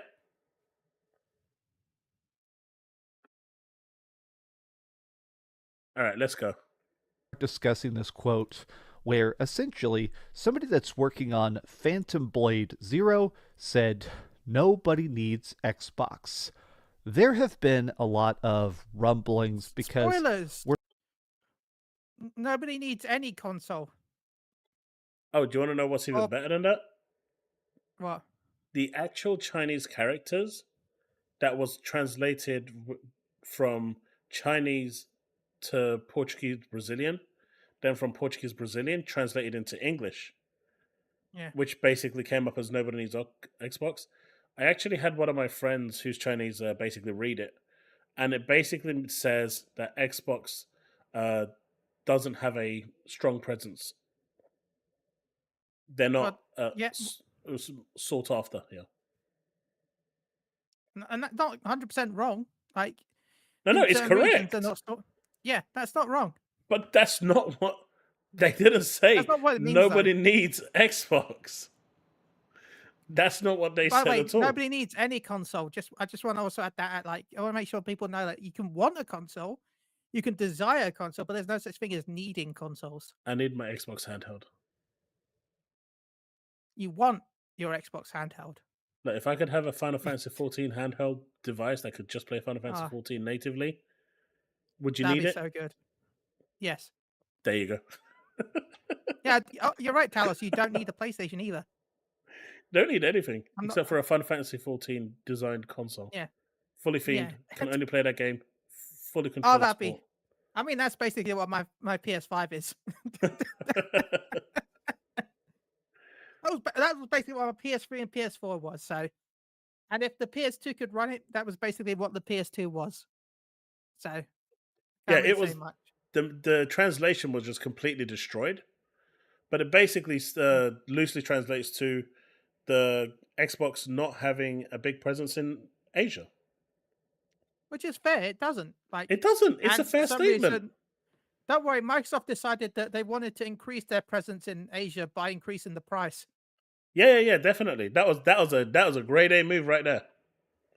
By the way, I know it's because the yen dropped and they had to increase the price to make it. But balanced, you still don't do it. It's still not a great idea. No, you don't do it. I understand the business reason why they did it, but it doesn't mean that they should have. If you want to penetrate that market, and I'm using that word, don't take it out of context. Don't get any dirty thoughts in your mind. If they want to penetrate that market, the number one way that you don't penetrate it, is by increasing your prices. Yeah. That sort of penetration isn't wanted by anyone. Yeah. And I think that's too many penetrations. Tip. I mean, yeah, if they just want the tip of the iceberg, then yeah, they can take it. But any more than the tip, and that penetration just isn't good anymore for increasing that price by that much. It's like a £60 price increase. But anyway.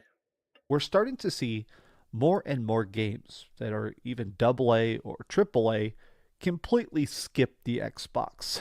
Not even getting a delayed version of the game or a downgraded version of the game.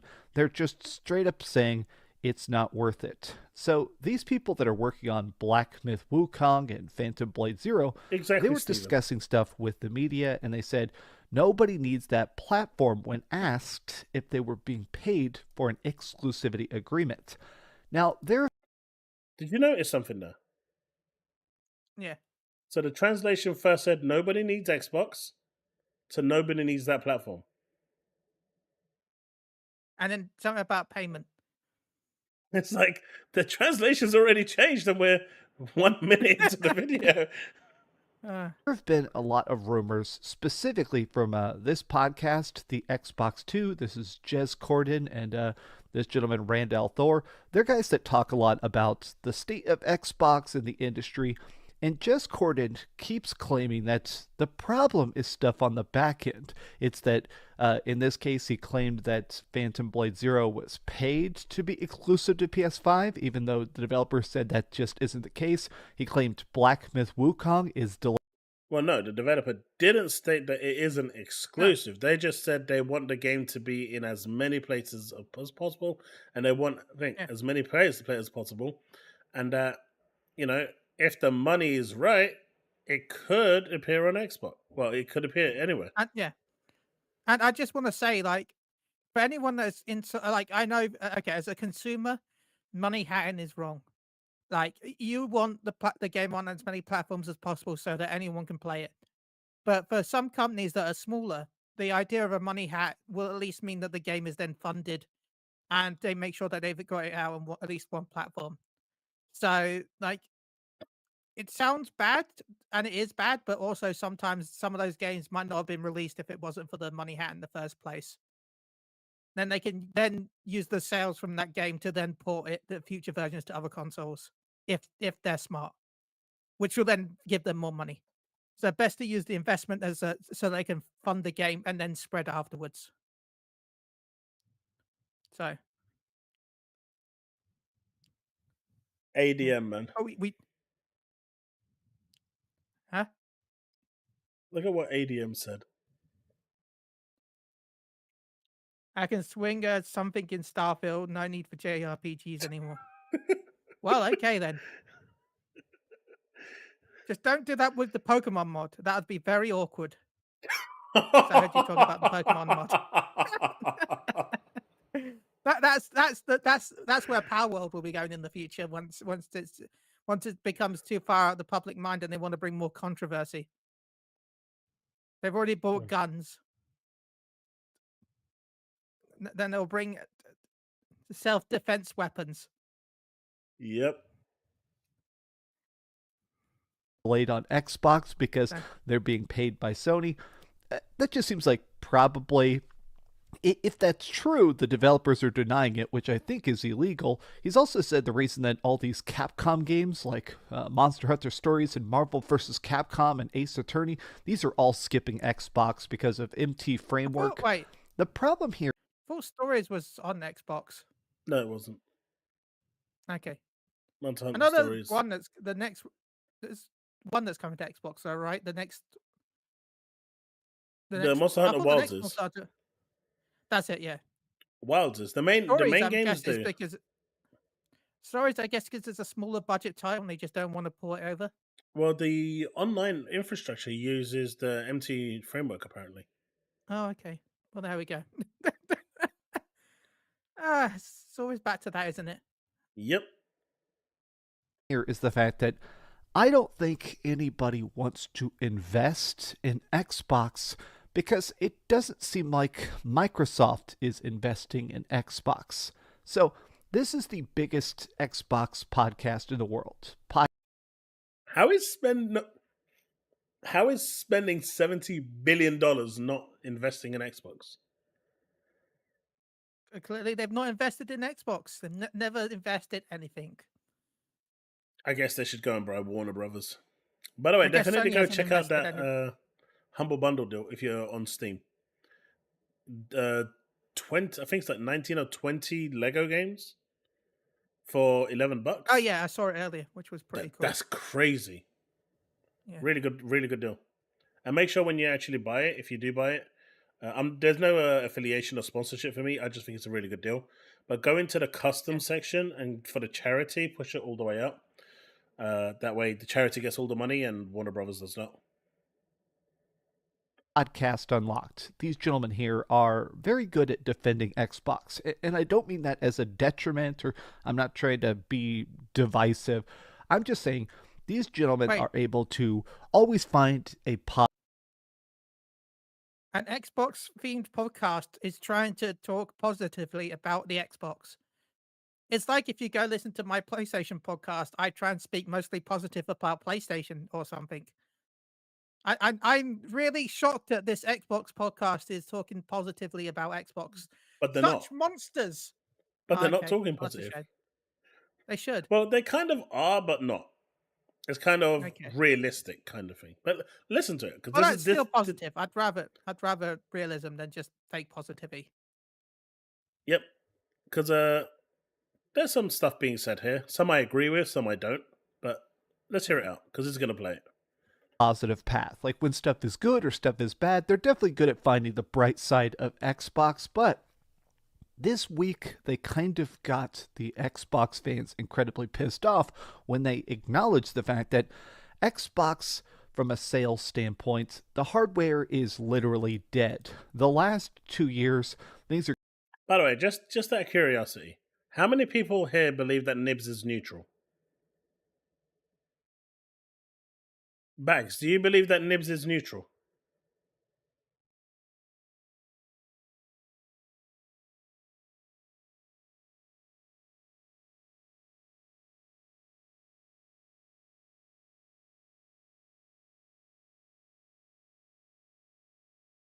Oh yeah, Paris is going to be all over him for this one. But does anyone believe that Nibs is neutral? Because my dude has been crying and claiming that he is a full-on neutral because he has all consoles and that he is not PlayStation biased. But I'm interested to hear what Bags has to say. Oh, you don't know who Nib is? You should go check him out. If you like reading Star Wars intros length tweets, I'm talking really big tweets, you'll really love this guy. They're going down and down and down to this newest time, literally in the last 2 quarters, they're down 73%. Like 27 months of double-digit sales decline is completely unsalvageable. And Destin Legary specifically, the gentleman here in... Yeah, that's the one, Max. ChatGPT.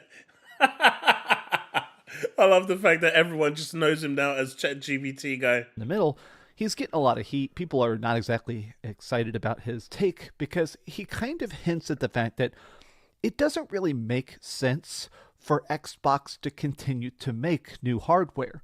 Making consoles is incredibly expensive for like 15 different reasons, because it's not just inventing the consoles, creating the chips, making the factories, having storage warehouses full of the systems themselves, making deals with distributors and putting it into physical actual stores and stuff like that. Oh, Erie, I have no doubt that Xbox, if they play their cards right for the next generation console, will come out firing on all cylinders.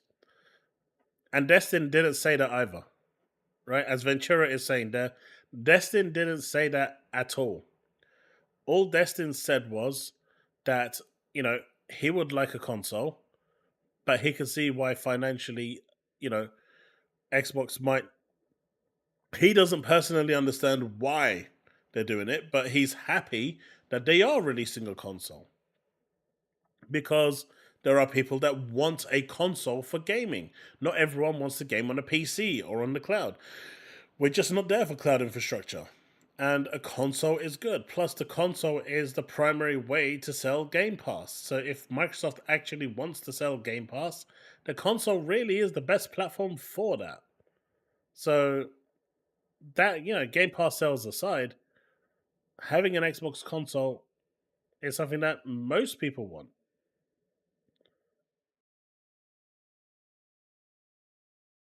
Like that, running the console business Steve, I have no idea. Is ridiculously expensive to the number of billions of dollars, and at this point, people just aren't buying Xboxes at all. And it's getting to a point, I'm sure, where Microsoft is looking at their Xbox division and saying, okay, why?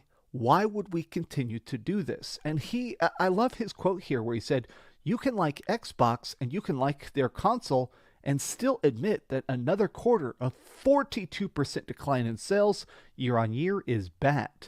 I love the Xbox Series X, but at this point, I'm wondering if it will even match the Xbox One. This is alarm bells. The big difference between the Xbox One and the Series consoles is that halfway through the Xbox One's life cycle, they introduced games going to PC day one. Not with Game Pass, I don't think, but they started to bring, and I think Quantum Break was the first one. But that was like halfway through the Xbox One's life cycle, right? That's a big difference to having it day one from the console's launch.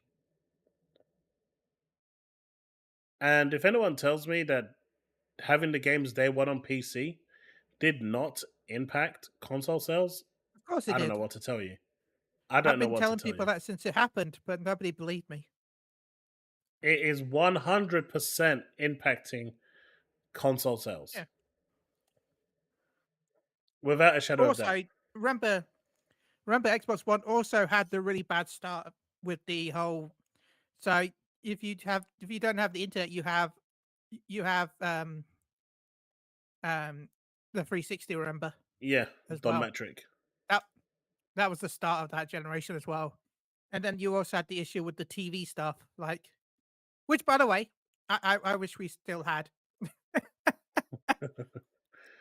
But I watch a lot of stuff on my laptop while I'm playing, so I would like to be able to just have a mini screen at the top left where I could watch YouTube. yeah, I on mean, my I don't know why. PS5. I don't know why Xbox removed that snap feature. That snap feature was so good, where you could just snap your YouTube or whatever while you're watching it and just grind away on those mindless games that you're playing.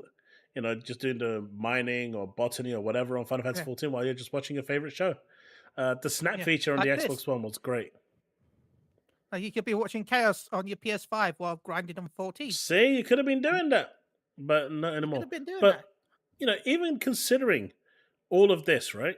The series consoles have sold about 30 to 31 million consoles.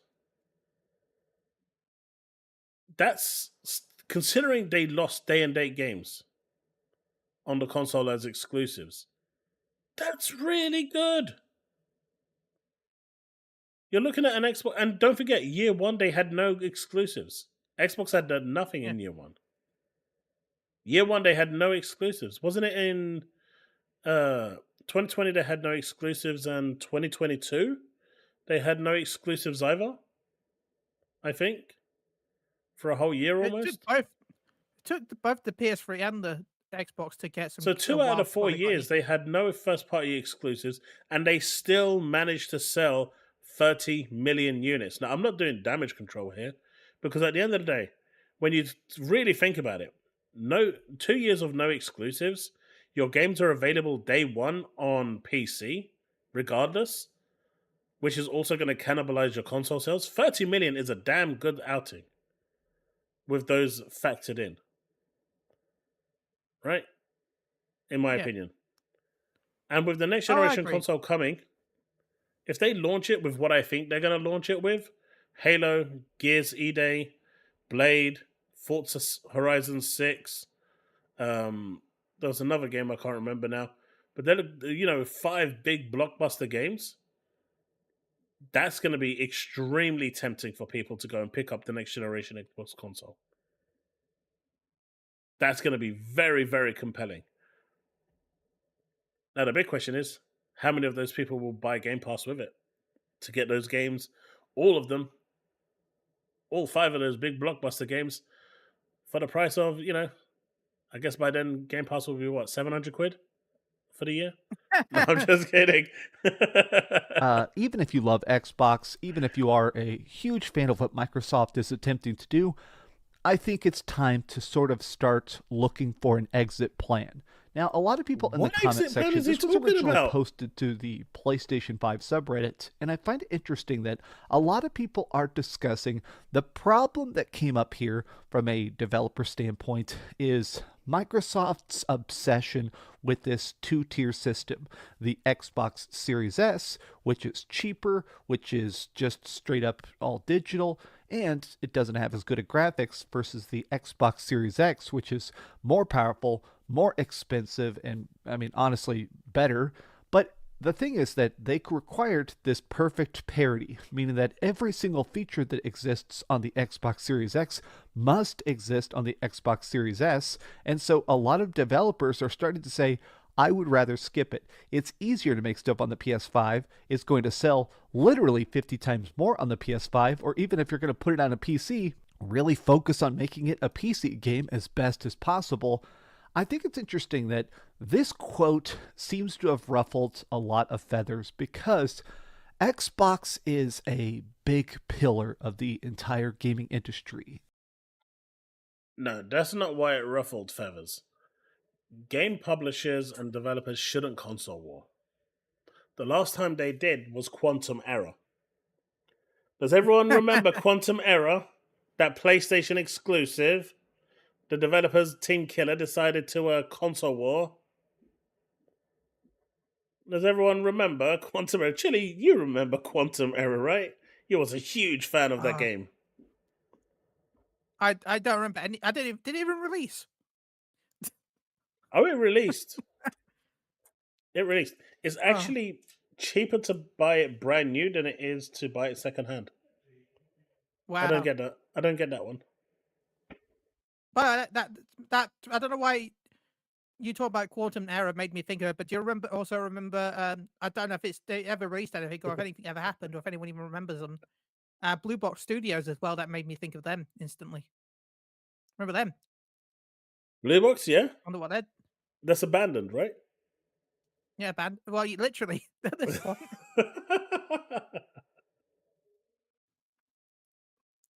They could have put out the fire on Quantum Error.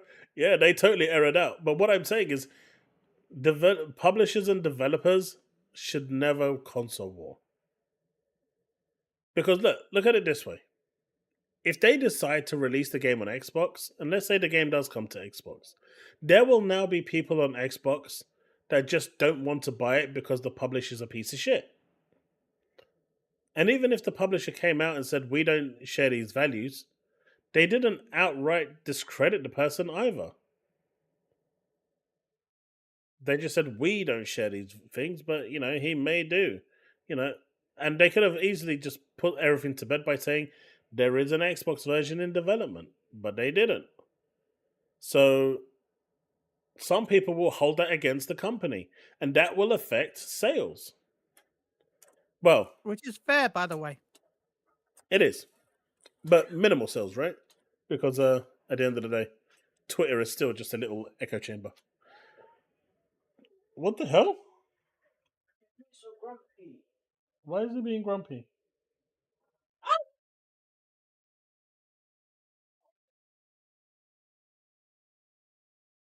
Mate, he is hissing at you like crazy. My cat's trying to murder my son. If only you guys could see this.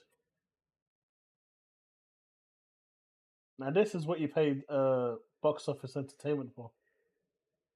How much you need to tame him? A mini cat beats up an adult.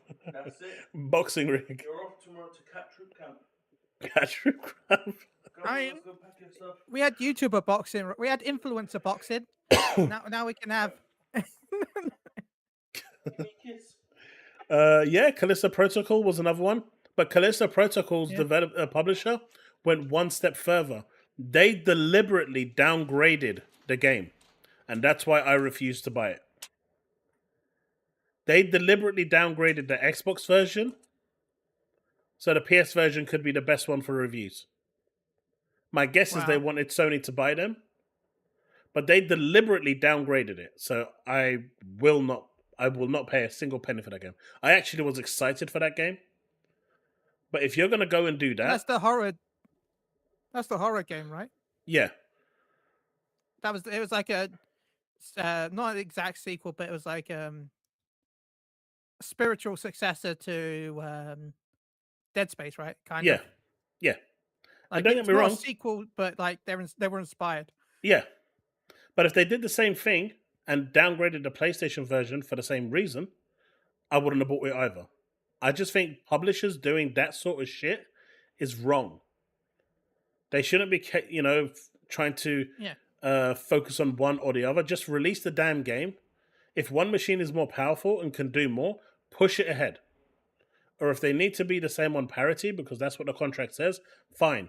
But degrading one version over the other, regardless of whether it's PlayStation or Xbox, means that you just don't get my money. That's simple. Yeah.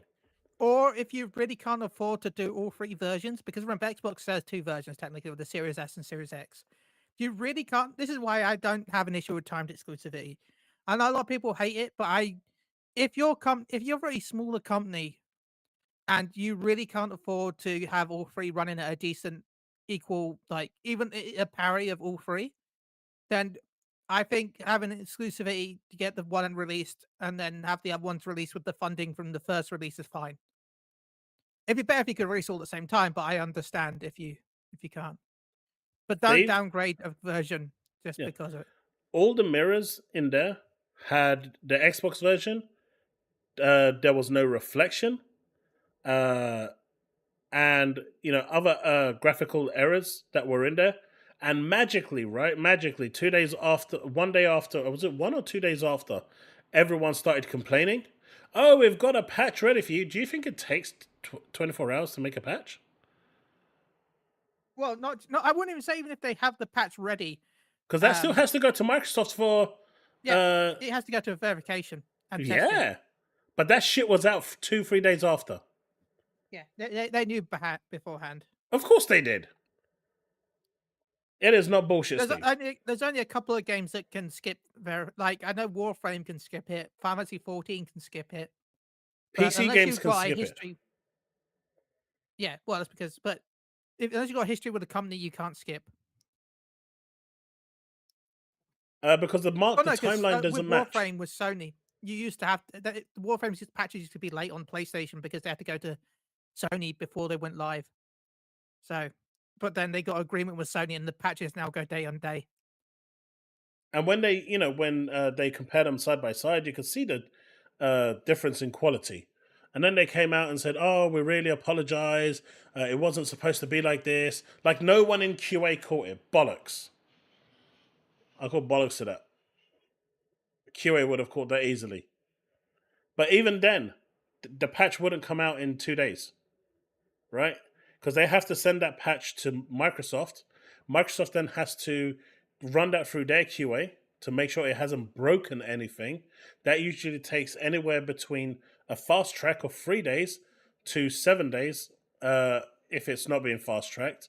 So a patch to come out on console, it takes anywhere between 4 days to 8 days for it to after certification. I would say the average is around 6, give or take weekends. That's why I said 4 to 7, 4 to 8. Yeah, but average is 6. Yeah, I would say. But this is also why the beta tests on consoles, they don't really come out on consoles, because even the betas, like not like the Call of Duty betas or stuff like that. I'm talking genuine betas that where they like say the Division, they'll release a version and then there'll be 24 that evening they will shut it down, update it, and then the next day you play the updated version. They can't do that on console because that update has to be submitted to Microsoft and Sony, where they have to go through 2-3 days of testing to make sure it's not going to break your console, and then they'll give them the go-ahead. And that's why consoles generally don't get into these actual alpha tests and stuff like that. That's the actual reason. If you look at the Division, what they did was they skipped consoles on the first test, the second test, and they allowed them into the final test. And so they gave themselves a big enough window to get the test build over to Microsoft that they wanted to test and to PlayStation, and that gets tested, and that's how they're able to do it. They can't do the whole full cycle on console.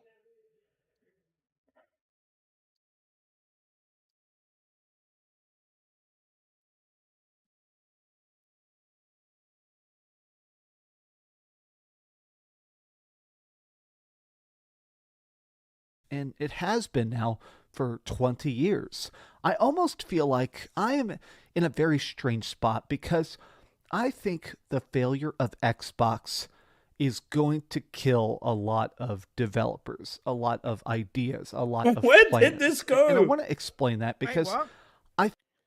Apparently, Xbox failing, which he wants, is going to ruin a bunch of developers and studios. So why do you want Xbox to fail then?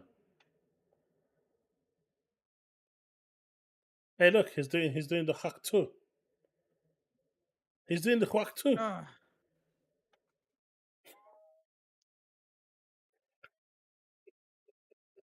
That's a mental image you're not going to get out of your head anytime soon. No, that's I bad. think a lot of people are kind of cheering on the failure of Xbox. They're like So, you right now. yep. But where is Power World? Where is Dungeons of Hinterberg? Where's Vampire Survivors? Was that this year? I can't remember. No, that was last Either year. way, I want Vampire Survivors on PlayStation. Damn it! But look at it. They put all the third-party games for PlayStation. But where's the third-party exclusives for Xbox? Yeah. I know, Zrogdal. I know.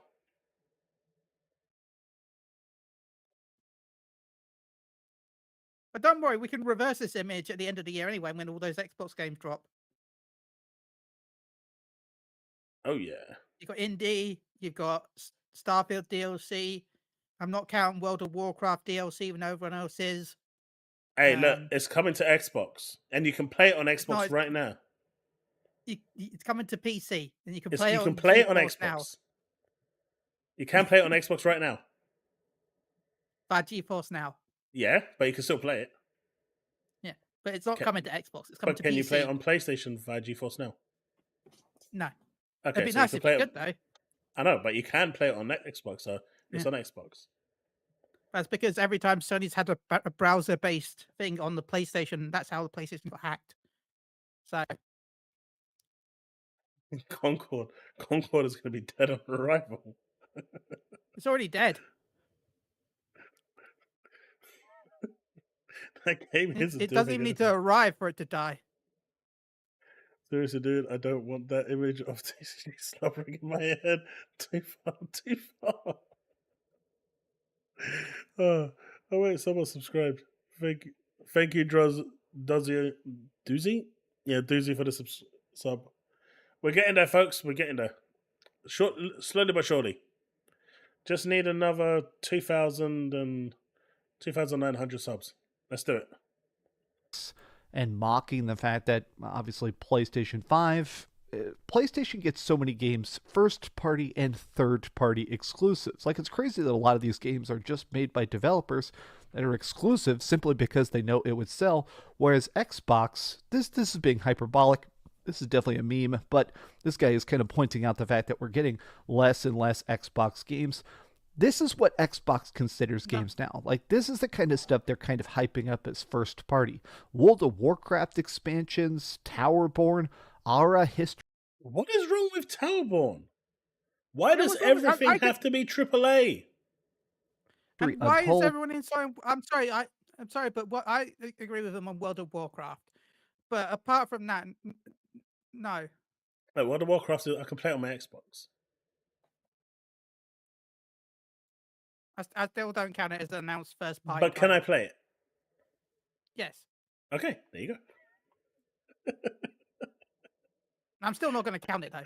But that doesn't mean you're not going to have a lot of games. Like I'm not. Yeah, that all the other games count, but that you still have a ridiculous amount of games at the end of the year. So if you're missing one game, it really doesn't matter because you already got enough. Stephen, they've also had Power World, which you're not counting there. They've had Dungeons of Hinterberg. I think there's another game that they've had as well. But realistically, right? Realistically, when you think about it, Persona 3 should be there as well because it was day one on Game Pass. Right? To me, any game that is released day and date on Game Pass should be on there.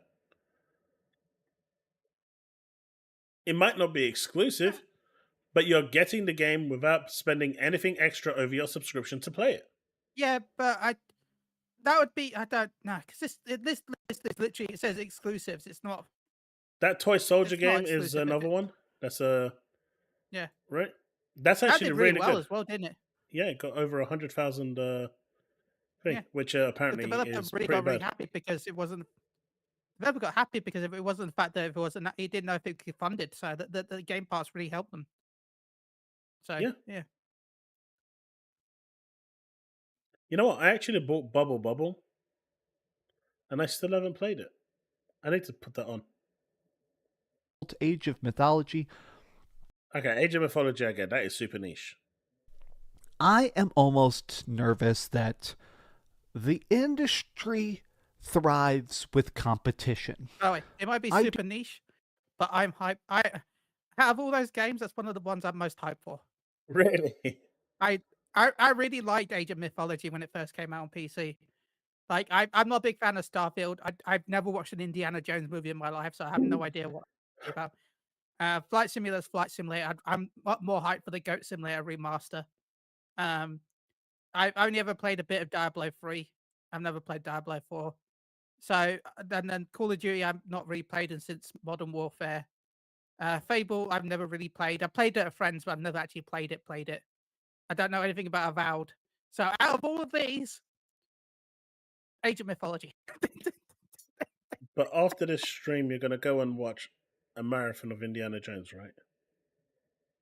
No, I'm not.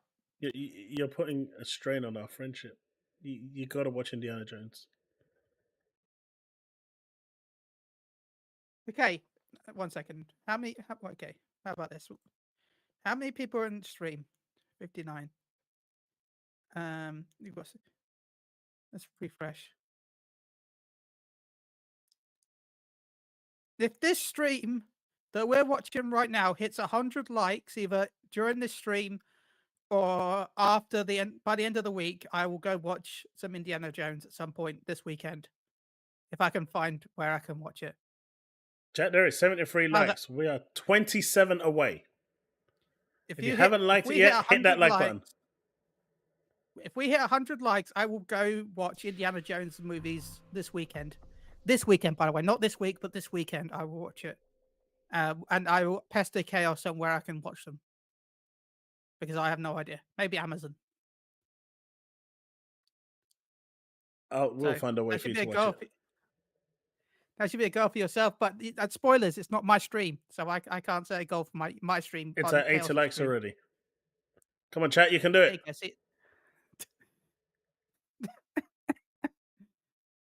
You can do it, chat.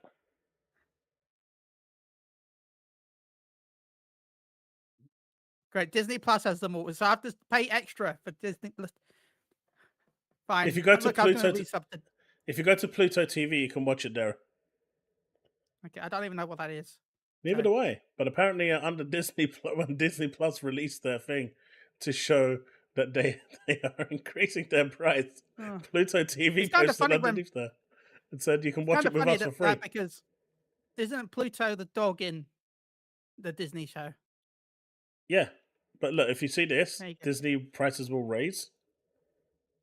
Oh yeah, I saw that, but I saw you talk about Pluto, but I had no idea what the service was. Yeah, Pluto TV is the service. Okay. All right. I was going to resub to Disney soon anyway because I'm a huge Marvel fan and Agatha stuff is coming soon, right? So I would be resubbing for that. Just throw that follow in, mate. Throw that follow in. I mean, like, big of follow too. Yeah. The streaming service free with ads. Okay. Yeah. There you go. I do think that part of what helped the gaming industry begin to sort of become more mainstream during the Super Nintendo or SNES was the Sega does what Nintendo don't. It was the talk, it was the trash talk, it was the rivalry that encouraged developers to make better games on lower budgets faster to higher sales and sillier marketing and stuff like that. And I do think that the success of the PlayStation 2 in a lot of ways is because of the success of the original Xbox. These companies completely just I don't know. I completely disagree on that. But okay. What, that the PS2 would have been a trash bin without the Xbox? Yeah. I mean, he said he's a pony. Now, do I think the PS2 did well because of the PS2 games? Yes, but also no. like, uh, did the PS2 have some of the best games? Yes, it had some amazing games. But spoilers, it did so well because it was also one of the cheapest DVD players on the market. So I know a lot of people that just bought their PS2 so they could watch movies. They didn't use the fact that it was a gaming system to actually game. It was one of their movie setups. Like I knew a lot, and the same with PS3. A lot of people bought the PS3 because even though it was expensive, it was one of the cheaper Blu-ray players at the time. So No, I agree. I so even if the Xbox didn't exist, the PS2 still would have done really well because of all the people that bought it for movies. Oh So shit! Apparently Netflix got breached, and all of their animes that haven't been out yet have been leaked to the internet. Oh well. Oh, that's bad. But we need 17 more likes. well, yeah, but I'm talking about the PS2, Susano, not the PS3.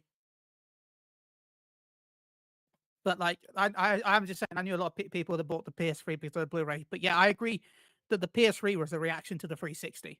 There's a lot of stuff that reacted to the 360, but the PS2 and the original Xbox, I can't agree with. Let's see what else he has to say. Improve each other. Iron sharpens iron, as the ancient saying goes. And I'm almost afraid about when Xbox dies, when this slate begins to dry up, when these numbers just become less and less profitable, and Microsoft just starts quietly canceling more games and shuttering more studios. I'm curious to see What games have they actually cancelled? I'm curious. What games have they actually cancelled? This generation, none that I know of. I mean, I think it was Scalebound they cancelled in the Xbox Scalebound One was era. cancelled. But that's because even Platinum Games admitted that the game was really, really bad.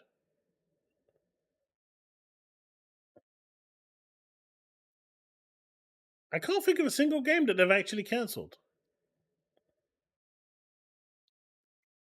Steve, I've also never watched Die Hard. No.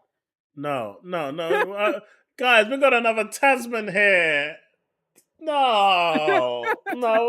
One Tas was bad enough. We don't need two. We cannot have two of them. I can actually say it now. How can the same thing happen to the same guy so many times?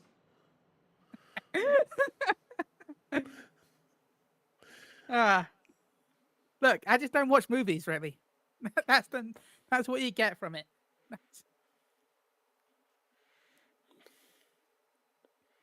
Now I get kicked from the call. No, Phil spent. I think it was Phil that went and killed Scalebound. It definitely wasn't Platinum. No, it was Phil. Phil went in and killed that because he saw it and he said it just wasn't up to standard.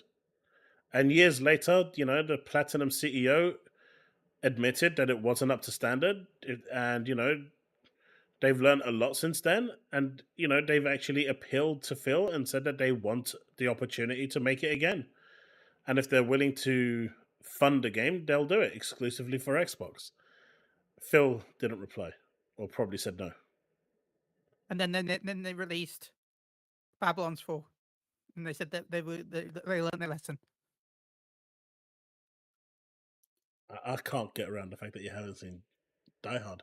It's like on every Christmas. Every Christmas it's on. It is the Christmas movie. I think most Christmas I just watch Doctor Who because there's the Doctor Who Christmas special. Even when the Doctor Who episode is supposed to play, it's actually Die Hard playing. Everything is Die Hard. So you're saying this next Christmas you're going to do a Christmas special, but it's actually Die Hard. Okay. Yeah. Hell, if they released a Die Hard game, I'd play it on Christmas. They did, I mean- right? It's on the PS2, PS1, right? I mean, it's on the Dreamcast. I've got a Dynamite. There's It's a called light- Dynamite Decker. No, you got Die Hard Trilogy on PS1, right? Yeah, but that's a light gun game, right? Yeah, light gun. Yeah. What use is a light gun? No CRT TV. Can't play You 'em. say that, but did you see that someone set up Final Fantasy 14 on a CRT? It looked really cool. So on Twitter, someone set up that. I don't know if they set up a console or what, but they set up a device that converted the signal into CRT, and then were playing 14 on a massive CRT screen. But man, I was that's probably the one thing that I'm really disappointed with, the modernization of TVs. The fact that we lost light gun games. Games like House of the Dead, Time Crisis, Virtua Cop. Those were legendaries. You missed some of the best ones with Point Blank. Point Blank was good. Was it? It was great. I don't... Don't remember Babylon's Point Fall was Blank. amazing. Briefly? It was like a mini game sort of thing with the light gun. Yes. Yeah. But these games they're lost forever, and we don't really get them anymore. There's no. I mean, You know what could have been really good for them to come back with? What's that? VR. If only they just ported over the light gun games into VR, it would have been so good. That actually would work. Like recently, they released House of the Dead, right, on consoles. Yeah. But there's no light gun, so what's the point? Yeah. Like, how do you play Release it? it on VR. Use the motion controller. Boom, done. Time Crisis was amazing. But I spent so much money playing House of the Dead trying to finish it in the arcades. But those games are gone. I've still got my light guns somewhere in storage for my Dreamcast. But you need a CRT TV to play it. I think when I move, because of how it works. When I move, if my property is big enough, I'm going to build like an arcade cabinet, plug a CRT TV in there just for light gun games, and that's it. My dream one day is if I ever became rich or was really good at woodworking, I would love to make a Final Fantasy 14 arcade machine and then have a PC inside it and then have like somehow program it so that I can have play 14 on like an arcade booth. You can do that. It's quite easy. I could do it, but I would need money.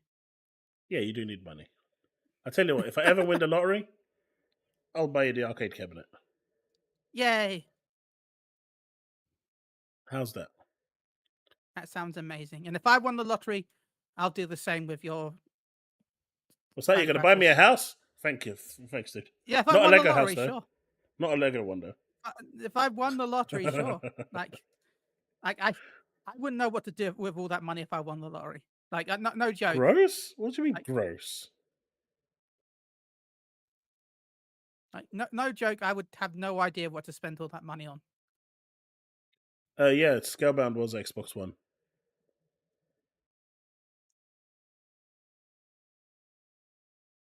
Anyway, yeah. Sorry, we've been How that distracted.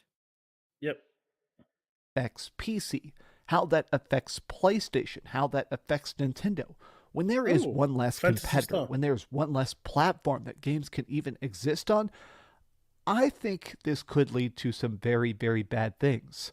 I am nervous because even if you love PlayStation, even if you are one of those people that's like, I've already picked the winning team, I don't care what happens to Xbox or Nintendo, I think we should be concerned about what happens here in about 5 years. I have been talking now for a very long time about the failure of Xbox, and I've gotten a lot of hate for it, and I don't mind that. I know I like that quote that says, people get mad if you're right too early. The fact that I've been talking about how bad this business plan is and how unprofitable Game Pass is, I've been talking about this now for pretty much since this stuff existed, because it's been so painfully obvious. And I'm almost sad to be correct because I do think that this is going to make everything worse. PlayStation will get more lazy when they don't have to compete with any Xbox games. Like right now, the fact that we're getting less big, giant first-party stuff, I mean, honestly, they just delayed Avowed, and I'll be honest, I'm super sad about that. I've talked about this multiple times in videos. Avowed, to me, looked like literally the best Xbox game of 2024 by a long shot, and now it's just getting delayed to... No, Of Indiana course it Jones. was. Indiana Jones well, was the best. But I just want to say, of course, the only one they delayed is the one that was the best. Of course, if it was, that's not suspicious at all. Sorry. No. It's a good point. But for me, if Indiana Jones is a good game, I could see it for me being the best game of the year. But I'm a massive indie fan. If any other games were delayed, would he be the same? Would he be like, oh no, I was so really excited for Flight Simulator 2024, but it's been delayed till 2025. It was the greatest game of the year. I don't think he would say the same thing. No. By the way, even if it technically got delayed till 2024, but the year doesn't end for companies until like what? April? So even if they delayed it till January, technically it's still the 2024 release for them, even though it's in 2025. I mean, There we Moved go. is still being delayed, right? It's just another word for it. Yeah. It's not like delayed in the sense that the development's delayed. They're just pushing it No. away from the 2024 date that it had. Platinum is ready to renew Scalebound development whenever Microsoft gives a green light. Yeah, they are. They've already publicly said that they want to continue working on it. 2025, we still don't have a release date for Starfield's DLC or Indiana September. Jones or any of this stuff. November. I'm getting to a point where I am nervous about the fact that when Xbox dies, how many of these studios become...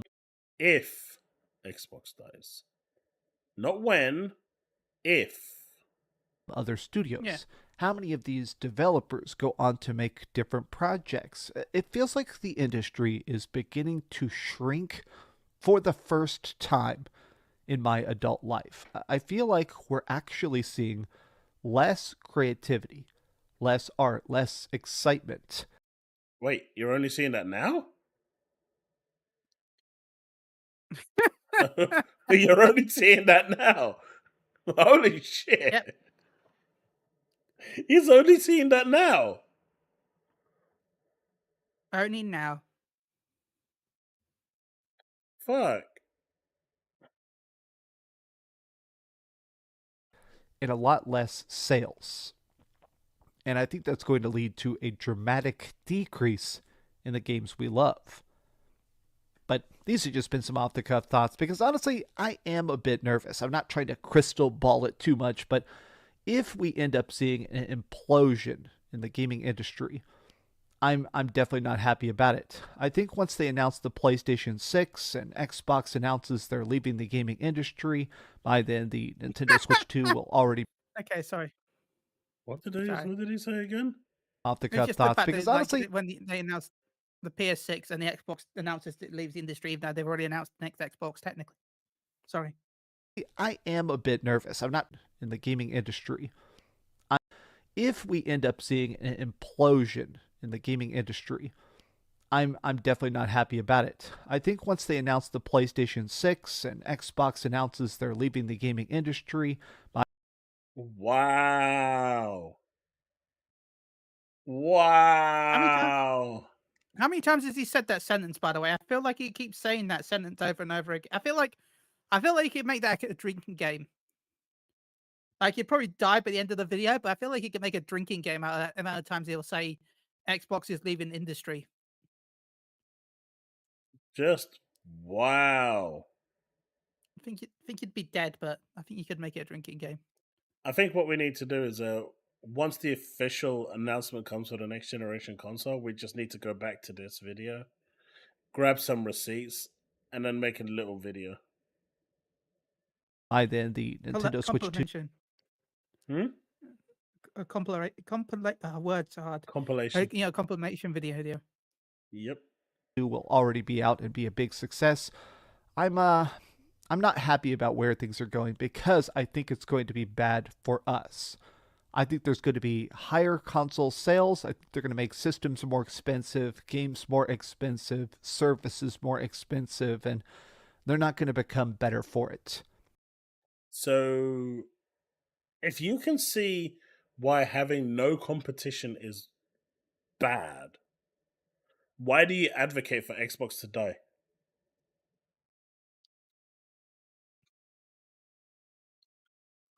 He's just listed everything that I've said that is bad for the industry. If either Sony or Microsoft leave the industry, console prices are going to rocket, game prices are going to rocket, quality is going to go down because that's really your only choice. So why would Like anyone advocate? It's like he stood there with a knife crying, "Why is it dying?" while stabbing them in the chest. Why is it dying? Why aren't you breathing? This Dreamcast guy needs Xbox, otherwise his channel will be dead. Yeah, Oh yeah. true. Oh yeah, he Just like does. the Dreamcast. Which is kind of funny, in the fact that the Dreamcast was originally an Xbox console. I'm curious, chat, since Wayne actually said that, on a ratio, on my videos, on my channel, do you feel I talk more about Xbox and Pro Xbox and, well, or at least discuss matters with Xbox as well more than I do with the PlayStation side? I would say, kind of. But I come to you for PlayStation, Xbox stuff. PlayStation. No, what I mean So, is, like, do you see me, is the ratio of me, because normally when you go to Xbox channels, they're just shitting on PlayStation 24/7. yeah, you don't. Like, literally. Do you feel that you get that here? No, I don't. Otherwise, why would I be here? Like, if you wanted to shit on PlayStation all the time, you wouldn't allow me on the show. So, No, I get. There you go. That's the response I was looking for. 70/30. That's what I'm thinking. yeah, I would say about 70-30 to Xbox. Because I walk into some But, channels and it's literally 24/7 just shitting on PlayStation, and they don't talk Yeah. about Xbox at all. Not the games, not the future, not GamesCom, not what's coming, not Game Pass, nothing. It's all just shit on PlayStation. And obviously, I could do that. I just don't feel it's of any value. I find more value talking about the good things about Xbox, and if there's stuff that we need to, we should talk about in terms of, different things. Like we did earlier with the parity stuff. I think that's a good discussion to have, and people airing their opinions and listening to what people say. You're fair though. There's always going to be, everybody has some slight bias. Everyone, there's no such thing as someone that has no bias to anything. Like, someone will always prefer something over the other, even if it's only a bit. And like, I come to your channel because, yeah, you do prefer Xbox stuff more than PlayStation, but I know that I'm going to get good content, and it's not just going to be pooping on PlayStation constantly. So, and I said, if you didn't like any PlayStation at all, what you wouldn't allow me in the chat. Like, you wouldn't you would have let me on one video, and I would have never been back. So, I can't say that you hate on PlayStation, nor can I say that you are a great channel. I appreciate Basically, just this channel is about gaming more than it is Xbox, even though it's more Xbox. But it is mostly about enjoying the thing that we like, that is gaming. I mean, I'm never going to deny that I've got a more bias towards Xbox, but I just don't want Just to. like I'm never going to I feel deny like that I'm not a salt channel. Like, I'm never going to deny that I'm not more PlayStation based, because I am. I We'll prefer convert my you. PlayStation stuff over Xbox, but We're going to convert you. like, so Chat, we're going to say convert that, him, right? Dreamcast guy. We're going to convert him, right, chat? Eventually, we're gonna get to him. Slowly but surely, we're going But I to will chip away say, actually. big shout out to the chat though for always having me on. Seriously, thank you so much for always promoting me when I'm in chat to jump into chat. Yeah, I don't troll either though. Thank you. I try not to. Like, if I'm gonna troll, I try to do it in a fun way. I don't want it to be a way to insult anyone because there is too many people doing that as it is. Nah, Chille's a really nice person. Honestly, he couldn't be mean even if he tried to. I don't believe. No, I can be super. I can be the meanest. Okay, I can be. But calling be someone a so banana mean. head doesn't count. Chaos. Go no. on, roast me. Go on, roast me live on stream. Go on. I can't. Do it. I'm trying to think of something. Okay. I think I've just proven my point. I just gave him a free trump card to roast me any way he wanted. I can't think of anything. Hey, Roberto said. Uh, What can I say? What can I say? Like I will humor with stuff with PlayStation stuff, but I try to make sure that anytime that I say anything that's PlayStation related like that, I try to make sure that people understand that a lot of the time I'm either joking or like I'm not trying to be serious. Like I try my best to be as unbiased as possible with both PlayStation and Xbox. But again, I won't deny that I prefer PlayStation. But we're going to chip away. I know that if it wasn't for Xbox, PlayStation would be worse. So.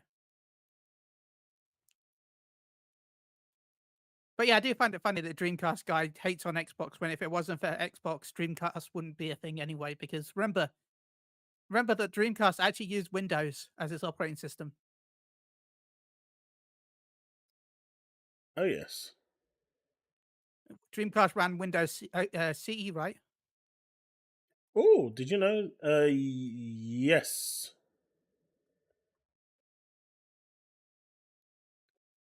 So,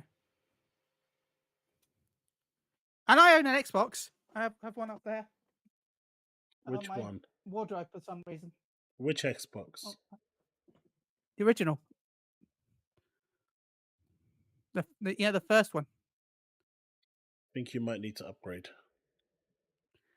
And then I have a PS1 to the side of me next to some manga books, and then I have an empty PS4.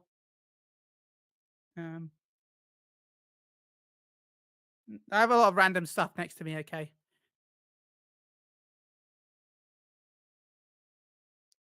Have you guys seen this? That video is pretty much done. Call of Duty Black Ops 6 is already being bombed, review bombed. Yeah. By the way, Susano, I'm not a developer, and I don't work at both Microsoft or Sega. But did you know, from what I remember hearing a long time ago, that the original Xbox, the OG, was actually going to be backwards compatible with the Dreamcast. It was one of the licensing agreements between Sega and Microsoft. Yeah. That's why Sega was running the Windows operating system, because they were going to have the Xbox actually run GD-ROMs, so that's how it was going to.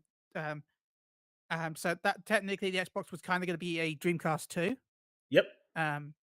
But due to the GD-ROMs being so easily hackable and how the system was done, Microsoft dropped the GD-ROMs. So that's why instead of having the deal of having the being backwards compatible with the Dreamcast, they then had the exclusivity deal with those Sega games. And also Shenmue 2 in the US, it was only available on Xbox, not the Dreamcast. Yeah, that was part of the deal that Microsoft reworked with Sega because of the fact that they decided that the GD-ROMs were too much of a security risk. Mm-hmm. So instead of being backwards compatible, they decided to make an exclusivity deal. That's why there's so many Sega games were exclusive to Xbox for a while. And that's what originally one of the things that from the offset, because I was reading about that for a long time before the Xbox came out, and that was one of the first things that actually drew me towards the Xbox before Halo. Halo, once I saw Halo, that pretty much signed, sealed, and delivered the console to me. But it was the Sega news originally, because for the longest time, the Xbox was uh, dubbed as the Dreamcast 2. Yeah, And and that was the original plan yeah, internally. and then it didn't happen. Anyway, I need to bear it back. That's right. Oh. So yeah, Call of Duty is already being review bombed, which is hilarious. At some point, we're going to get this, chat. Who believes? Who believes that this is going to be a thing?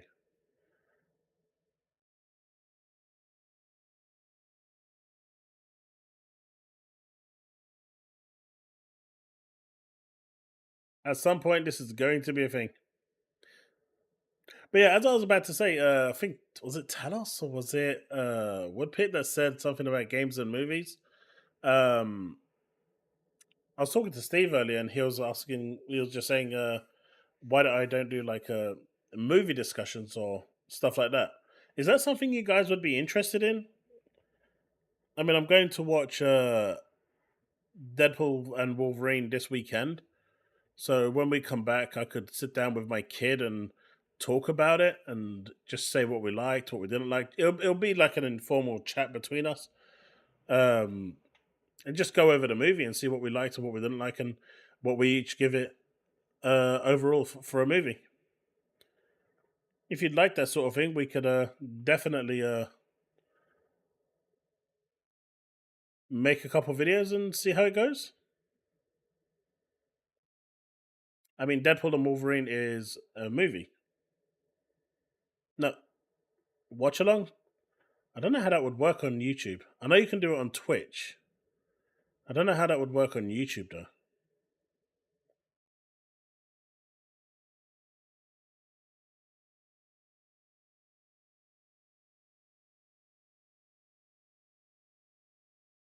I mean, you could make it a Discord thing.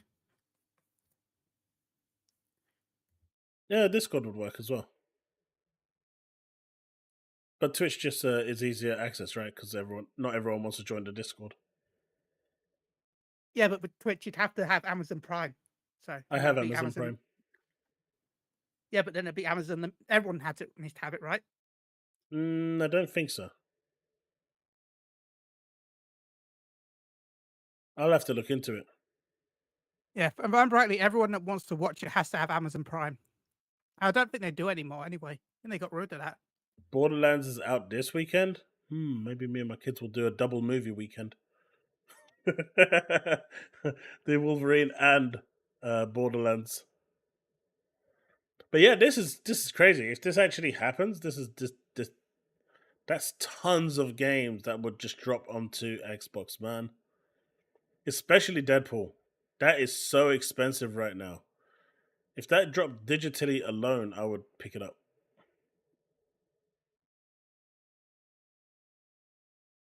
And finally, in honor and memory of Anime, who's not here today, it's coming to Xbox. Neptunia Game Maker Re-Evolution for Xbox Series X, or Series consoles, launches in October. So clearly, there is a market for these games. But you know, he's not here, so it will be in his thing, in his memory. But chat, I think that's pretty much going to be it for today. I think we covered everything I wanted to cover and more. And I started at almost 7 o'clock today. We still managed to go to midnight. So it's a good stream. Good discussions. Did we actually get to 100 likes? We got to 87 likes. We need another 13 likes, people. And I Chille did say has by the to end of the watch. week, in case people watch the VOD afterwards. I guess there's still time. There's still time. I found really bad Deadpool reviews. Yeah, I know, man. I know. I've been trying to stay away from everything Deadpool and thing related. It's been really all I'm going hard. to say is I enjoyed it. That's all I'm going to say is I enjoyed it. It's been That's really all. hard I to yeah avoid. Twitter's been spoiler everything. People have been posting the whole movie on Twitter.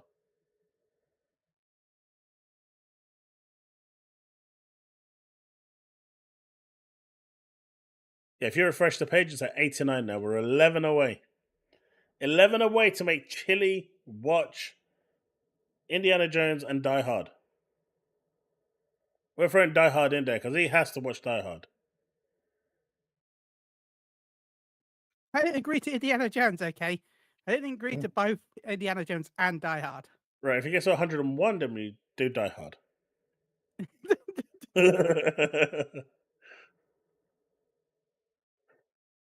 All right, folks, that is the end of the stream. Thank you so much for hanging out tonight. I had a blast. I hope you've enjoyed the stream. Thank you so much for the gift. Well, for the 5 gifted subs. That's always appreciated. Thank you for the super chats. And I will see you all on Thursday when we will get the PlayStation financials and we will go through them and see exactly how Sony has been doing. That said, I am going to be streaming over at Twitch tomorrow. Probably going to be looking at the new update from Tower of Fantasy. So those of you that are interested, feel free to stop by and hang out and talk about more things gaming. That's it, folks. Chille, if you just want to plug yourself in before you head out. Sure.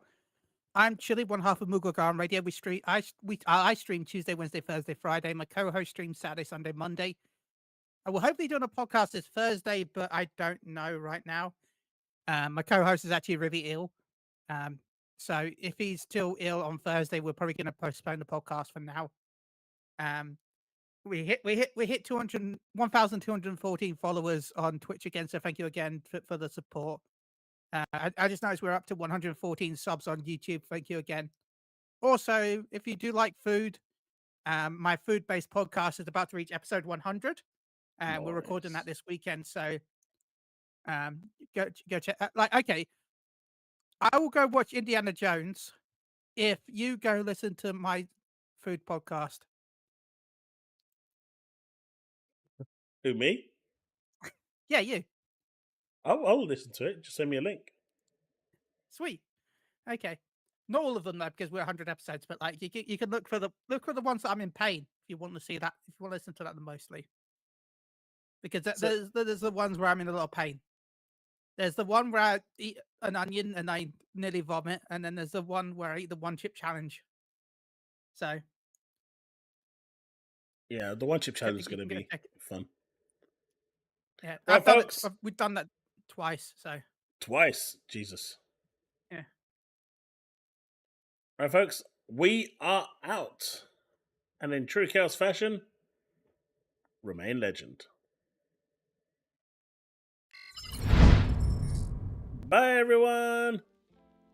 Bye. I don't know why I did that thing. You can't see the camera. Bye.